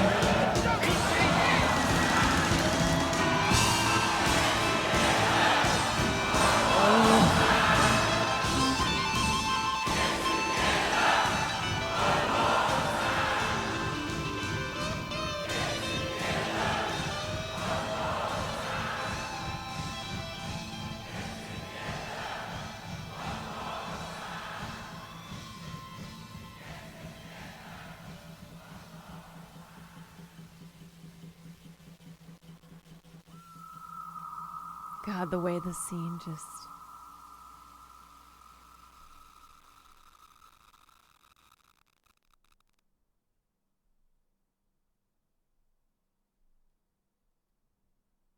You're all a bunch of fucking slaves!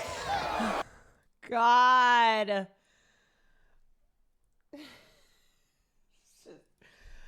Woo. Woo. Woo. You're all a bunch of fucking slaves. Oliver Stone. See, that's a fucking biopic, okay? Like how the sound just cuts out there and you just have that like gritty like, and then it goes totally quiet. And then he comes in with that line. Just like live music. We're just here because we like live music. We used to make movies. I know. Okay. All right. Oh, things are always interesting here on the Caroline Kwan stream. Yeah, baby. Yeah. Hell yeah. Hell. Yes. You want a Prince of Egypt? Here. If this, a lot of people have probably seen this film. Prince of Egypt. God speaks to Moses. The burning bush. That bush was burning. That bush was burning. Okay, let me hear his actual voice.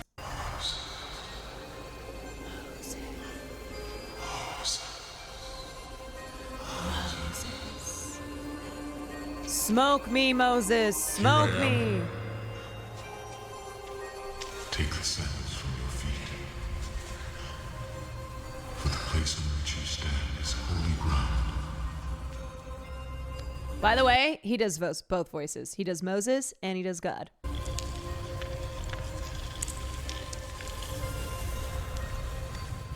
Deliver us! I am that I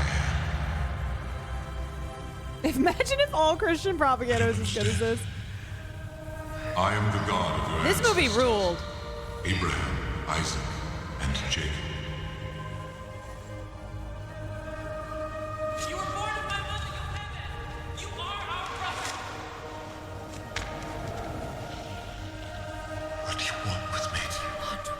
Samso, thank you for the 21 months. I have seen the oppression of my people in Egypt and have heard their cry.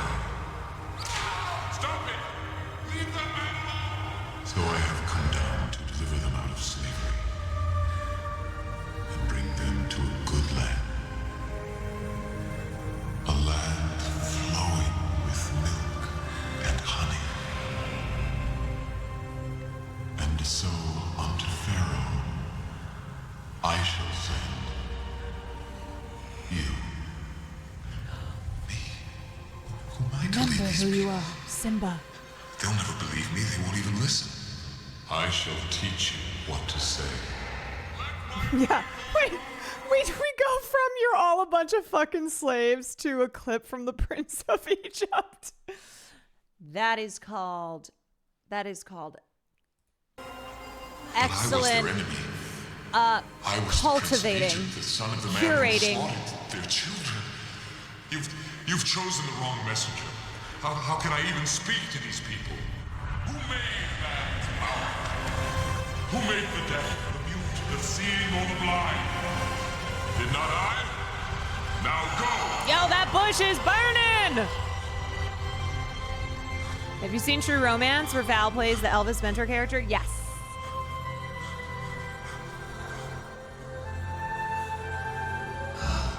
Moses, I shall be with you when you go to the king of Egypt. But Pharaoh will not listen. So I will stretch out my hand and smite Egypt with all my wonders.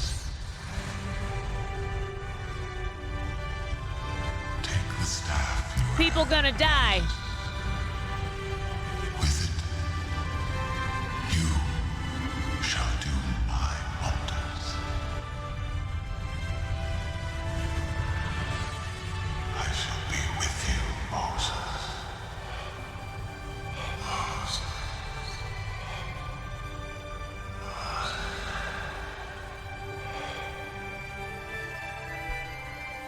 The soundtrack of this film goes so hard. Peak religious cinema. Like, I'll still watch this movie.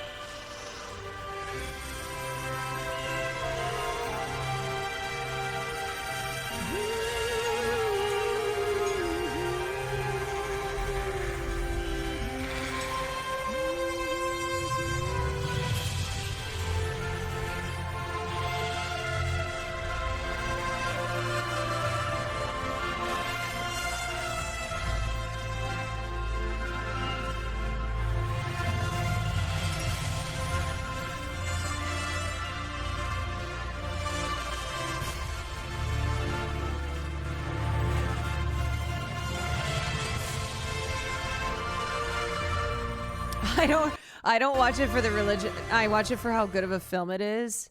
I mean, like, it kind of slaps. Deliver us. Deliver us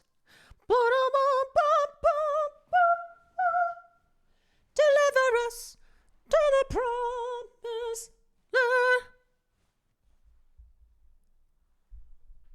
So the story goes that animators working on this film, they would be punished and sent to work on Shrek if they messed up. Wait, is that a joke? No, that's a joke.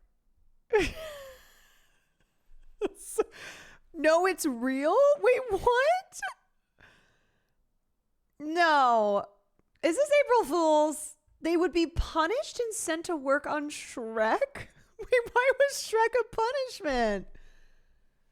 Okay, wait. Would animators on Prince of Egypt be sent to work on Shrek? What? It was a okay. Today I learned that DreamWorks used to punish their animators who failed at their work on Prince of Egypt by sending them to work on Shrek. Apparently, the punishment even had a nickname, to be Shrek'd. There was a nickname? You just got Shrek'd? Stop it. Oh my God, stop.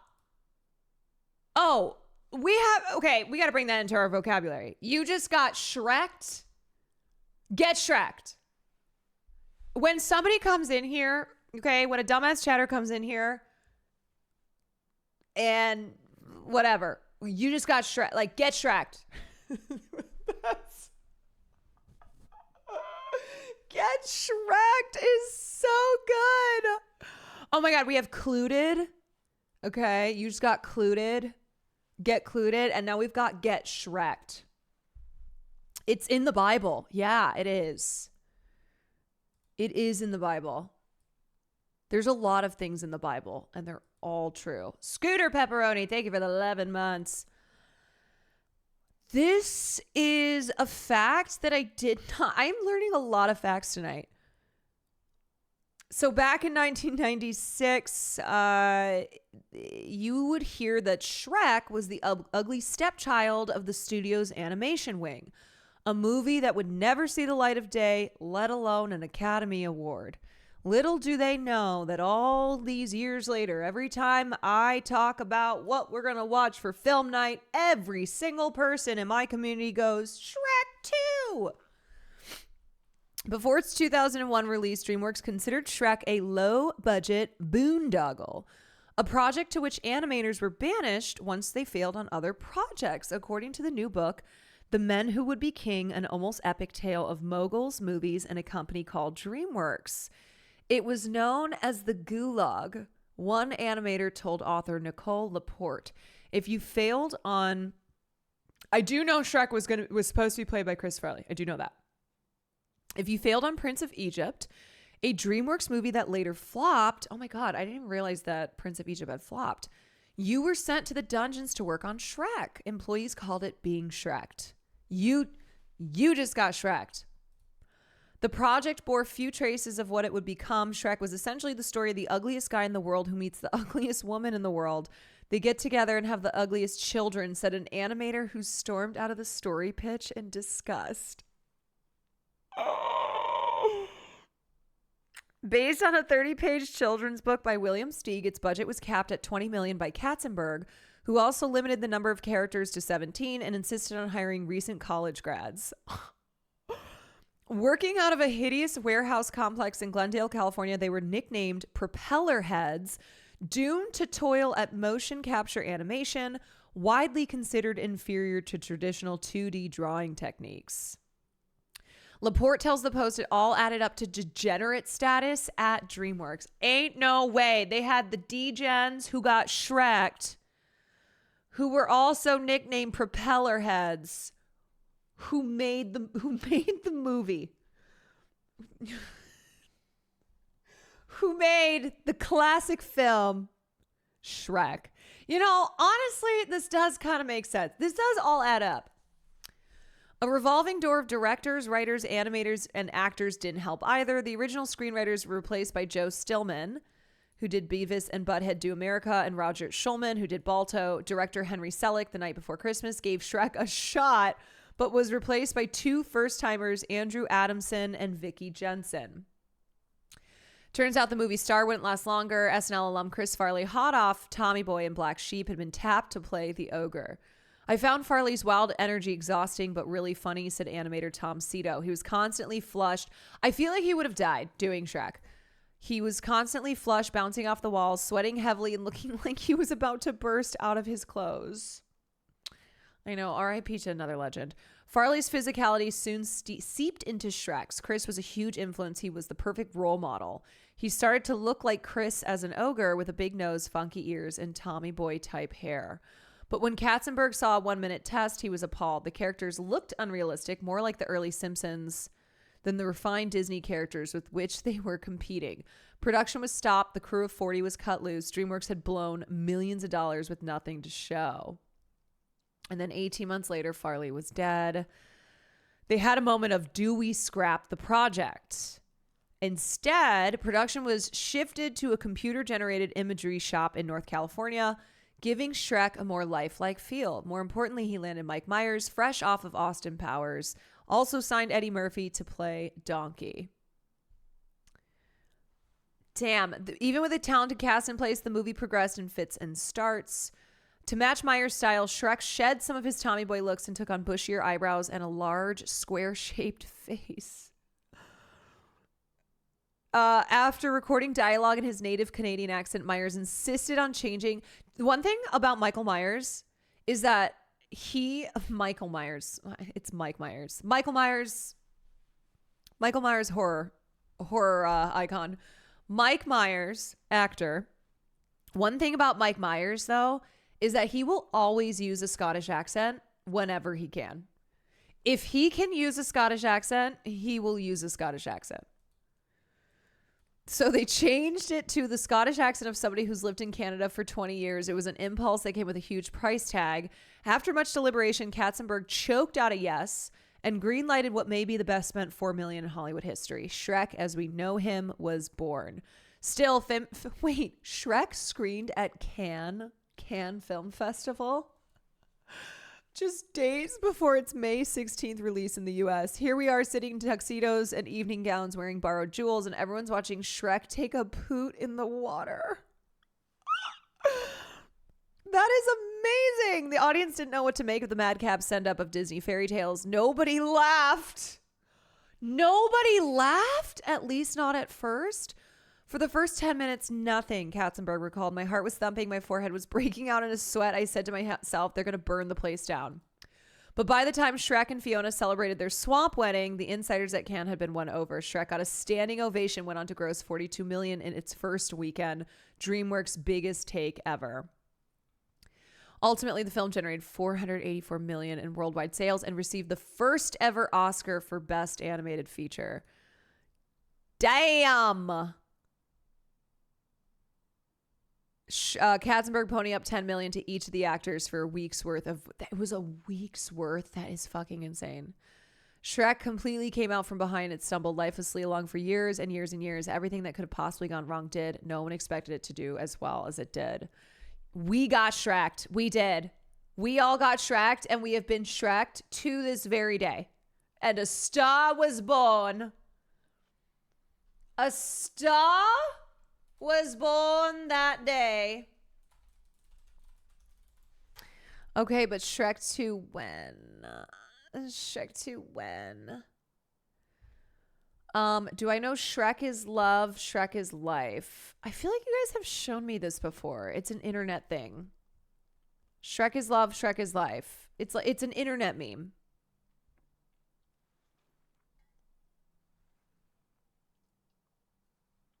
Right? No, I think no. Do not. Wait. What?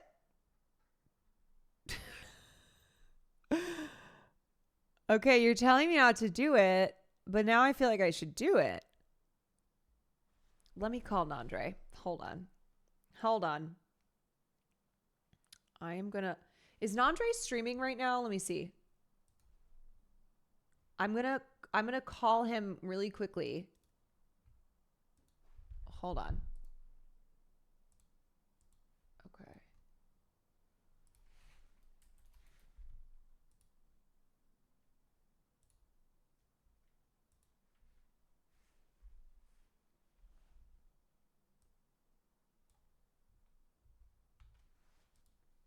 Help you? Hi, I have a question. Yes. Did you ever show me Shrek is love, Shrek is life? Because people in chat are mentioning it and they're telling me me not to look it up though. Why? Why? Why did it come up? Oh, it's a long story, but Val Kilmer just died, and so we were going through Val Kilmer's filmography, and then guys, I don't fucking know how we were talking about Prince of Egypt.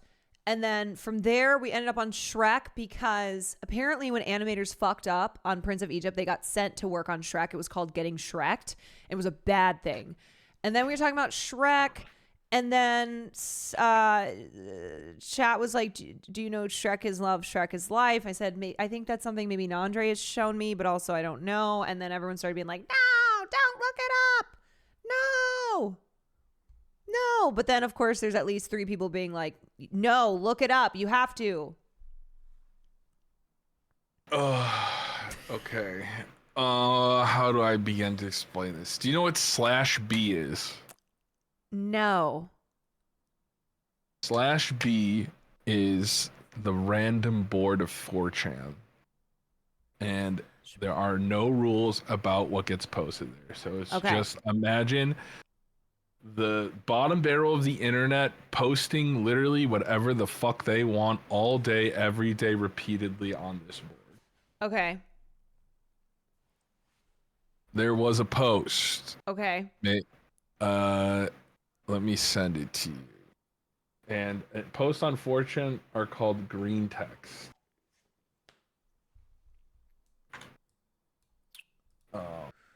Hold on, my girlfriend just sent me a picture of her as a pickle with a baklava wearing Crocs. Oh, nice. Yeah. Tough. So tough. Fortnite is crazy. Okay, I think you have explained green text to me before. Maybe I don't really remember. You need to know what green text is. This is basically where the birthplace of the inseldom came from. Is green text. Right. And you showed me another example that was not Shrek. Should I read this, what you just sent me? Yes, like a dramatic reading. Okay. I was only 9 years old. I loved Shrek so much I had all the merchandise and movies. I pray to Shrek every night before bed, thanking him for the life that I've been given. Wait, don't read it. Don't read it. Take it off the screen. Take it off the screen. Why? Because I just screened it. You can still read it, but censor it. Wait, why? You'll see. Wait, what do you mean censor it? You'll know when. Okay. But you're doing great. Good reading. Keep going? Yeah, same energy. I pray to Shrek every night before bed, thanking him for the life I've been given. Shrek is love, I say. Shrek is life. My dad hears me and he...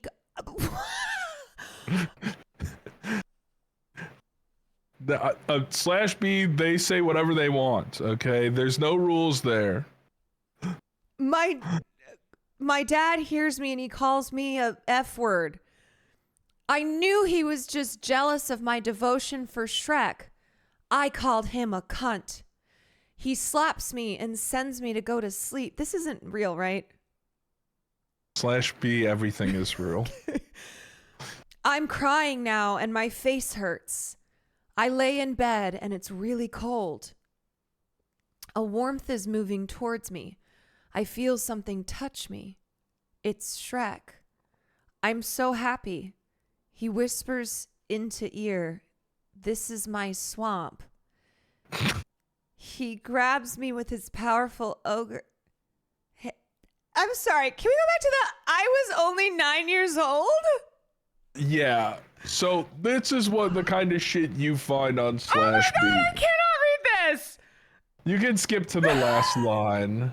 The last 3 lines. Okay, now I understand. Now I get it. Now I get it. I understand. Okay. So at the end, Shrek is love. Shrek is love. Shrek is love. Shrek is life. And it's all ogre now. People say both those things on the internet. It's all ogre now. Shrek is love. Shrek is life. What the fuck? What the fuck? So the meme of it is that people post like dramatic readings of it, or like EDM remixes, but what got it really popular and something that we should cover a different night is that it was a post on a subreddit called 50/50, and 50/50 worked like this. Like it'd be a Reddit post and it would say 50/50 chance. When you click this link, it's either going to be a cute Pomeranian eating an orange slice or a /B post about Shrek being love and Shrek being live. Oh, something God. like that. Wait, so it was a 50-50 chance, like real 50-50?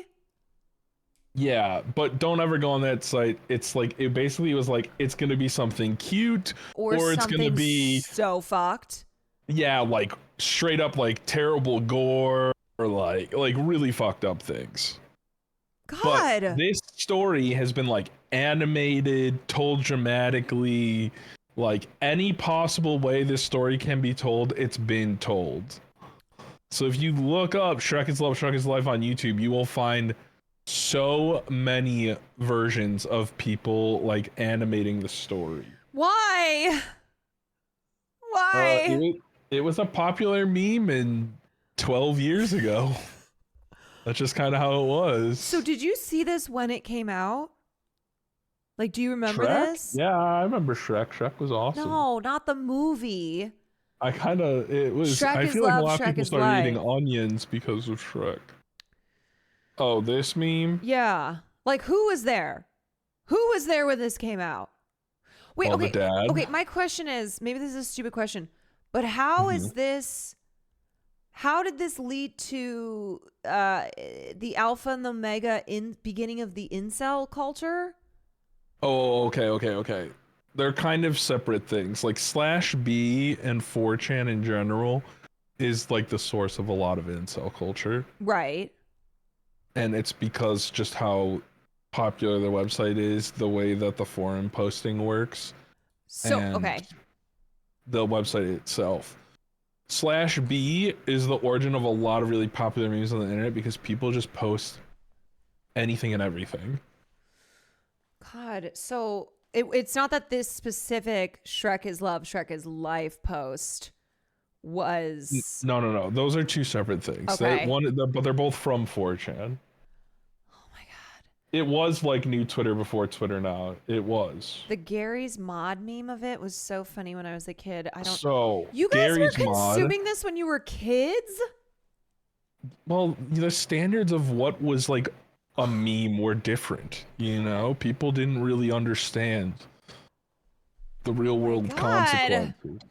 But Gary's Mod is a very important thing because Gary's Mod and Source are a video game engine that Valve made that a lot of animated videos from this era used to make all kinds of content. Okay. Like Source meme videos, as in like Source the engine, were incredibly popular back in the day. Okay. Do you know the game Team Fortress 2? Have you ever heard of that game? No.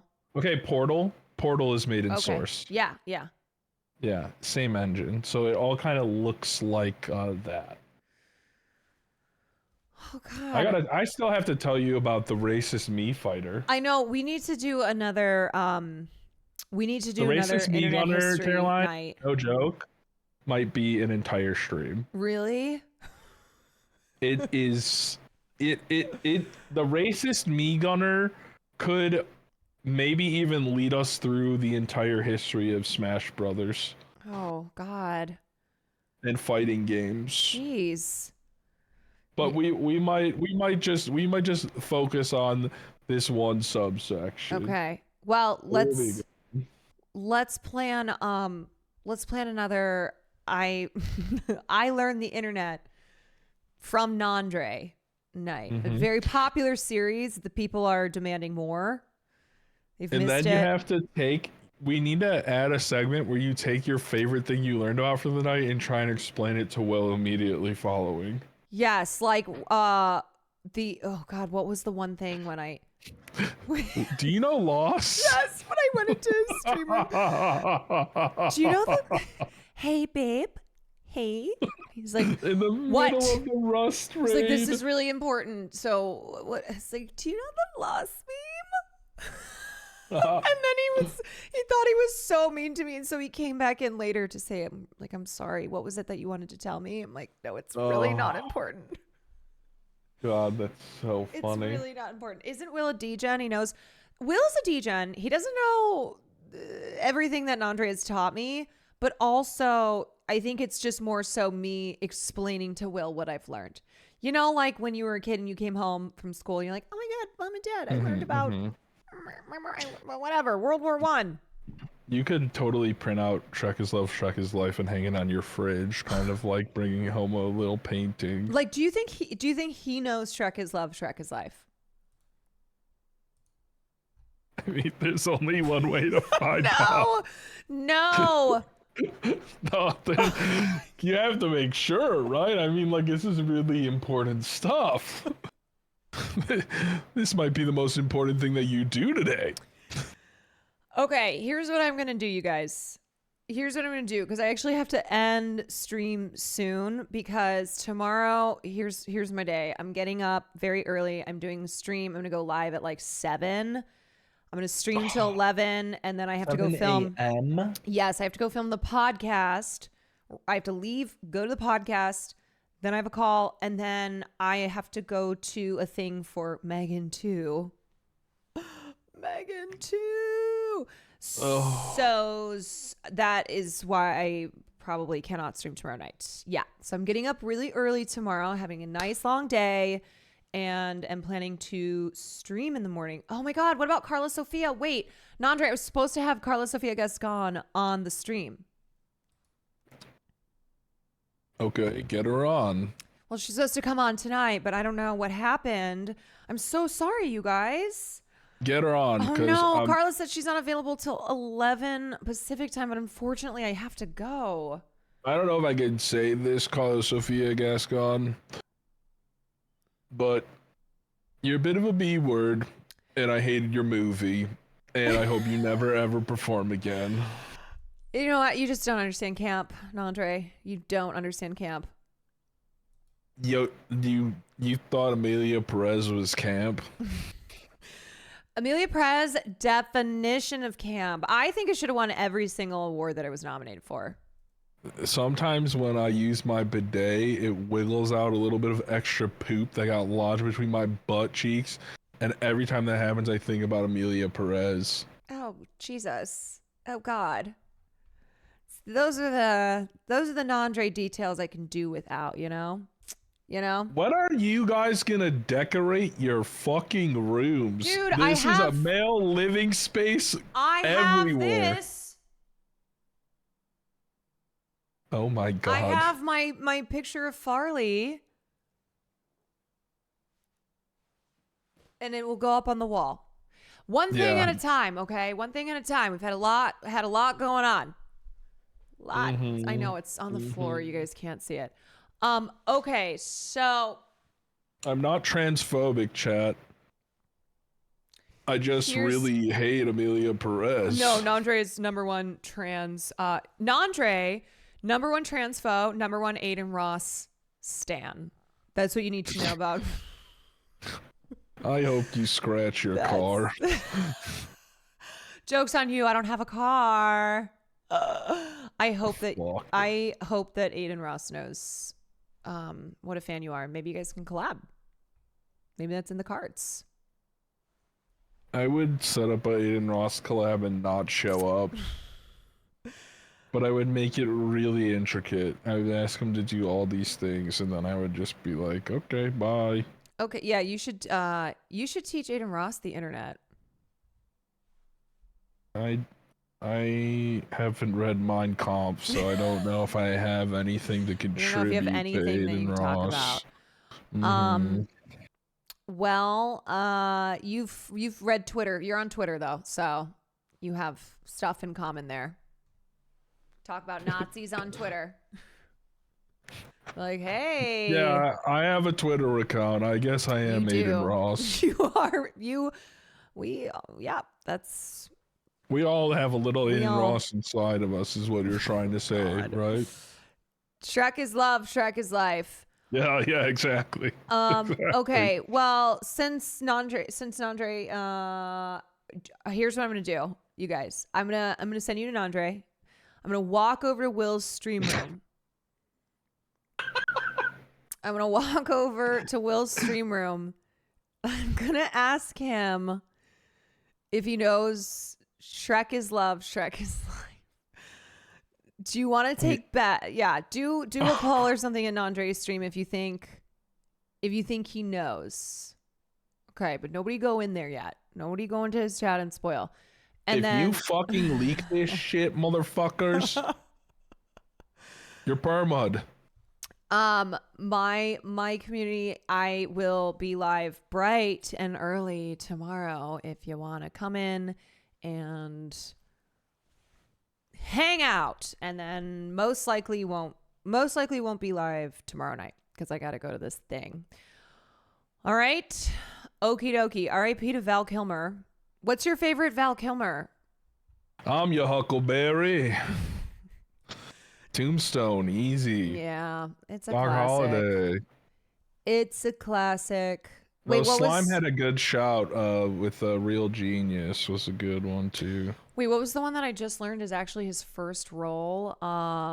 Top Secret. Have you seen Top Secret? Yeah, Top Secret's fun. I have not. That's seen, a really fun I movie. never had even heard of it. It's like in the vein of Airplane. Yeah, it's by the airplane people, by the airplane directors. Yeah. I've been rewatching Tombstone on TikTok in like 5-minute segments. God, My friend why? Igor was doing it, and he sent me like Tombstone Part 2 of 27, and I've been watching it. That is a travesty. I miss Quubby. Watching movie. Do you know who also has done that? Sam. Sam has watched a movie on TikTok, and I just. A lot of them. Oh God! Oh, it kills Sam me. told me she watched Schindler's List on TikTok. She did not. She did. No, she did not. She did. She did. She Should I did. ask her and this? she complained, and then she complained about it to me. She's like, "Why is it in black and white? It's so boring." This is slander. This is slander. Okay, she didn't say the black and white thing, but she definitely watched Yeah. Schindler's List on Okay, TikTok. Sure. All right, guys. That's it for me. I'll see you tomorrow. Sending you an Andre. Stay tuned. I will head over to Will's stream room to ask him a very important question. And we'll see what his answer is. Stay tuned. Someone type Schindler's List with sand cutting videos. That is messed up. All right. Good night, guys. Good night.